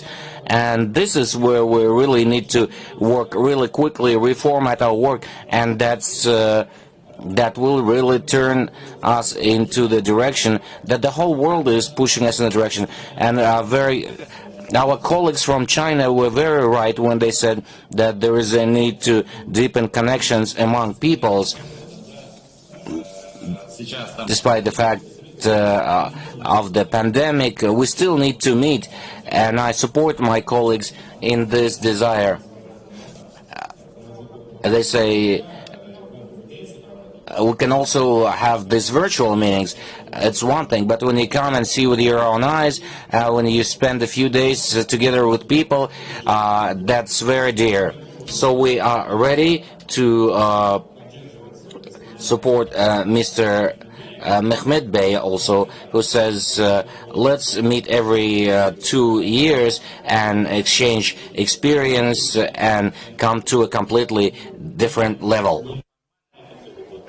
And do that not in a very formal, superficial way, but something that will be truly impactful, truly fruitful, something that will have a meaning and a value. Thank you. Thank you, Bakhtan Abdirovich. You mentioned this, you mentioned this new group of stakeholders, our children, the new generation, that we also want this city to be theirs, not because they were born here, but then because they see their future somewhere else. No, I think the attractiveness of our cities for the talent is our main goal and main objective, because youth, they prefer something fun, and they believe that something is interesting is not here, is out there. And of course, attraction of talent, retention of talent is important, and how to make these cities their home cities is a very important question. I do have a question to Evgenia Anatolievna, the Deputy Mayor of Kazan. Kazan is also a magnet of talents for the region. We do have, they do generate a lot of talent, and so Evgenia Anatolievna, if you could tell me what kind of initiatives you are undertaking to retain these talents in Kazan, to make sure that do not leave Kazan.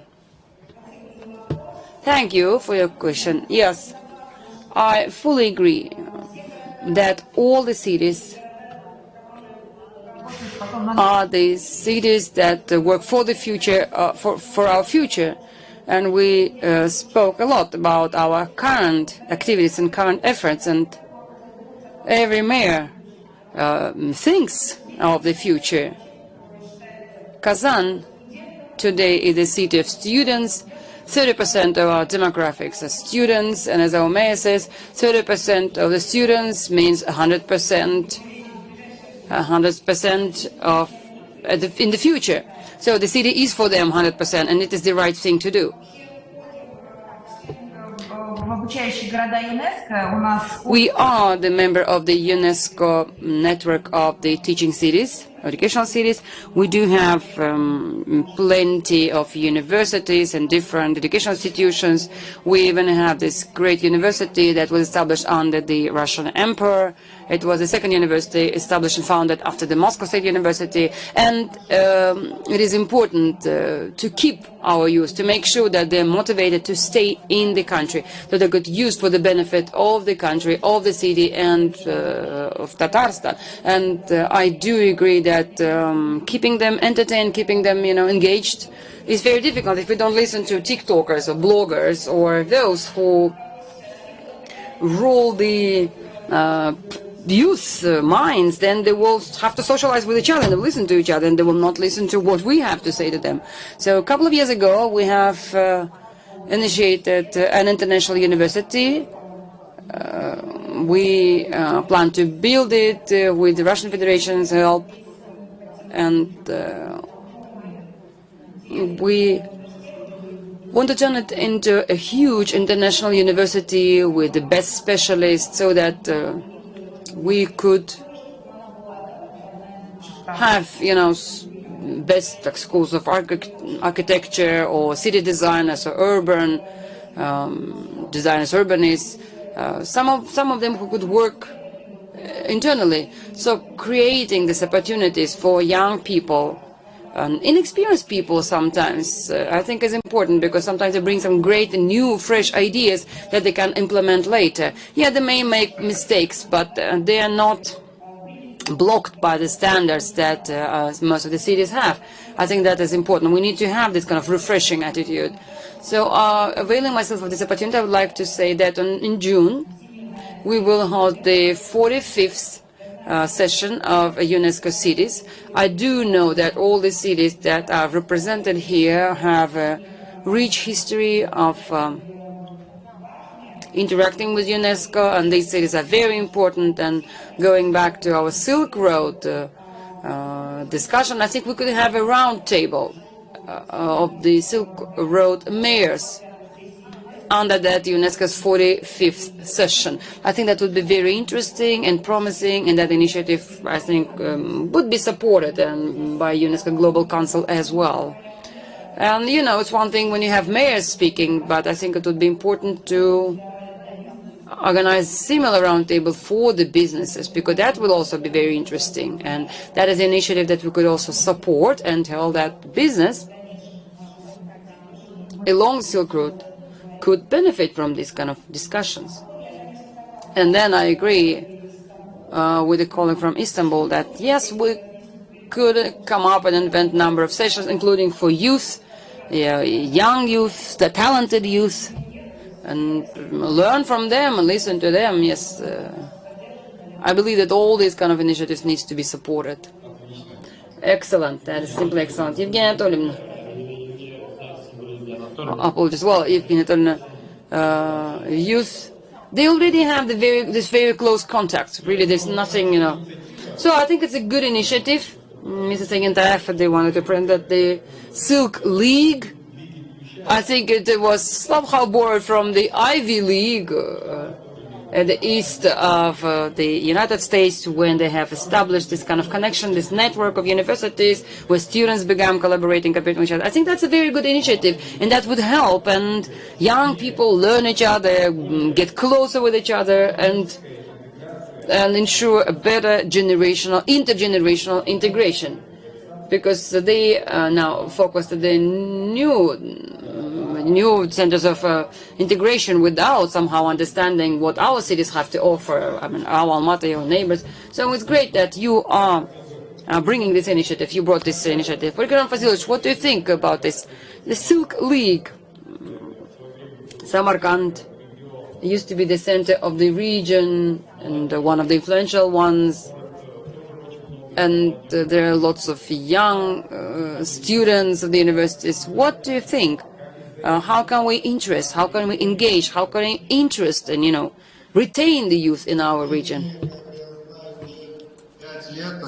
For the last 5 years, our students, especially IT students, visit Kazakhstan frequently, attend different contests or participate in different software development. I do know that there is a lot of support to IT development, and we mostly focused on science. Well, you know, Samarkand State University is 600 years old, and we have more than 60,000 students who study and live in Samarkand. There are 11 universities in the city. So as for the initiative of Mr. Sagentayev, then this Silk League, we are ready to support this, and I'm sure that will be useful not only in the field of tourism, but also in the field of investment and science. I think it's a good initiative, but as we say here, we need to mull it over. You know, we need to sleep on it and try to figure out and then maybe document all of these intentions, and then discuss all these issues in reality. This is a great initiative. We support it. I think that would be very beneficial for the cities, for the countries, and for the youth. Thank you. Well, thank you for your feedback. Aybek Tanisbekovich, talent development. As the mayor of the city of Almaty says that some talented youth are already in cooperation, interaction with each other, I mean with the cities. What do you think about that? Do you think there is competition? Do you think the kind of complementarity? And how can we shift, or how can we go beyond that realm of competition and become real partners? I hope Agent Jackson is not going to ask my surname. No. No, there's no need to ask for a surname. We do understand that it was correctly noted that youth is in touch with each other. They do socialize. I mean, even if we may not have our formal contacts, I mean, the heads of states may not know each other, but the youth, they do know each other. There are social media, there are online platforms where youth, without our participation, without our initiatives, are capable of maintaining contact with each other. The cultural exchange happens, interest, hobbies exchange happens. Truly, digital technologies, they do give us this opportunity, and we must understand that. Well, I think it's a matter of not them being left behind, but actually it's us being left behind or lagging behind. I think we need to make sure that we are part of this process. We need to come up with all these initiatives and maybe propose new platforms. I support Mayor Sagintayev 100% that yes, talking and speaking online is one thing, but they have online, or they have these letters or communications, and they form certain culture that and we need to transfer or shift this cultural exchange to a different nature, to a different platform. Their online communication, their online social media need to be translated or even extrapolated to life, to physical world. I don't know whether those should be the theatrical performances or concerts or festivals, so that they could see each other, could shake each other's hands in reality. That kind of face-to-face communication will never be substituted by an online communication. And that kind of friendship, that kind of contact stays forever. Well, I myself was a Komsomol, the youth league of the Communist Party. I was the head of the youth organization of Chu region. Well, I came from the non-governmental sector. I was head of a youth NGO. So, and I can tell you that many festivals, many trips to other cities, to other countries are still in my memory. I haven't forgotten any of them. In fact, I am still in touch with some of those people. Some of them are there, some of them we talk to, and we recall all this issue, all this, things. And if we create this, if we use this youth potential, and if we back them up by the financial opportunities, helping them meet and see each other, that will be a great start. Not a start, but a continuation. It's not something that we came up with. We will propose new formats, but that's something that we had, that's something that needs to be continued. And that would be a great cultural exchange via festivals, via science, IT, software development, and so on. I can only support and tell you, and yes, to tell you, and extend my support to this initiative. Thank you very much, Viktor Shpekovich. Yes, truly, for us to be friends, we need to move proactively and try to, deliver to use few generations ahead, learn, know each other, and, love each other. Well, at least not to be afraid of each other. I think that is key. That's very, very important for us. I see that our time has come to an end. And in our dialogue, we brought together the mayors of the city. We tried to discuss how we could collaborate and interact more, not at the level of city administrations, but, at the level of businesses and maybe talented people.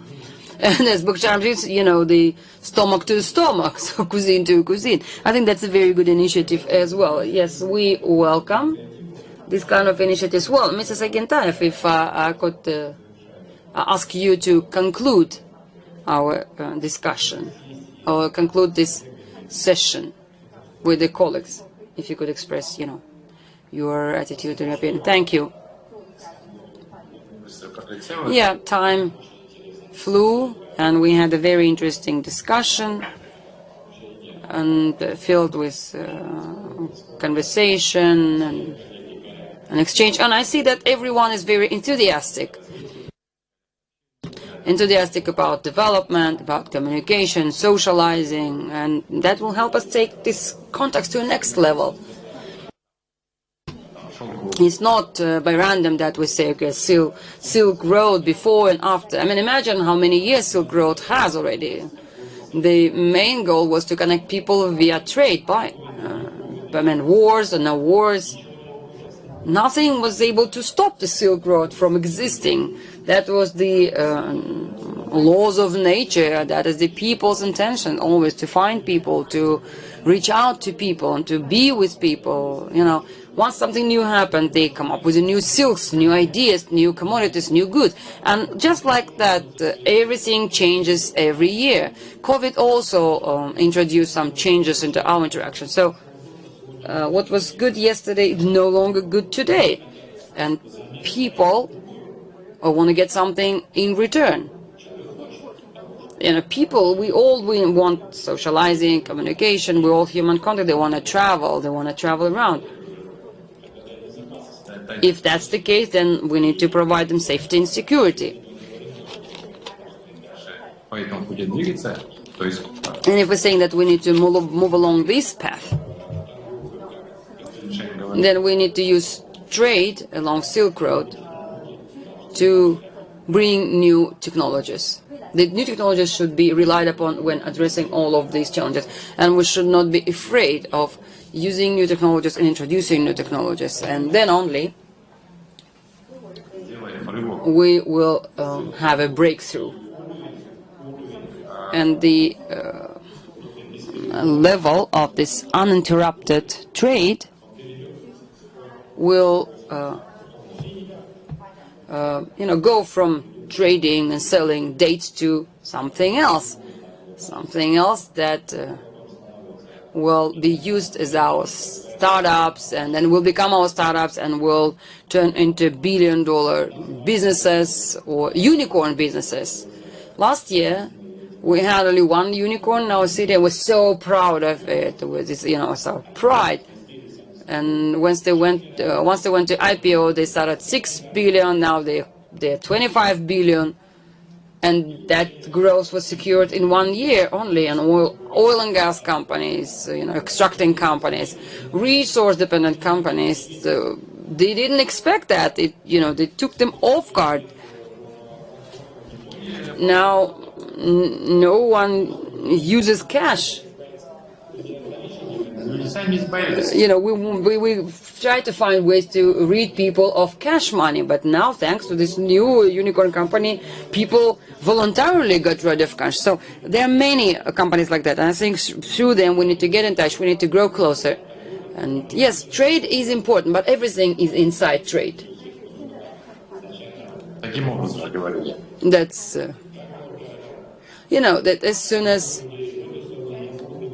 people move this way or that way, life starts to happen. Life intensifies. We have many young people who make, short videos or short documentaries. They make them in Istanbul, apparently. They find it interesting to do it when they have a love story or anything. If they need to come up with a private video, they go to Istanbul and do it in Istanbul, and they're all there.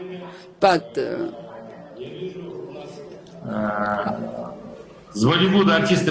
I see that Bollywood artists come here, and if they want to shoot something with the Swiss Alps, they do that up here in Shimbulak because it's cheaper here than in the Swiss Alps. So it's also great, though. That also implies and means interaction. Like I said, people already, young people, are looking for something new. They're more adapt to new technologies. They're more agile. They want this to happen fast for them. And our goal, our task there is to open up the opportunities, to make sure that they are protected in their business making, business doing, and in their communications. Then only we say, oh, then we did this together. We could say that, yeah? Yeah, that was a very optimistic note, optimistic statement to conclude our telebridge. Okay, I think they go to Istanbul, You cannot instruct your heart where to go or not, but I think we need to be friends at heart. We need to see more communication, more socializing. I wish next year we see each other in person, well, either in Almaty or maybe in Samarkand or maybe in Bishkek, maybe in Xinjiang.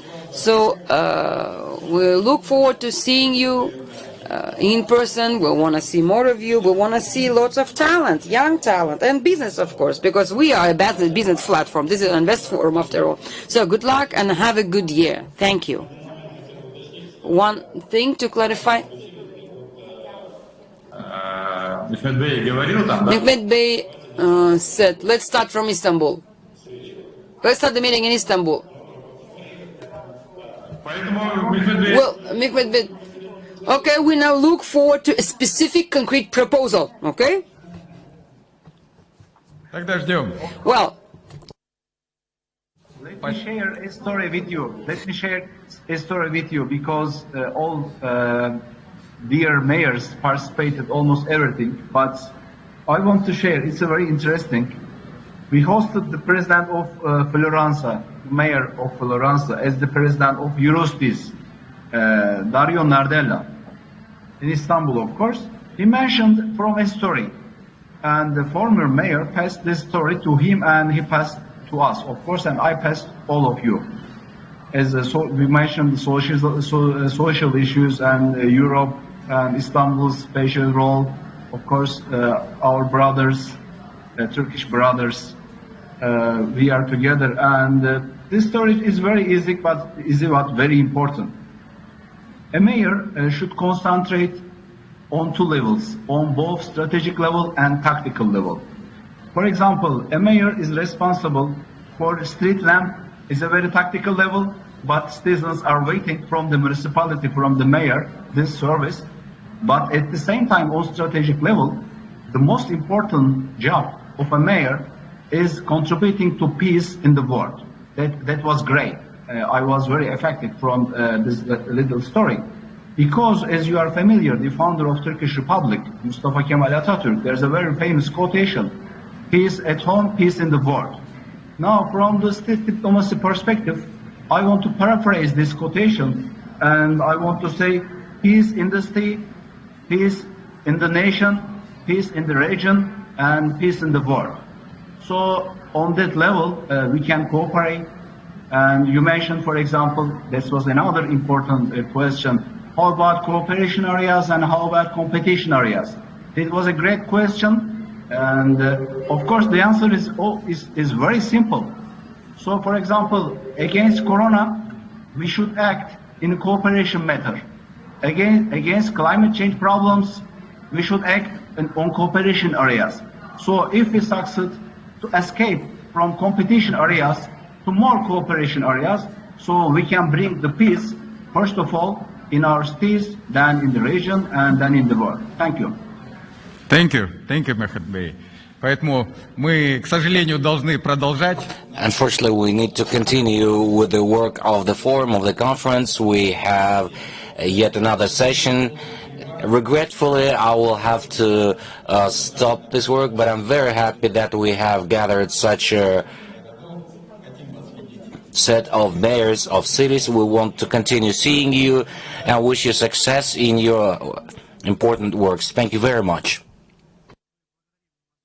We're grateful to the moderator and distinguished mayors, Vaksandirovich, speakers. Thank you very much for this very unique meeting. We now have a 5-minute break, and then we'll continue the work of the forum. Thank you. Уважаемые участники форума, еще раз здравствуйте. Рада приветствовать вас в третьей студии. Ну а мы начинаем нашу панельную дискуссию. Тема «Как мегагорода формируют креативные индустрии». Позвольте представить вам участников нашей панельной дискуссии. Арт-консультант и куратор Ольга Веселова, руководитель управления креативных индустрий города Алматы Кайсар Сарыбаев, ректор, профессор университета Деманфо Университи Казахстан Джеймс Паундер, директор Центра креативных индустрий университета Алма-Ю Дана Шаяхмед, советник акима города Алматы Ирнар Курмашев, и руководитель проектов Британского совета в Центральной Азии Галина Корецкая. И позвольте представить модератора панельной сессии, главу ТАН Медиа Групп Арманджана Байтасова. Прошу. Большое спасибо. Видите, как креативно мы начинаем. Здесь меня приглашают как селебрити.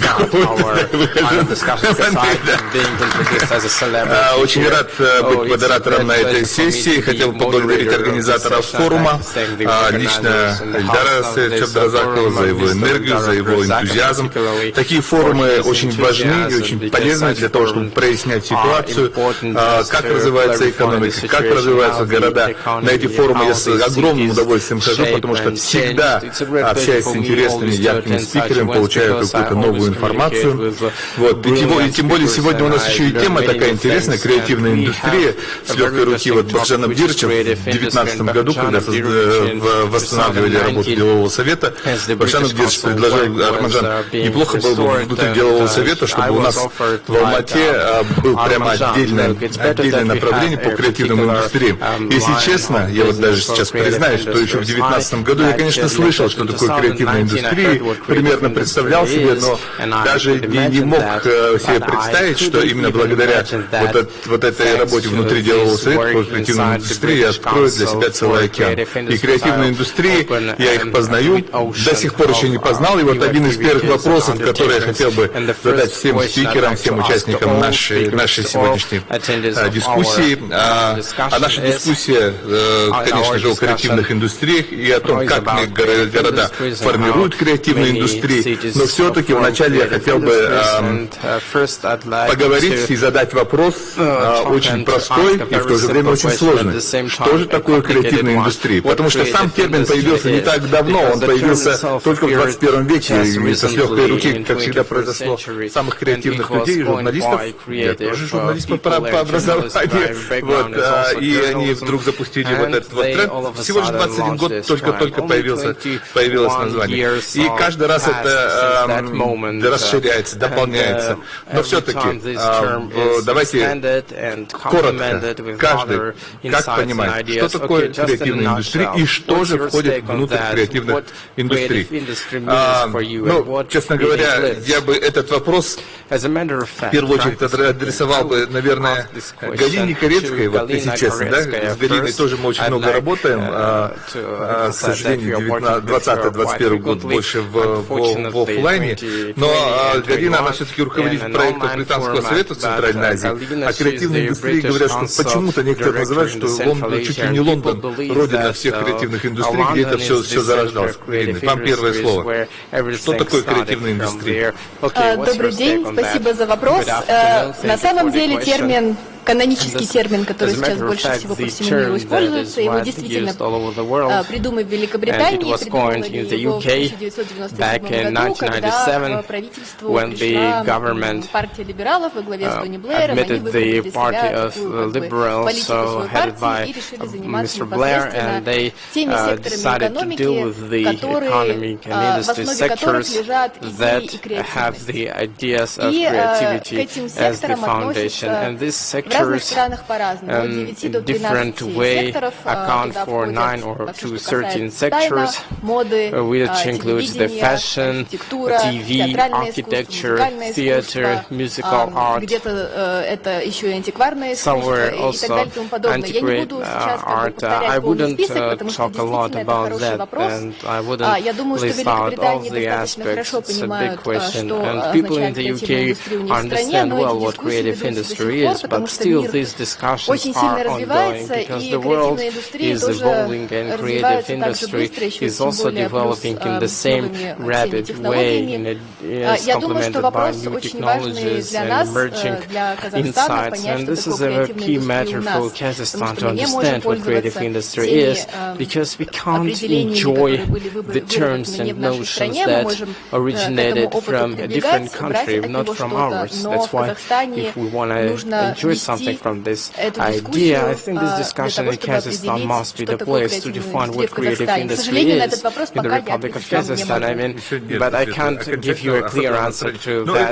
Okay, the same question I'd like to ask. Okay, let's do it this way. This discussion can last for a long time about creative industry because all of us have different opinion about this. In Almaty, for the first time in the history of Kazakhstan, the Department of Creative Industries of Almaty city was created, and Kaysar Sarıbayev is the head of Creative Industry Department.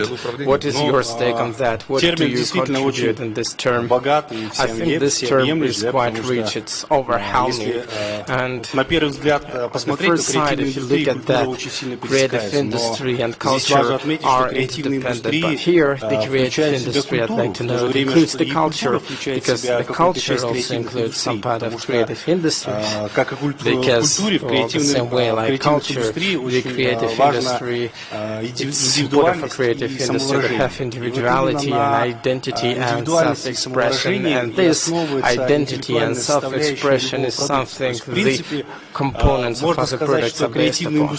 I can suggest that creative industries are overwhelming surrounding us. Whatever we see, the design of any product, it can be a cuisine, it can be events, it can be, patented format of training. It is all about creative industry because this is the creative value added component to any product. That's why I would agree with Galina, because this term is not well understood, and if we unpack it unwillingly, then we will have to talk about it endlessly, because for us creative industry is about strong quality of the city. We can't help but mentioning that Almaty is a rich city of talented people. It happened like during the Soviet Union, many leaders of art and culture came to us that gave birth to many creative people. It would be said ambitiously, but Almaty is the city of the most talented people in the Central Asia. Yes, I can't help but agreeing with it. The same question about creative industry. Sorry for interrupting you because we are limited in time. Because I'm the TV presenter by background, I stick to the timeline. The same question for creative industry I'd like to ask to James Pounder, rector and professor of the Montfort University, Kazakhstan. Okay, James, what is creative industry for you from your point? You're asking a university professor to be time effective, which is very, very difficult. Once I get started, it takes a long time for me to finish. But I just want to say two things. I want to take a little bit of a different view on creative industries. I want to talk about education as an industry, and I want to talk about creative education. And I would say that there are two ways of looking at creative education. I come from a liberal arts background, so that means that you force students out of a narrow discipline into other disciplines like philosophy, music, and so on, and that enables them to become more creative because they have to think out of the box. So that's one approach. Of course, the type of definitions that have been given here are also more directly creative education, because you're talking about dance, you're talking about theatre and so on. But so there's two dimensions to it. Forcing a discipline-based student, let's say in business, to go into the more creative side, maybe as an elective, maybe as something that's part of the curriculum, and also directly recruiting into the creative industries. And I will say that De Montfort University, Kazakhstan, currently is business and law, but as we're moving and developing, we have, we're introducing creative industries as we develop as an institution. So maybe that's my answer for now. Thank you. Thank you. The same question about the creative industry. I'm happy that Mr. Pounder sticks to the timeline. It's a very good thing, very good quality. And now the same question to Yernar Kormashev, who was at the origin of the creative industries management that happened to be in Almaty when he created the documents when he was working in the cultural department. So what was your insight about the creative industry back in 2019 when you developed the documents? I would translate this term creative economy. If we translate what creative means, creation means creating something. When you are a creator, it can be an artwork, sculpture or clothing, whatever, garments. This creative term, it pierces all the terms of the economics like a red thread, and whatever it can be, the industry, the agriculture, or in heavy industry. If you create something and if you know how to pack it in a good running box, I mean, you can monetize it, and as long as there is an ecosystem for that, this is what creative economy means. If you put a paint in your home, then this is just creation, and if you go and sell this paint, it is a creative economy. Dana Shaykhmed, she is the director of creative industry of Almaty, one of the most advanced universities of our country. So, Dana, what's your take on the creative industry and creative economics? It's a great pleasure for me to be here. Just in addition to what our colleagues mentioned, I believe in Kazakhstan, particularly when you try to understand it, it is about the creativity and creative business that is close to tourism. I don't know why, but in British definition there is no term like tourism, but there is a discussion in the scientific world about creative industries and creative economies. Every city, every country can choose the right definition of this term. We as a country that has a deep cultural background, understanding what creative industry for us means, there must be something about the tourism. Maybe it's not the best practice for all the countries, but for me it is the commercialized creation that allows you to develop the tourism. And the same question again to Veselova. Miss Veselova, I think there are 3 points that are important to highlight. The creative economy is culture-driven, and what differs the creative economy from culture is non-cultural product. And if you're talking about the product of creative economics, in here what really important is the added symbolic value. Every piece of art, every artwork has a design, and when it turns to be a unique one, then this symbolic and very valuable for a human additional value comes out, and it becomes the product of creative economy. And this can be applicable to all industries and human actions. And I think creative economy is the future of the cities, and I'm really delighted that Almaty ushered this era, ushered this field, and because the cities are competing for their residents, and the creative economy as the economy that creates the environment largely is determining factor in this competition. Thank you very much for all your answers, and I believe that if we consider this portion of the conference as the recorded video, we can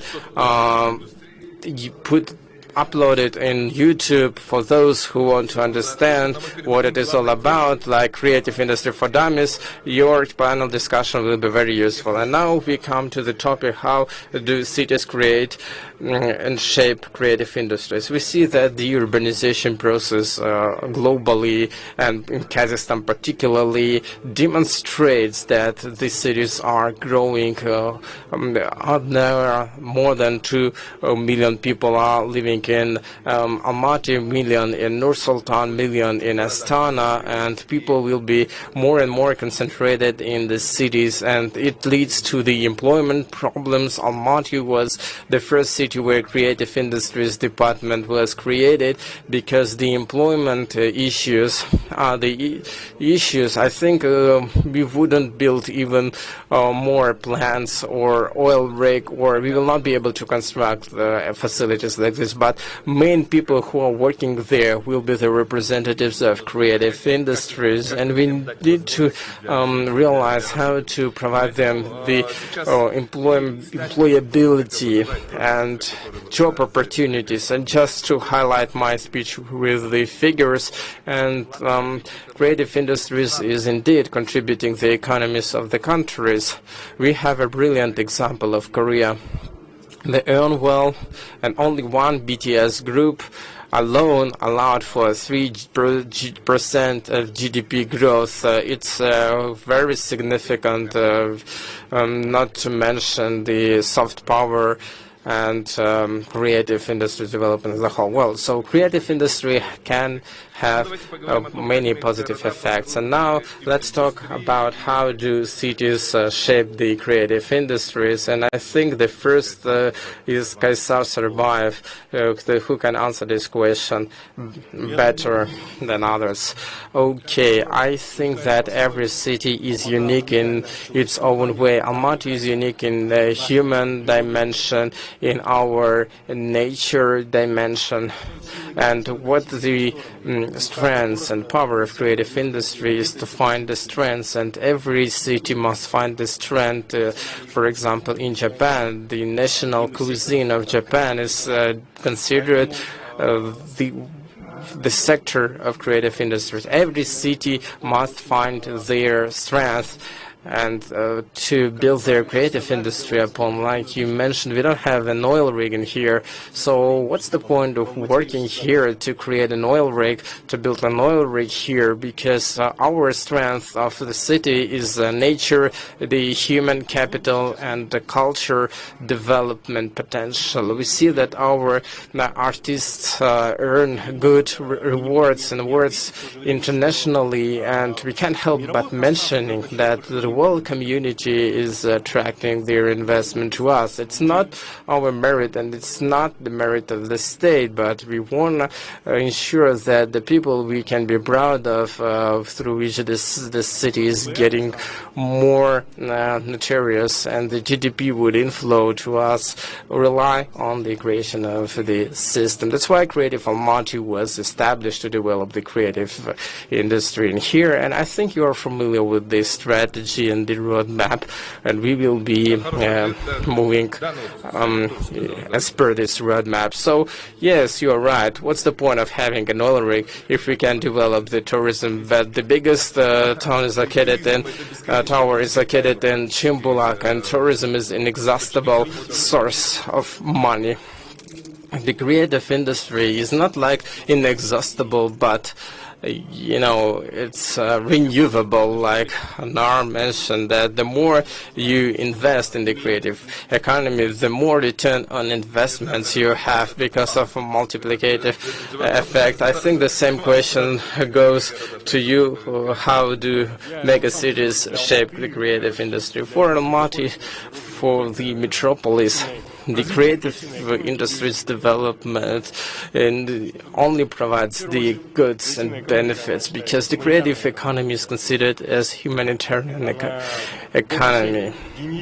It generates more jobs among the youth, particularly because it allows youth to exceed the market with the lowest bar, with the lowest knowledge.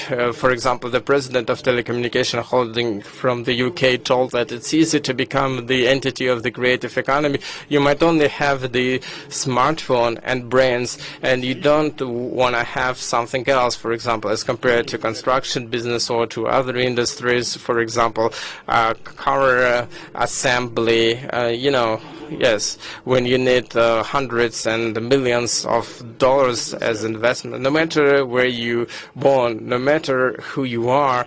But we see some brilliant cases when even a baby becomes a successful project. For example, Aminka, Vitaminka, a child. There are many projects in Moscow when you see when the youth are the drivers of the creative industry. And no matter how old you are, that's why you can be also always the part of the creative industry.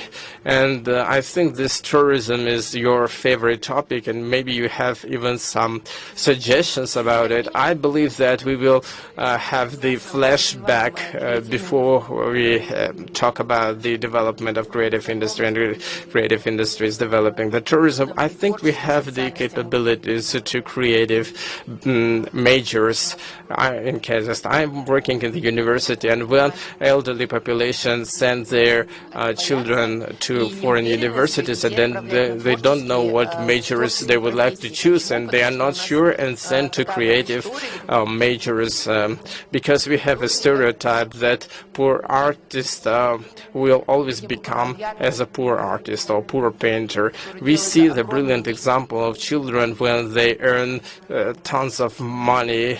In Almaty, we need to change the mindset and understand that we can do more now, rather than the builders, financiers, or oil engineers. If you are a blogger or a TikToker, I think this mindset is well realized by their children, but not about their parents. Their parents who take decisions instead of their children, they don't really realize it.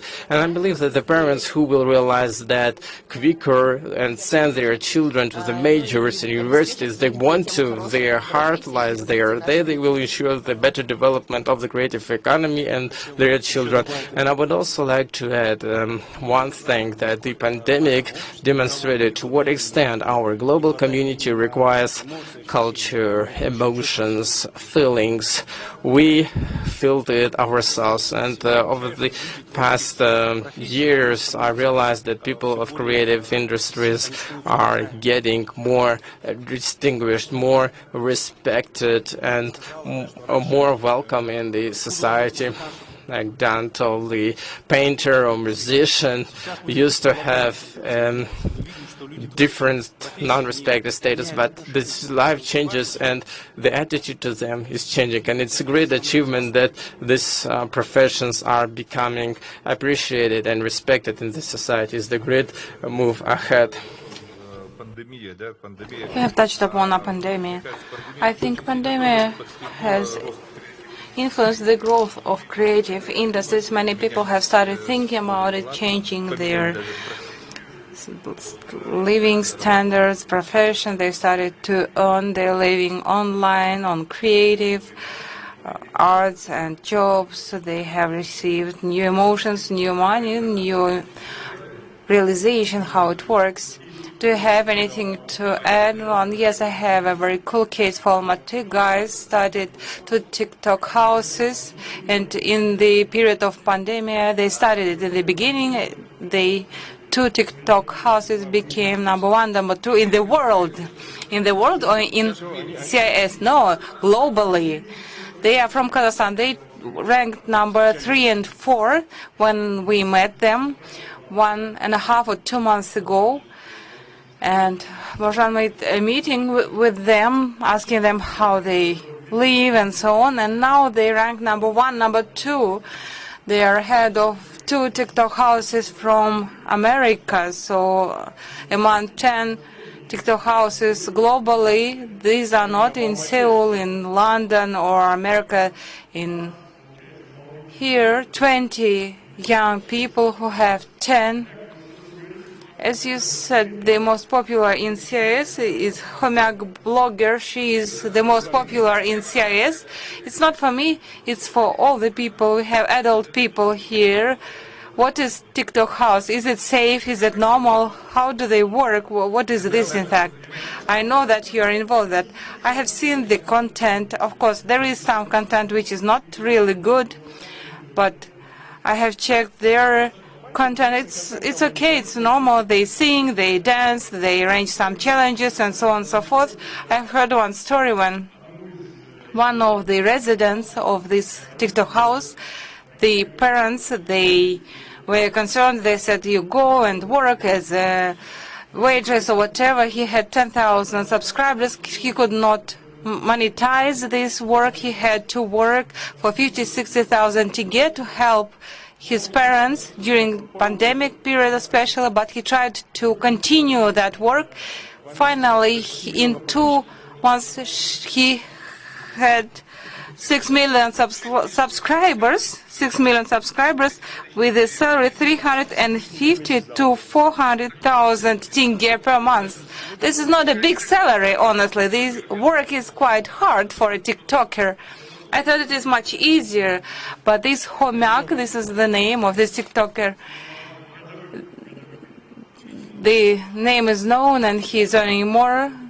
It's important to understand that when the producers shared the profits of Homyak, of the other bloggers, I will not tell you the figures now, but 60 or 70% of income was received from abroad. Can you imagine? So this is a currency money coming to Kazakhstan, right? We give them creative intellect, content, and we receive hard currency, right? Yes, this is another point for export, you know. Better than oil. You see that the information flow comes down. We had videos, video films, radio editions, and so on. Now the same scope of information is placed in the 10-minute videos, you know. Yeah, we do still have problems with it, which have to be discussed, but I think you have decided to add something.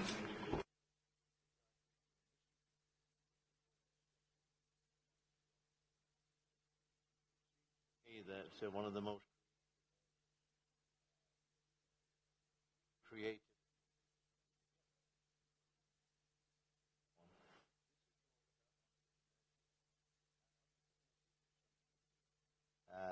Certainly in De Montfort University, Kazakhstan, we're very much promoting entrepreneurship.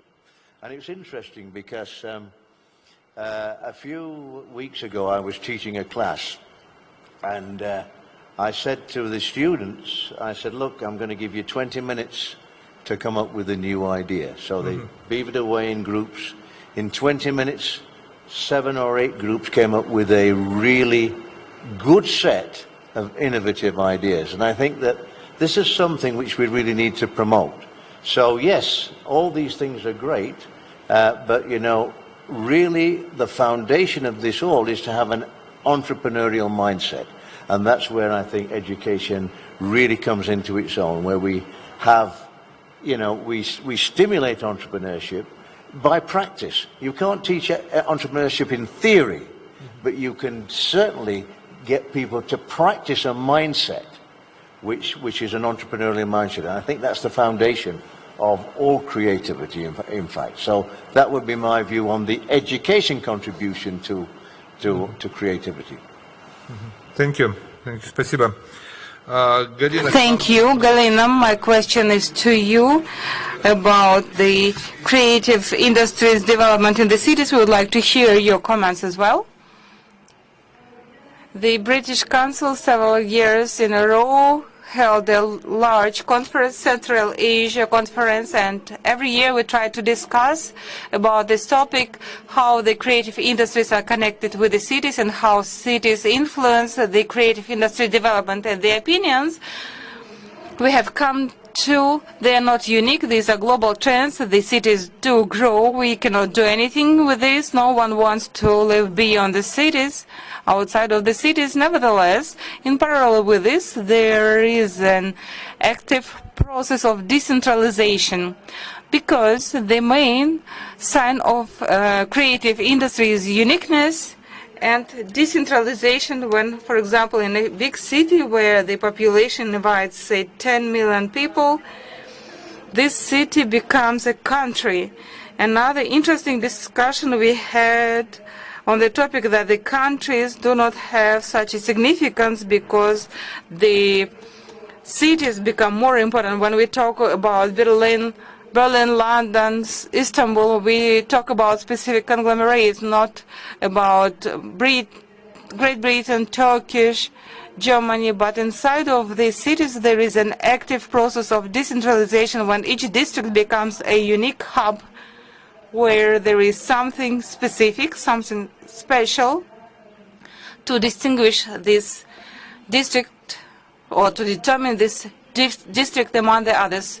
It is an interesting trend from the tourism point of view. When people come to a new country, they want to receive a unique experience. Of course, they will go to see some sightseeing, some interesting people, interesting gallery, and some important parks. But what is more interesting for each tourist is to see how people live, and decentralization helps a lot in this process. And the creative industry also is very popular in this. Every city is struggling for the creative people, creative class, and an important role of every city is to create the condition for the creative people to be able and to wish to work in some specific locations, because the world is becoming more and more global, and the struggle for human resources and for the human capital is at the international level for a long time. Thank you very much. I would like to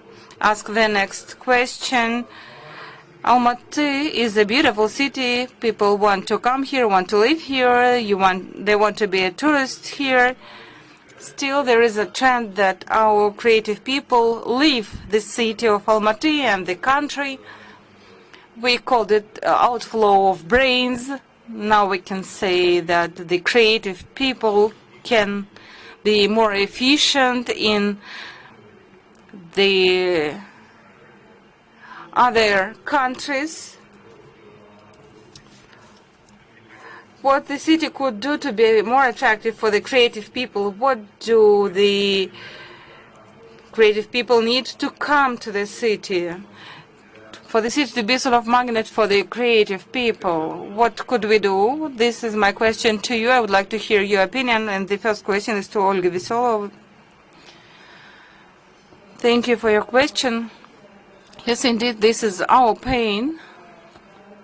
Gala has said that we need to create proper conditions. I would like to give you some examples how other cities solved these issues after the fall of the Berlin Wall and uniting of Berlin, of both parts of the Berlin. Many people, they left Berlin and they faced a problem that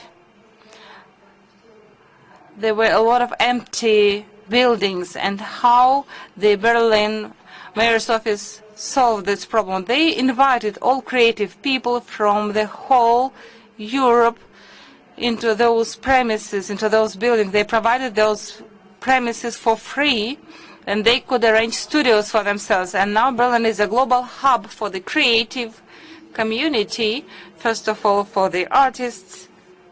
And here I remember again the quotation of one famous German artist, Joseph Beuys, that everyone will become an artist.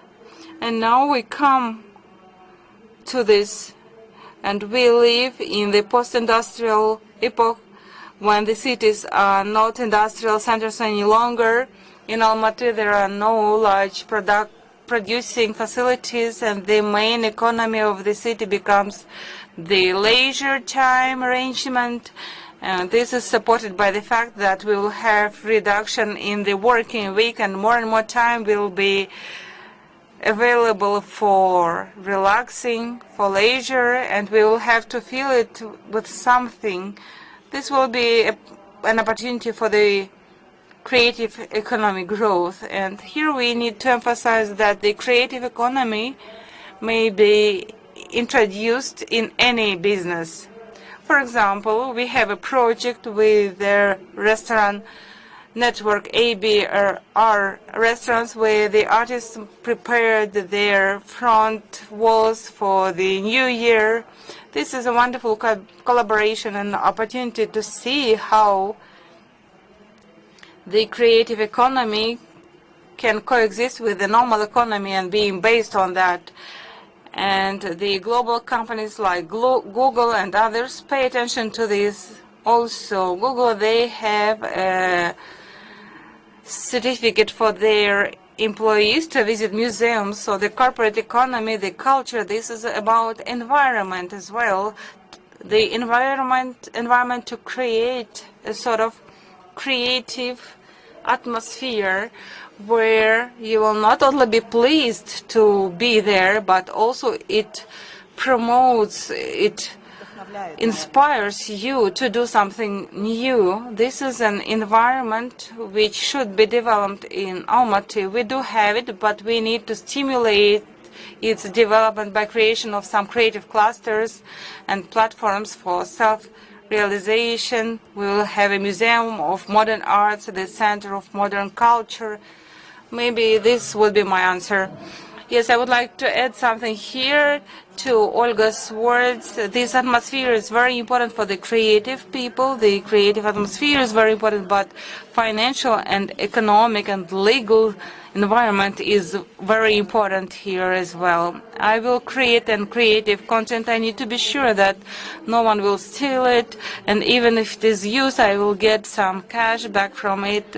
As a whole, we have a big problem with observing the copyrights in our cities. If I give you a presentation, there is no guarantee that you will not hire me as an agency, but you will use my idea. This is quite a popular approach in our business. Here it is important to have a solid environment for the entrepreneurs to know how it works, how to exercise their rights, and other economic support.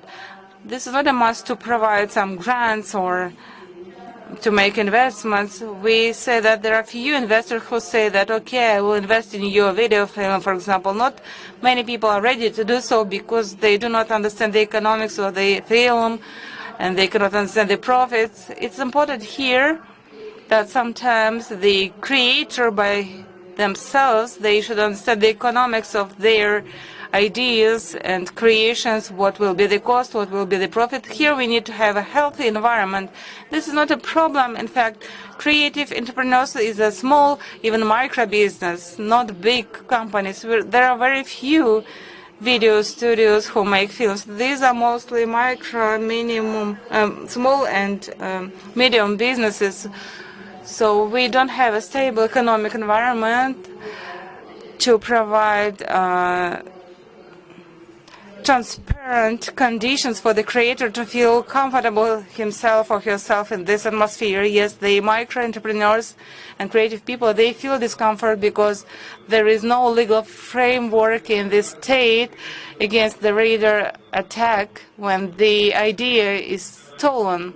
This is the cultural aspect as a whole, and it's quite high in Almaty compared to the other areas. And my question is to you, what we could do in Almaty to make it a magnet for the creative people, to let them feel comfortable here and to want to work here. We need to build an ecosystem here where each creative person, creative entrepreneur could feel comfortable himself and or herself, and to understand that the maximum realization is possible here. And to build the system, my colleagues said that we need infrastructure, funds. What is infrastructure? This is interaction for the creative people.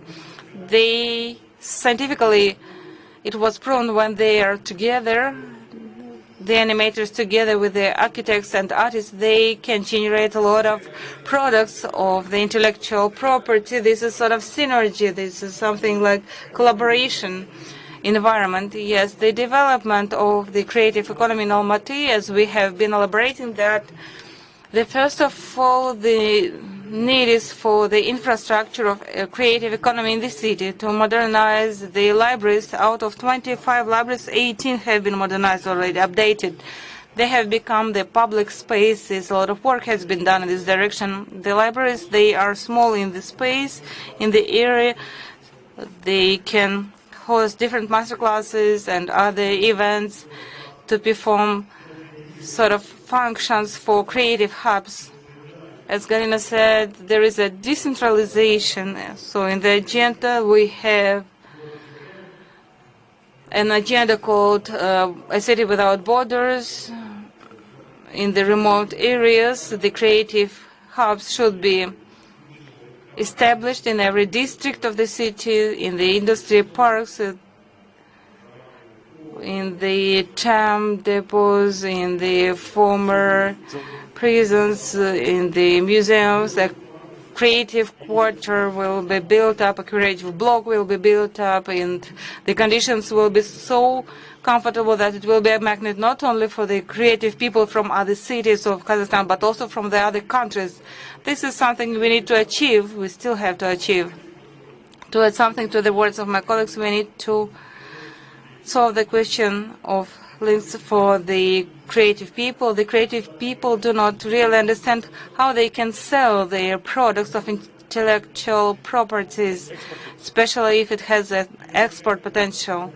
I like an example of Moscow. They created a Moscow export center, and right now they say that they have selected 17 animation studios manually. They have checked if they have any finished products, animation products, and at their own expense they took them to the largest animation market in France. They could feel that atmosphere, create some joint products with the French guys, with Americans. They sold some of their products. They realized how the animation market works in the world. Same with the cinema specialists. This is how it works. We need to create something like this in Almaty.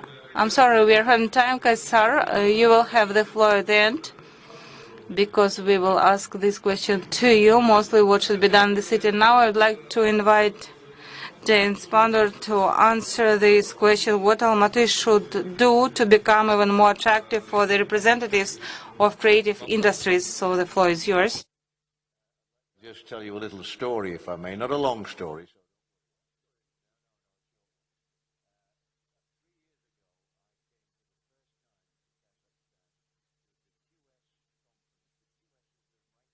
Which ranks all universities. Chairing the worldwide conference here in Almaty. In Almaty. In Almaty, yes. And I said to my, after a week we'd been here, and I said to my wife, we knew nothing about it. We knew nothing about Kazakhstan, nothing about Almaty. And I said to my wife, you know, after a week, I said, this is a great place. Actually, we could live here. Actually, I'm living here now. But I think that's the point. That's part behind it all, is an international recognition of Kazakhstan and the features of Almaty and the other, you know, and Astana and so on. Almaty should be at some point seen to be like, you know, like London, like Paris and so on. It has all the infrastructure to be that way, and yet it is not yet. And I think the type of event that I was talking about, where there were 300 or 400 people, educators, came here for the first time and they were all impressed. More and more events, whether they're creative arts events or whether they're educational events, that will help, I think, create the environment when the creative art people think, I should stay here. I shouldn't go to London. I should remain here because it's an international city. So that was my thoughts on that. Спасибо, спасибо за ваш ответ. А какое место вам в Алмате больше всего нравится? Thank you for your answer. And what's your favorite place in Almaty? What do you like most? DMUK, Demokrat University, Kazakhstan. That's my favorite. Perfect answer. Thank you very much. Yeah, that's brilliant. Very smart, I would say, answer. Okay, now the question is what is to be done for Almaty to become a place for creative people? In addition to what has been said, I believe that the representatives of creative class have high requirements to the life standard, and for creative class, in addition to the capability to develop their business and culture environment, they set requirements like a good environment situation, safety, security, access to the education for their children, healthcare, infrastructure, services, and this is the great set of these services that we are benefiting from, like people. And the creative class has requirements to the quality, and in addition to that, the creative class has also values such as, for example, the cultural diversity. For them, they really hold it dear, and everything when it comes to the inclusivity as well as the capability of like the freedom of speech, their cultural way of thinking and the opportunity of doing so, I think these capabilities and opportunities will be important to attract creative class to Almaty. Thank you. Just recently, I saw the youth forum in Kazakh State University, and a group from Lancaster holding the Created Air Vision forum, and I believe that the environmental issue is the biggest one, and I think other problems are more or less okay. And this Air Vision platform will enable every Almaty resident to be the part of the air basin treatment and cleaning, especially when it comes to the gas heating, to help people to enjoy the gas heating supplies, and I think this forum will help them, and I want to be ambassador of this fund that Almaty needs clean and pure air. And now to continue the topic of what is to be done to make Almaty the attractive place for creative people, I think we can ask this question of what Almaty has already done to be attractive for creative people. Gasar, the floor is yours. I think I would like to take a different look at this matter, because Almaty is a comfortable city for residents, for creative industries, and comfortable environments can be created indefinitely. And if you have a different look at that, I believe I fully agree with the ecosystem, but we need to create the ecosystem for the investors too, because they are not there. If you are talking about the copyright, it is all clear that the intellectual property, like any other property, must be protected. Unless there are legal rights,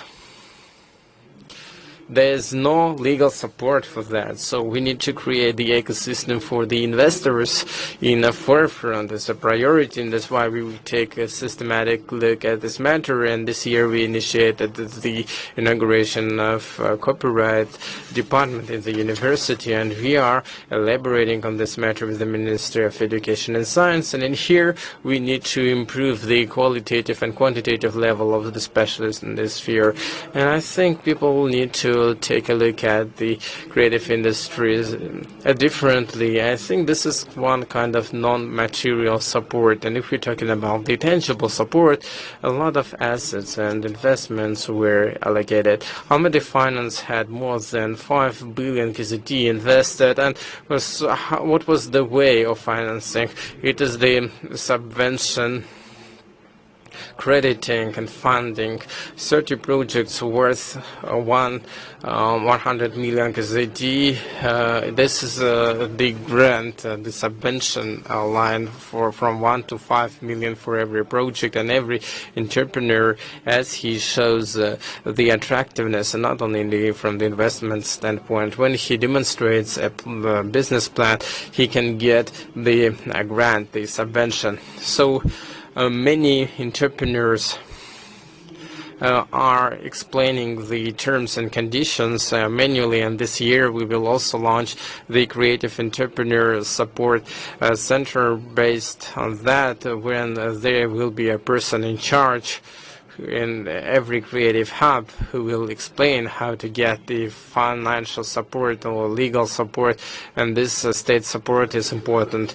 Okay, thank you very much. I can reaffirm that the city, and I confirm that the city is doing a lot to support creative industries, and there are many like SOFA criticizers, like the city must always support creative industries are self-sufficient, etc., etc. Just briefly, do we need the state support for creative industries? So creative industries are self-sufficient and they require no support. Okay, what is your stake, Olga? I think the creation of environment is the booster.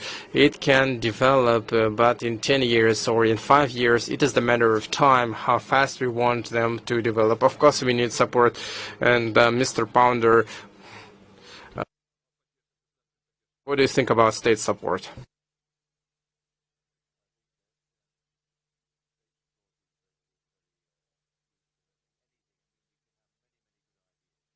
But good ideas have to be turned into something which earns money.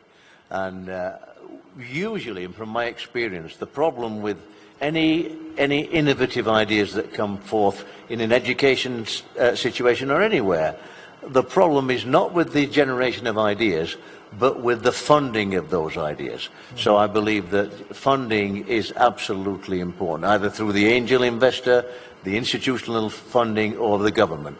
But funding is critical. Yeah. Okay, thank you. Dana, вы как считаете? Anna, what is your take on that? Thank you very much. I think that I see that you're rushing. I believe that the state support must be there. It is for sure, but there is no trust from the creative entrepreneurs and businessmen. And here we need to ensure the transparent distribution of these plans to create this trust. And I really hope for creative industries department support, because this is kind of a transparent mechanism, and it must be there, and like Olga told, we will come to that faster. Irina, what's your take on that? Armanjan, Evgeny, you know, I'm a TV producer for many years, and I think the state must support, but in the close concert must help creative businessmen, the ones who know what systemic problems there are and what underlying, not superficial, but underlying problems of the key of the film industry. I think Kaysar is a professional of the music industry, and when we attract people with Dutch in-depth knowledge, then the support will be given. Everything is going fine in Almaty. The department was created to better understand the problem. Galina, the floor is yours. What is to be done? Should there be the state support? Yes, I think on the level of legal and legislation frameworks. Otherwise, this business will not survive. Okay, thank you very much. Our time is out. I think this 1 hour was really interesting and fruitful, and I think our audience also enjoyed the answers of our experts. Unfortunately, I have no feedback. I see no questions from the audience, but I think every one of those creative people have social media accounts, and they will be able to answer your questions personally, and you will be able to find them contacts from moderators of Almaty Investment Forum. I'd like to thank all the speakers. I enjoy to be with you, to attend this conference and to listen to your answers. And I'd like to thank the hosts of Almaty Investment Forum for organizing this event. And I'd like to thank you that you pay huge attention to creative industries. Thank you very much. Goodbye.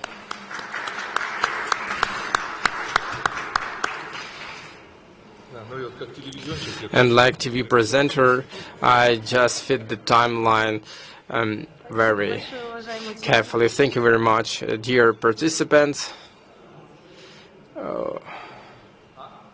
Sorry. Yes, please, dear participants, you can go to make a family photo just close to the home.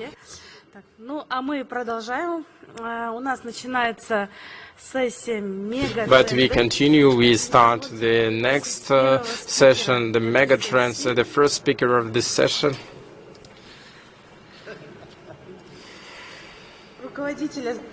The head of the strategic plan consulting department, JLL, Yulia Nikulicheva, the topic innovations and talents as the key drivers of metropolis. Yulia, good afternoon, dear colleagues. It's a great pleasure for me to see you. Thank you very much. Yes, you are well seen and heard. Yes, colleagues, thank you. I just wanted to outline, just to follow up the previous discussion on the topic how the cities from the real estate point of view can develop the cities, and why this topic is well attended.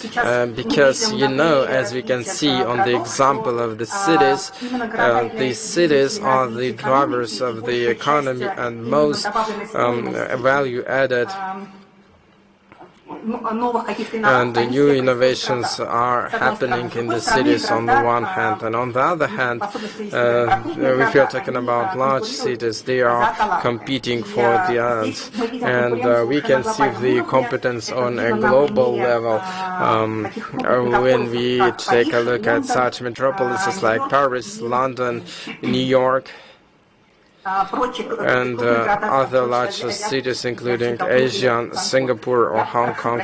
So I apologize because my slides are not switching.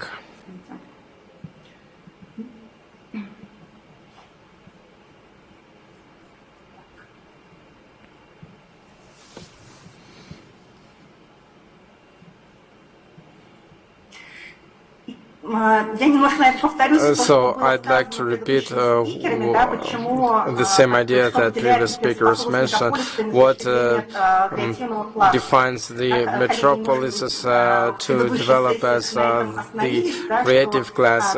Previous colleagues spoke that the generation that is the key to create the new technologies or value-added or value-added products. This is the generation from 30 to 40 years old. They have different values than ours. They change their attitude to life, to their life priorities and values, and what they expect when they work in a certain city. In addition to the fact that city must be technological with well-developed transport infrastructure, industry. This is it must be a multicultural city with the programs that support entrepreneurial activity, business activity, and this generation cares how a city treats social aspects, and all these facts, all these different factors in concert rely on how the generation will choose their city, where they will work and where they will create new goods and products. What is happening to these cities? The cities start competing for talents. Who will attract more talented people? Who will be successful in what?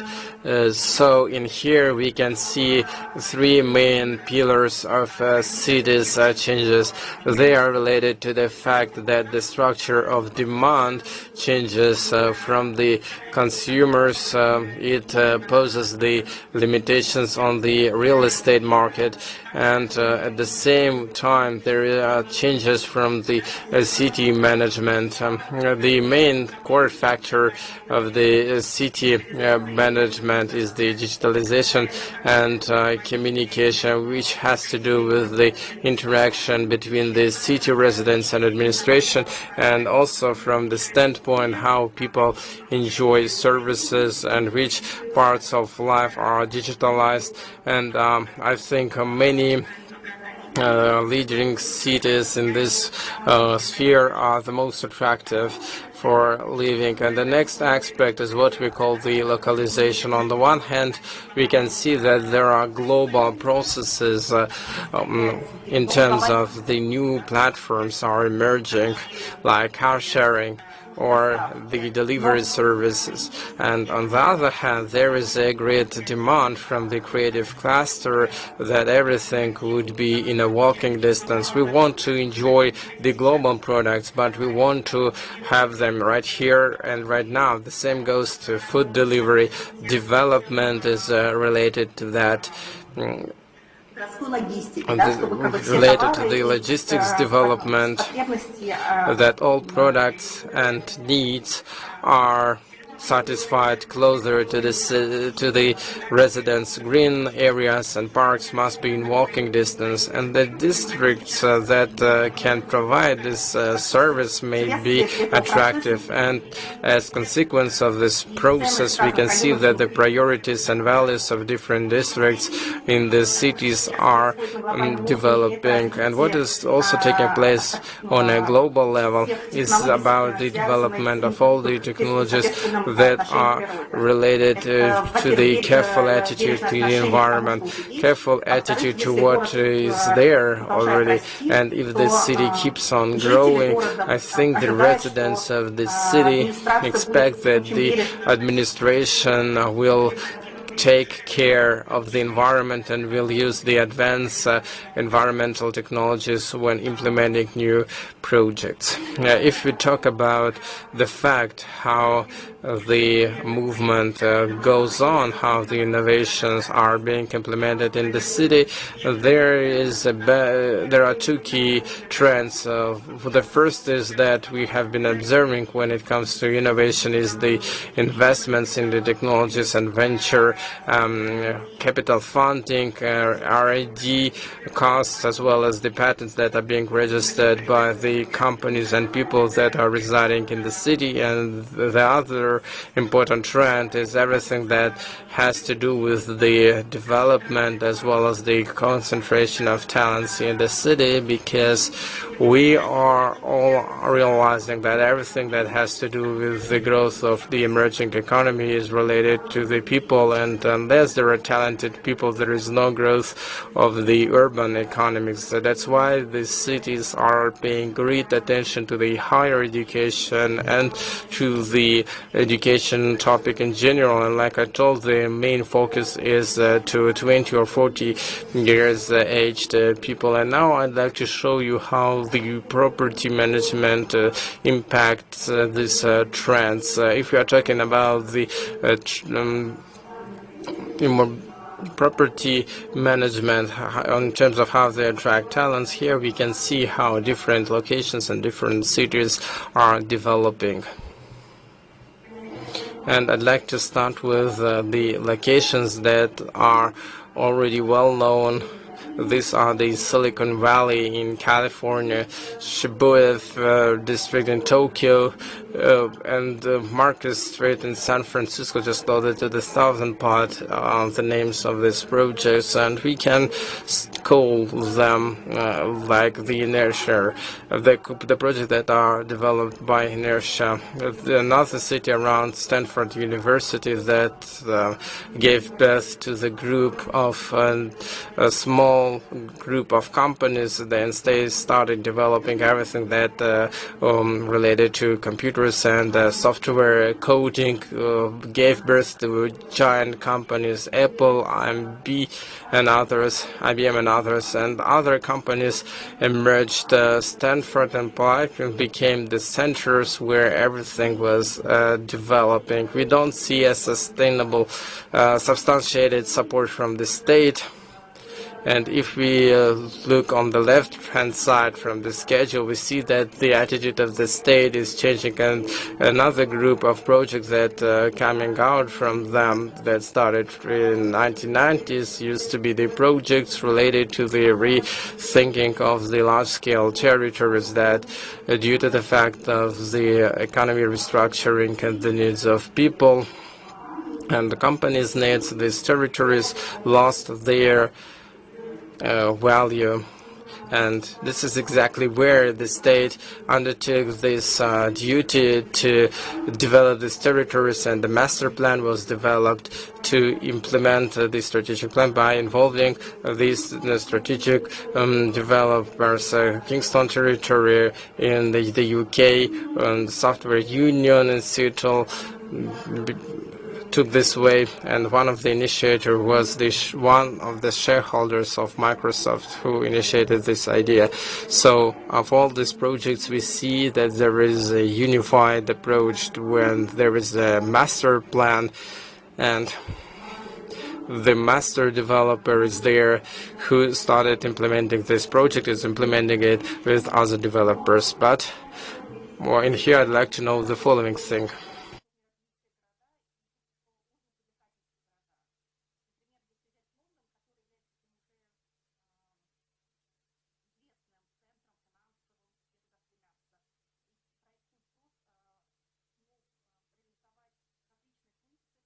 Там есть образовательные функции, да, там открывается Международный университет моды, там есть музей. Все эти функции будут реализовываться частными инвесторами. Да, наверное, на развивающихся рынках нам сложно представить, чтобы частный университет или частный музей был реализован без какой-то поддержки государства. Если мы смотрим на те проекты, которые сейчас только начинают реализовываться, это две группы, которые мы назвали зарождающиеся и растущие. то здесь, что хотелось бы отметить из важных трендов, эти проекты значительно более масштабные, они инициируются государством, они реализуются со значительной поддержкой государства, и роль государства здесь заключается не только в том, чтобы выделить этот земельный участок, как его сформировать и разработать генплан, а дальше отдать его на откуп уже частным девелоперам. Государство продолжает оставаться в этих проектах, оно активно участвует в международном маркетинге этих проектов, привлечении каких-то операторов и инвесторов. Государство само соинвестирует в некоторые функционалы, которые не могут реализовать частные девелоперы.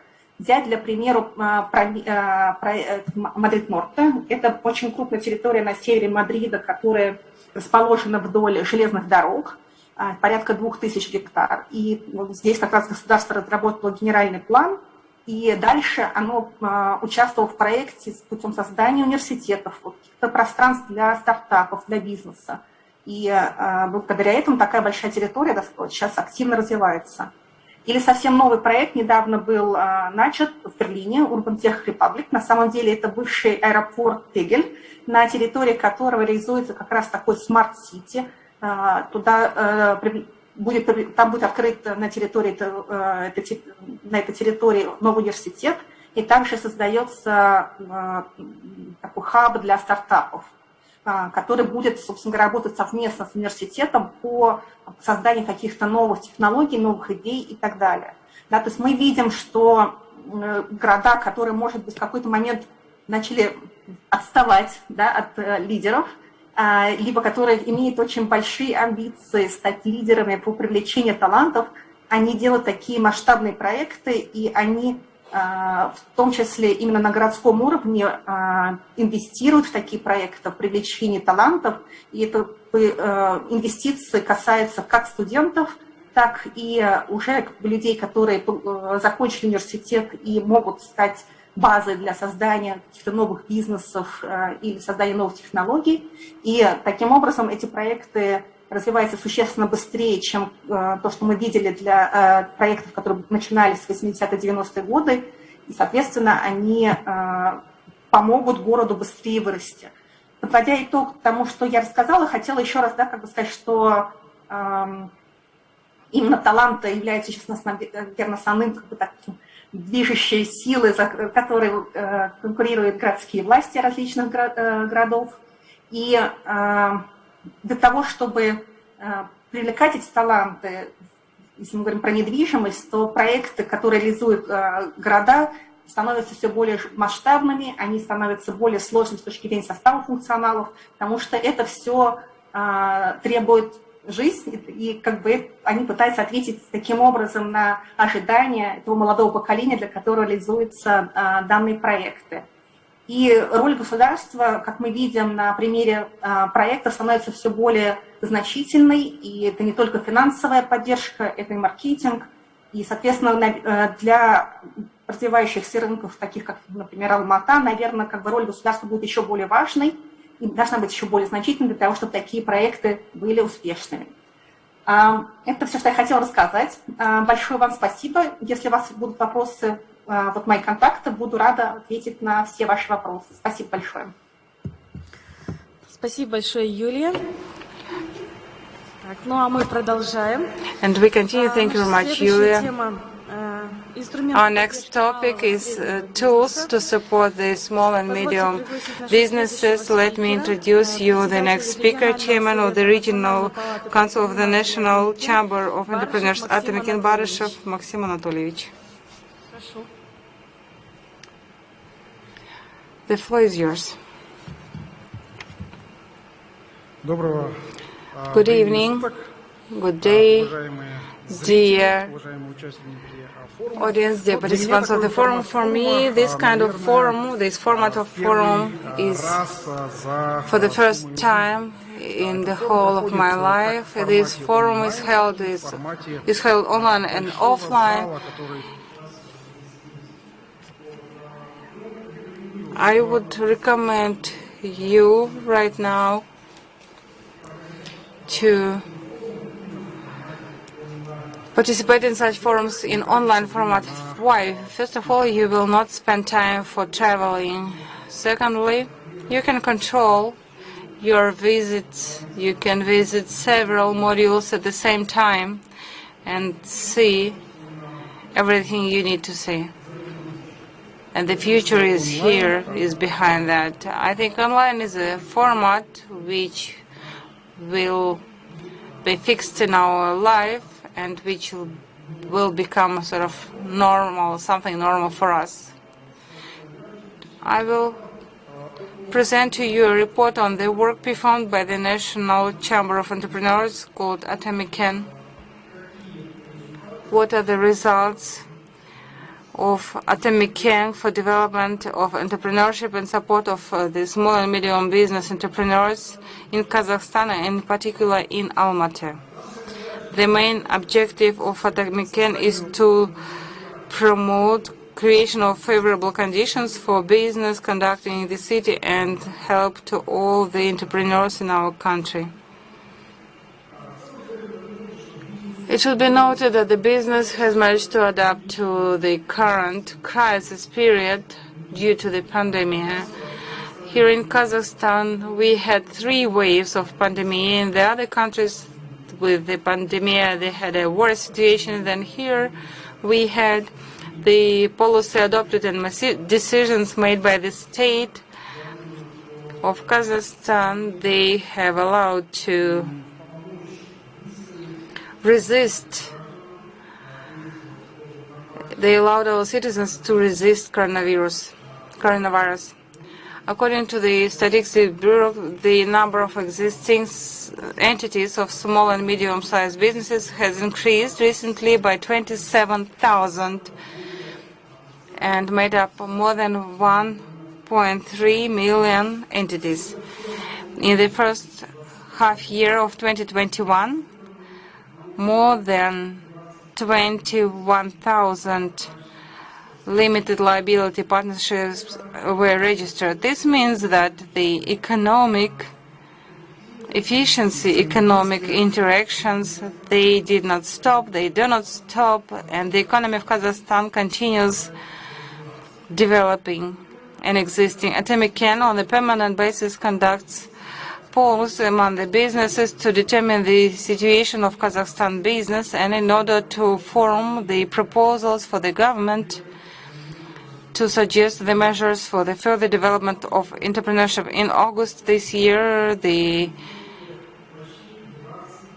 more than 20,000 entrepreneurs participated in this sphere. The pandemic has influenced the sector of trade and services significantly. 18% of the of the entities were closed or terminated their activities, and the employment for the pandemic period reduced by 13%. Starting from the beginning of pandemic, Atomic ENG, together with the government, elaborated 4 packages of anti-crisis measures in 2021 to reduce the negative consequences of pandemic. With the support of the government, the following measures have been taken. Delay in the loan repayment, which was elaborated by each bank individually, and each bank on delay, they had their own conditions. The next one, extension of the term for the refinancing of loans for the suffering sectors of economy. And in the pandemic, almost all the economic sectors suffered, and the economy of Kazakhstan still could survive, could resist the pandemic. The next support was delay or postponement of payment of taxes and other charges, and establishment of the ceiling for the tax liabilities, which was 6 monthly specified rates. What does it mean? Up to this amount, the accounts of the companies which had liabilities to the state, had debts to the state on the taxes, their accounts were arrested and the activity was terminated by means of negotiations. They made a decision that 6 monthly specified rates, about 16,000 again, the minimum ceiling, below which the tax liabilities were notified about, but the work didn't have to be terminated, and the release of the rental payments on this public property and quasi-government sector property was released. Also, there are programs of beneficial financing. This is a roadmap of business, economic of simple things, a program of beneficial crediting and lending of the National Bank, Halyk Bank. The rates for loans of these banks are lower than the inflation rate. That is why these rates can be considered as negative rates. If an entrepreneur uses the rate under these government programs, then the entrepreneur receives money at a rate lower than the inflation rate. This is beneficial for our Kazakhstani business. In the pandemic conditions, business has offered a solution in the form of digital platforms, Info Kazakhstan and Ashik project. These platforms, for the first time, were piloted in Almaty, and they allowed to expedite restoring the activities of the small and medium businesses. The rules of game were elaborated. The business worked in the sanitary zones according to the standards of the Ministry of Sanitation and Health, and 45 algorithms were developed for the business to work in the limited conditions and restricted conditions of pandemic. Ashik, this is a mobile application which allows to use the QR code and using integration with the unified database of the Health Ministry to determine if the person is a carrier of the virus or not, and is it allowed for this person to enter the office or the public spaces or not,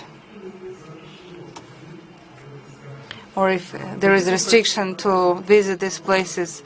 It allowed the business to continue its activity in the period of quarantine measures and allowed to reduce the risks of COVID-19 dissemination and reduce the factors leading to the infection. More than 128,000 enterprises are participating in this system. More than 4 million people are participating in the system. Every day, a Ashik system is passed by 4,000 persons who make 2 million check-ins. Notwithstanding these difficult conditions, a balance of interest for the preservation of life and interest of the population was observed, and the opportunity to continue the business for the enterprise was provided. During the pandemic period, a number of meetings were held by the National Chamber of Entrepreneurs with the entrepreneurs associations, and the list out of 282 systematic questions was formed.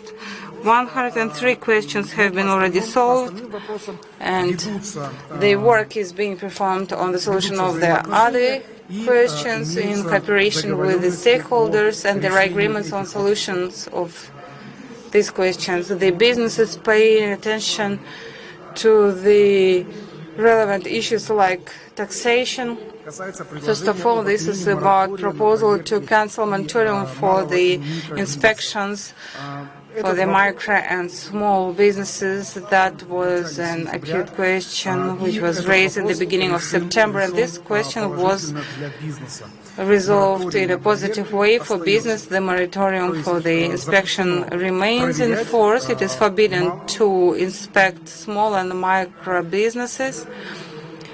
Marking of the goods is obligatory. The marking or labeling covers footwear, drugs, textile, and other products, which results in the higher price of the final products. Besides, there are problems in the work of the marking and labeling system and tracking system of the goods. These are the problems stated by most of our entrepreneurs. So the decision made was that partially the marking will be changed and partially it will be postponed. Introduction of such marking. Another one, barriers on mutual trade with the Eurasian Union and China. There are systems for tracking the trade with the Eurasian Union states. The entrance points number has been increased on the border with Russia. These problems are being discussed at the moment, and I think in the nearest future they will be resolved. We raised the question about correction of projects in the construction sphere. The prices have increased in this year for all construction materials, including metal and others. There is an increase in prices in some positions up to 40%. As of today, the procedure for correction of prices has been initiated on more than 600 projects for construction. That was resolved in a positive way for business, so there will be correction to increase the cost of the order. Another project on the NP 3,930 conclusions were issued. Each 1/3 had remarks and will have to be corrected or adjusted, taking into account changes in the government planning. With respect to the government project, the government has supported the proposal of the McKinsey to develop a separate national project for development of the entrepreneurship.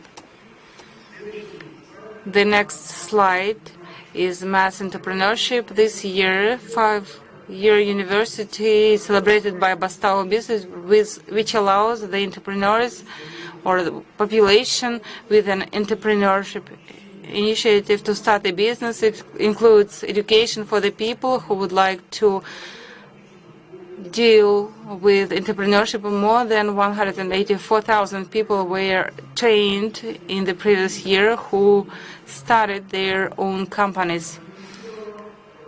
The Bastavo Business Project provided finances to more than 84,000 projects in the sphere of services, trade, and production.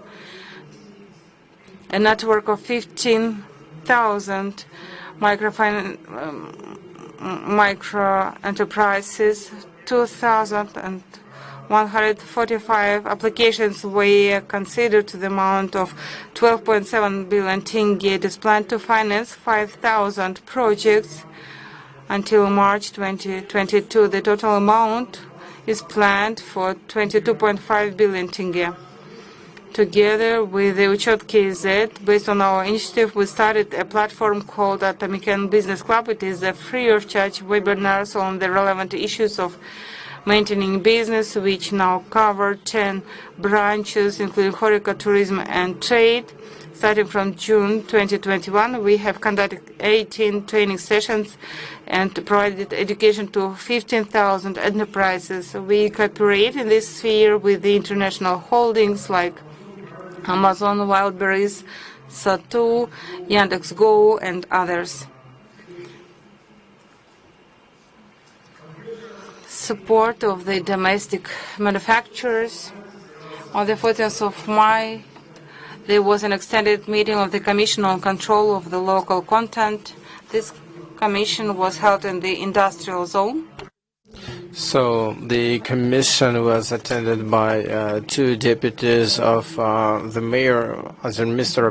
Azarbayev and Mr. Kikimov, and it was where there was decided to support the pool of Almaty consumers, and it was decided to trip jointly to Almaty of domestic manufacturers in order to review and to see and touch the products themselves for 25 domestic enterprises. The point-wise support of enterprises was provided, and the effect was 7.5 billion KZT, furniture manufacturing, construction materials, and the industry, automotive industry. The annual procurement volume for Samruk Kazana alone reaches to 13 trillion tenge, and Samruk has now 4 trillion in oil, subsoil users, 5 trillion KZT. In the regulated procurement processes, it was decided to decrease the indicator of paid taxes, and there are certain categories that are exempted from tax. The certificate process is automated under certificate.kz, and other lines were optimized. In addition to that, a free of charge service was created for the selection of the state support measures at msbed.kz. This is the service where all entrepreneurs can check their individual identification number or business identification numbers for LLPs and get the state support measures at their choice, where a person can enjoy these measures right away, right there. Development of human capital. The human capital always remain as the key priorities of Atomic ENG. More than 3,200,000 children are training in the educational universities and schools. Together with Atomic ENG, a new subject was introduced in the school is the entrepreneurial activity of foundations. 120,000 of school children will pass the business educational training during the educational process. More than 4,000 schools were trained for these topics, and more than 7,000 trainees and teachers passed this training. So the regulation from scratch, it is all about the comprehensive revision of the legislation. This is the biggest thing that we could do for entrepreneurs. So the outdated requirements to the businesses will be abolished. For example, sanitary and epidemic rules today, because if a person has no luck of the vaccinated people, luck of absent employees will impose fines to entrepreneurs just for the fact that they don't have these logs. And I think we need to get rid of these outdated norms, because keeping logs is something outdated, old-fashioned, and they can be replaced with electronic format media. I think we need to get rid of these unnecessary and useless forms, and those forms will stay, that will really help the businesses to develop themselves. This will be clear to the enterprises, will be understandable with the reasons behind why these forms are required, why this legislation is there, for everything to be enforceable and as clearest and as digitalized as possible. All of these requirements must be implemented until January 1, 2024. All requirements that are not compliant to these principles will be abolished, and new norms will be enforced. Working on new regulatory policy, we didn't discover America. All the developed countries passed this way: the US, the UK, and others. We started their experience, and Estonia's example and best practices are closest to us, that demonstrated magnificent results, in particular in electronic government. This country is top 3 best in terms of the economics and e-government establishment. In 2020, the president entrusted the government and Atomic ENG to create the platform and to integrate the portal with the database, and the roadmap for that was established, and the state services will be placed on our platform of in the National Chamber of Entrepreneurs and Atomic ENG. As a part of the digital system, Atomic ENG we'll provide our own domestic services that Atomic must provide by the law. This is the business protection, discussion of the draft of the law, certificates of products origin, force major issues, coverage, etc. This program will also include private business services online, cashier, cloud technologies, and entrepreneur businessman account will be created. That's it from my side. Thank you.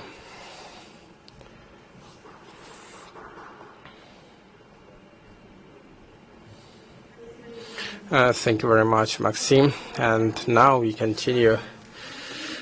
Our next speaker is the coordinator of IT Council under the administrator and mayor of Almaty City, Asim Nurgalieva, coordinator, executive director of the First Credit Bureau, Первое кредитное бюро. The topic is development of IT industry, market collaboration, and city administration and digitalization.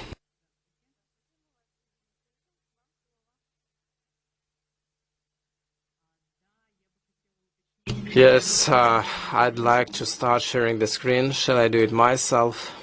Yes, preferably that you do it yourself, if it doesn't make you so much trouble. I think all of you can see my screen. It is there. Okay, perfect. Okay, I'd like to greet everyone. We have a wonderful day today, an amazing forum. So the topic of my talk is the development of IT industry. The ones who know me or don't, I'm working in IT sphere for a long time, not tens of years of experience, but for a long time. I'm the chief executive officer of Первое кредитное бюро, as well as the outstaffed consular advisor of Mr. Musin, as well as I'm the coordinator of the council under the mayor of the city, Almaty. The ones who encounter the activity in IT sphere, from my standpoint, the most important challenge of the state is the collaboration and support, and probably this is what my talk will be about, because the development of IT sphere shall start with the fact that you need to treat IT topic not as the digitalization topic, because it's a big and strategic industry, and it's getting importance both on the international and geopolitical levels. We used to talk about that, like on the map, the specific military bases were hidden, and the same goes to the data centers that are in secrecy. The safety and security of the data centers are important. We used to talk about the specific power of the state based on the army, like army-driven, and today the IT guys turned into the army of professionals, and they have the global challenge of training 100,000 specialists that would cover the requirements of the market, and at the same time they should serve kind of an army of preparing, training the country to represent the interests in the global community. When we talk about the change of paradigm, the internet is becoming like a core necessity and core need, like healthcare, education, and utility services. And we need to take everything into account. Like digitalization is not only about automation of the processes, and technologies are not only the tools, but they are the weapons. So in this respect, for the industry to develop in Kazakhstan, we shouldn't wrap shoulders with each other, I mean the private sector and the state, but to pay more attention to collaboration. That's why largely my report has to do with the fact that collaboration model will allow private and IT sector to do most of the things cheaper and more efficiently. And I think a great attention must be paid here. If you want to do something, the state does not have to do it itself, because we have many promising technological IT companies, and under certain collaborative model we can achieve better, efficient results, and most importantly, the quicker results. Today it is of a particular importance because we are living now in the digital race on a global level in any market. And when we talk about the industry's development here, if we usher this era of collaborative trends, then, as a matter of fact, the result will be there. Now I can talk just very briefly about certain initiatives, because you can talk about the IT sphere endlessly, and we will not hit the time frames of this conference. That's why I believe I see it clear that the principle of yellow pages that we as a market are trying to achieve is that we are trying to get rid of the state's desire to develop everything themselves. According to the state, the public services must be developed but from the private market standpoint, private IT companies must be developed and supported too. That's why the market's position in here is, I would say, a principled position, and to all these developments and features must be handed over to private sectors, and this will allow the private sector to develop and public services to live up with them. That's why we're working with the IT Council under the administration of Almaty city. A huge deal of work was done in the auditing, and in general I can tell you that the city administration's departments, almost all of them, are turning to our IT collaboration model with the private sector, and what the market needs will be met. When it comes to the particular topic, which is this small and medium enterprises technologies, and here it's really important to understand that among all industries, SME sector is less technological and less digitalized. I'm talking about the SOHO, small office, home office, and here we will need the collaborative model, and the state must promote transparency of businesses that are trying to do their business with the use of particular solutions. I mean, trying to get rid of these manual manuscripts, handwritten reports. But for small and medium enterprises, all people need to realize that this is the cost reduction initiatives in themselves. So that's why I believe that a huge deal of work can be done in here, and we need a collaboration of the state and small, medium enterprises and IT companies. IT companies seem to be numerous that provide different solutions for IT sphere, but they do not cover all the needs that we have. That's why, in particularly, Kazakhstan is on a particular way forward. When it comes to these same collaborative trends, I'd like to note in my report the following thing, that in the current version of the Ministry of Digital Development and the initiatives that are supported in here, I just wanted to show you certain support measure cases aimed at the fact that the state is ready to promote and finance, as well as to support our local IT industry with the use of certain tools without trying to turn everyone to itself. That's why we believe that the ministry's function and duty in the digital development is there, and it has made first steps towards the collaboration as such. The ones who are aware of it or not, I'm going to talk about some trends which are quite illustrative.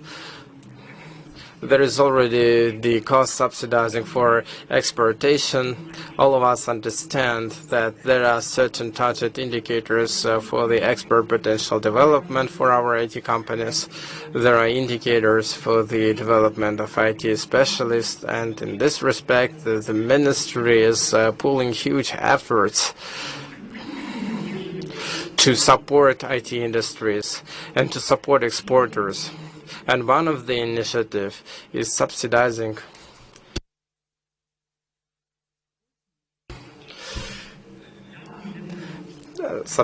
many initiatives. New amendments were made. Another set of changes is planned, and the goal is to subsidize the costs that are engaged in exportation. The second initiative has to do with the strategic initiative for IT specialists. The same way like theater starts with the garderobe, the training starts with the trainers and facilitators. And today our goal is to finance the trainings of facilitators of IT courses, and we need express trainings for IT trainers to train the army of IT specialists, DevOps, different kind of administrators or data soldiers. We are like thinking that some of the things can be covered with the express courses through colleges, through schools, and there can be the paper science, engineering, academic courses. But we are working in the collaboration, trying to boost the faculty of the universities, and this will allow us to reach certain results. Besides, there is a project that will be dealing with buying of the domestic software. The companies that are interested in buying software, they can claim for co-funding, as long as the funding project will deal with the local content. I think many people know that there are certain programs of the European Reconstruction and Development Bank, EBRD, when businesses can obtain funding for the technology tools development. I think mostly it is on the national level that can be possible when it comes to the funding of domestic IT solutions. IT voucher programs for IT coding schools launched. It is one of the programs that are aimed at training and supporting our IT specialists. And now, if there is an IT voucher, the school children can get certain IT education, and I think this is largely has to do with the question to all the listeners. This question is being discussed and debated whether we need to have the Silicon Valley in here, and all people realize that when people work with the exportation of these products and services, the support is on their side, which is always important. If we need it now or not, it is a big open, it's like a big question mark which is pending, and such projects are under the belt, are at the conception phase, and I think from this standpoint the state can render its support. All support measures that aimed at developing the collaboration model when the state is trying not to develop the solutions itself or trying to export it, but trying to decrease the burden, to increase the attractiveness of our IT industry, trying to provide point-wise support with the use of microfunding programs that pursue a particular function to provide for further surveillance and control as well as monitoring. I have already mentioned that within the framework of IT Council, we perform a big work on corporate models. As of today, In general, we're happy that there are a lot of people in the management of Akimats have moved to the service model. And there is some competition there, not to create monopolies, but anti-market is supported to some extent, and mostly it is supported by the understanding, clear understanding that the government and local authorities, they have other functions, they need to perform their functions, and we understand that digitalization and technology, so this is an integral part of today's realities. There are strategic initiatives in this respect, and we should draw more attention to that and attract as many companies as possible to work with these spheres. One of the bright examples I would like to share with you today in the conclusion of my speech, of my presentation, is that there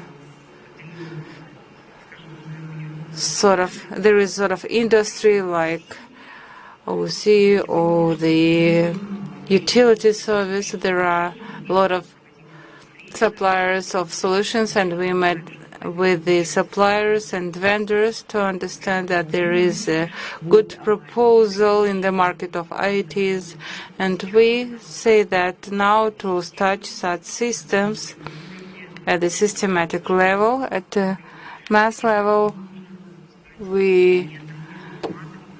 none of the Akimats should start their own systematic electronic systems for the recording, and management companies and government should not do so. The form is not important, the process is important here. This all can be done or should be done by the private markets. Now there are not enough proposals. There are matured companies who can develop these systems by themselves, but at the same time we understand that for the Akimat, for example, it is important to see and monitor the situation prevailing in the market, to have sort of set of data for its situation center, because the area of the residential and community utility services is one of the most interesting and requires specific attention. That is why now we are discussing at the level of the governments and suppliers of IT solutions. We expect another meeting with the representatives of the regulating bodies for the residential buildings, when the market can be entered by the private representatives of anti-market with their solutions. They can work there. This is about the electronic devices and operators of the billing systems, and any companies related to HMU. Take into account the fact that the Akimat, based on the platform available now, will provide a standardized protocol for the information exchange to solve all the technical questions in order to share this information with Akimats. And after that, of course, the data exchange will be set properly. Akimat will see the whole situation happening in the city, available in the city, in the sector of private IT companies would be able to develop their sectors to compete through certain needs and desires and demands in the market and among the representatives of the cooperative apartment owners. And this will be sort of open market, and there will be no crowd when there are a lot of private players, and then one government player comes and starts taking all the benefits for itself. Another question, if it will be able to do so or not, and if the support of participants in this sphere would be good diversification of the model. Nowadays we are trying this model, sort of collaboration to be implemented. One administration authority, if it succeeds, if it is a good example, it can be disseminated among the other regions. Now we're working with Akimat of Almaty, but as a whole, the approach as a whole, it lays in the opportunity to find a solution in any situation, take into account interests of all the stakeholders to find the optimal decision, which should correspond to the certain principles. If we say that we need to observe certain rules and development of the domestic IT industry and tasks of the government, we cannot forget about them, because most frequently we have companies which look at the development of their own companies, how to participate in the tenders, to make profits quickly without paying attention to the quality. Here, understand the state and quasi-state sector, quasi-government sector, that there are cases like this as well, but as a whole, if we stick to the principles of open competition and introduction of the private competitors in support of the IT sector, and this kind of support is very important nowadays, because in many positions we are underdeveloped in terms of IT in some spheres. There is no digitalization, or there are global big players with whom it is impossible or difficult to compete. In this sphere, we will need the government support. And to finalize, I would like to say that the collaboration model of the government and the market is possible in all spheres, not only in IT, but also specifically in the sector of IT and other spheres. And IT is the main sector which should be worked on by the market and all governmental authorities, as well as local authorities, executive bodies. Here I would like to finish my presentation. Thank you very much for your attention. If you have any questions, I will be pleased to answer your questions. Thank you very much, Asim. I think if there are any questions, they can send them to you directly. Have a good evening and goodbye. Thank you for your participation. Thank you. Dear participants of the forum, here we close our studio, our forum. Let me say thank you to all our speakers and participants, and to the audience of our forum, and see you again next year.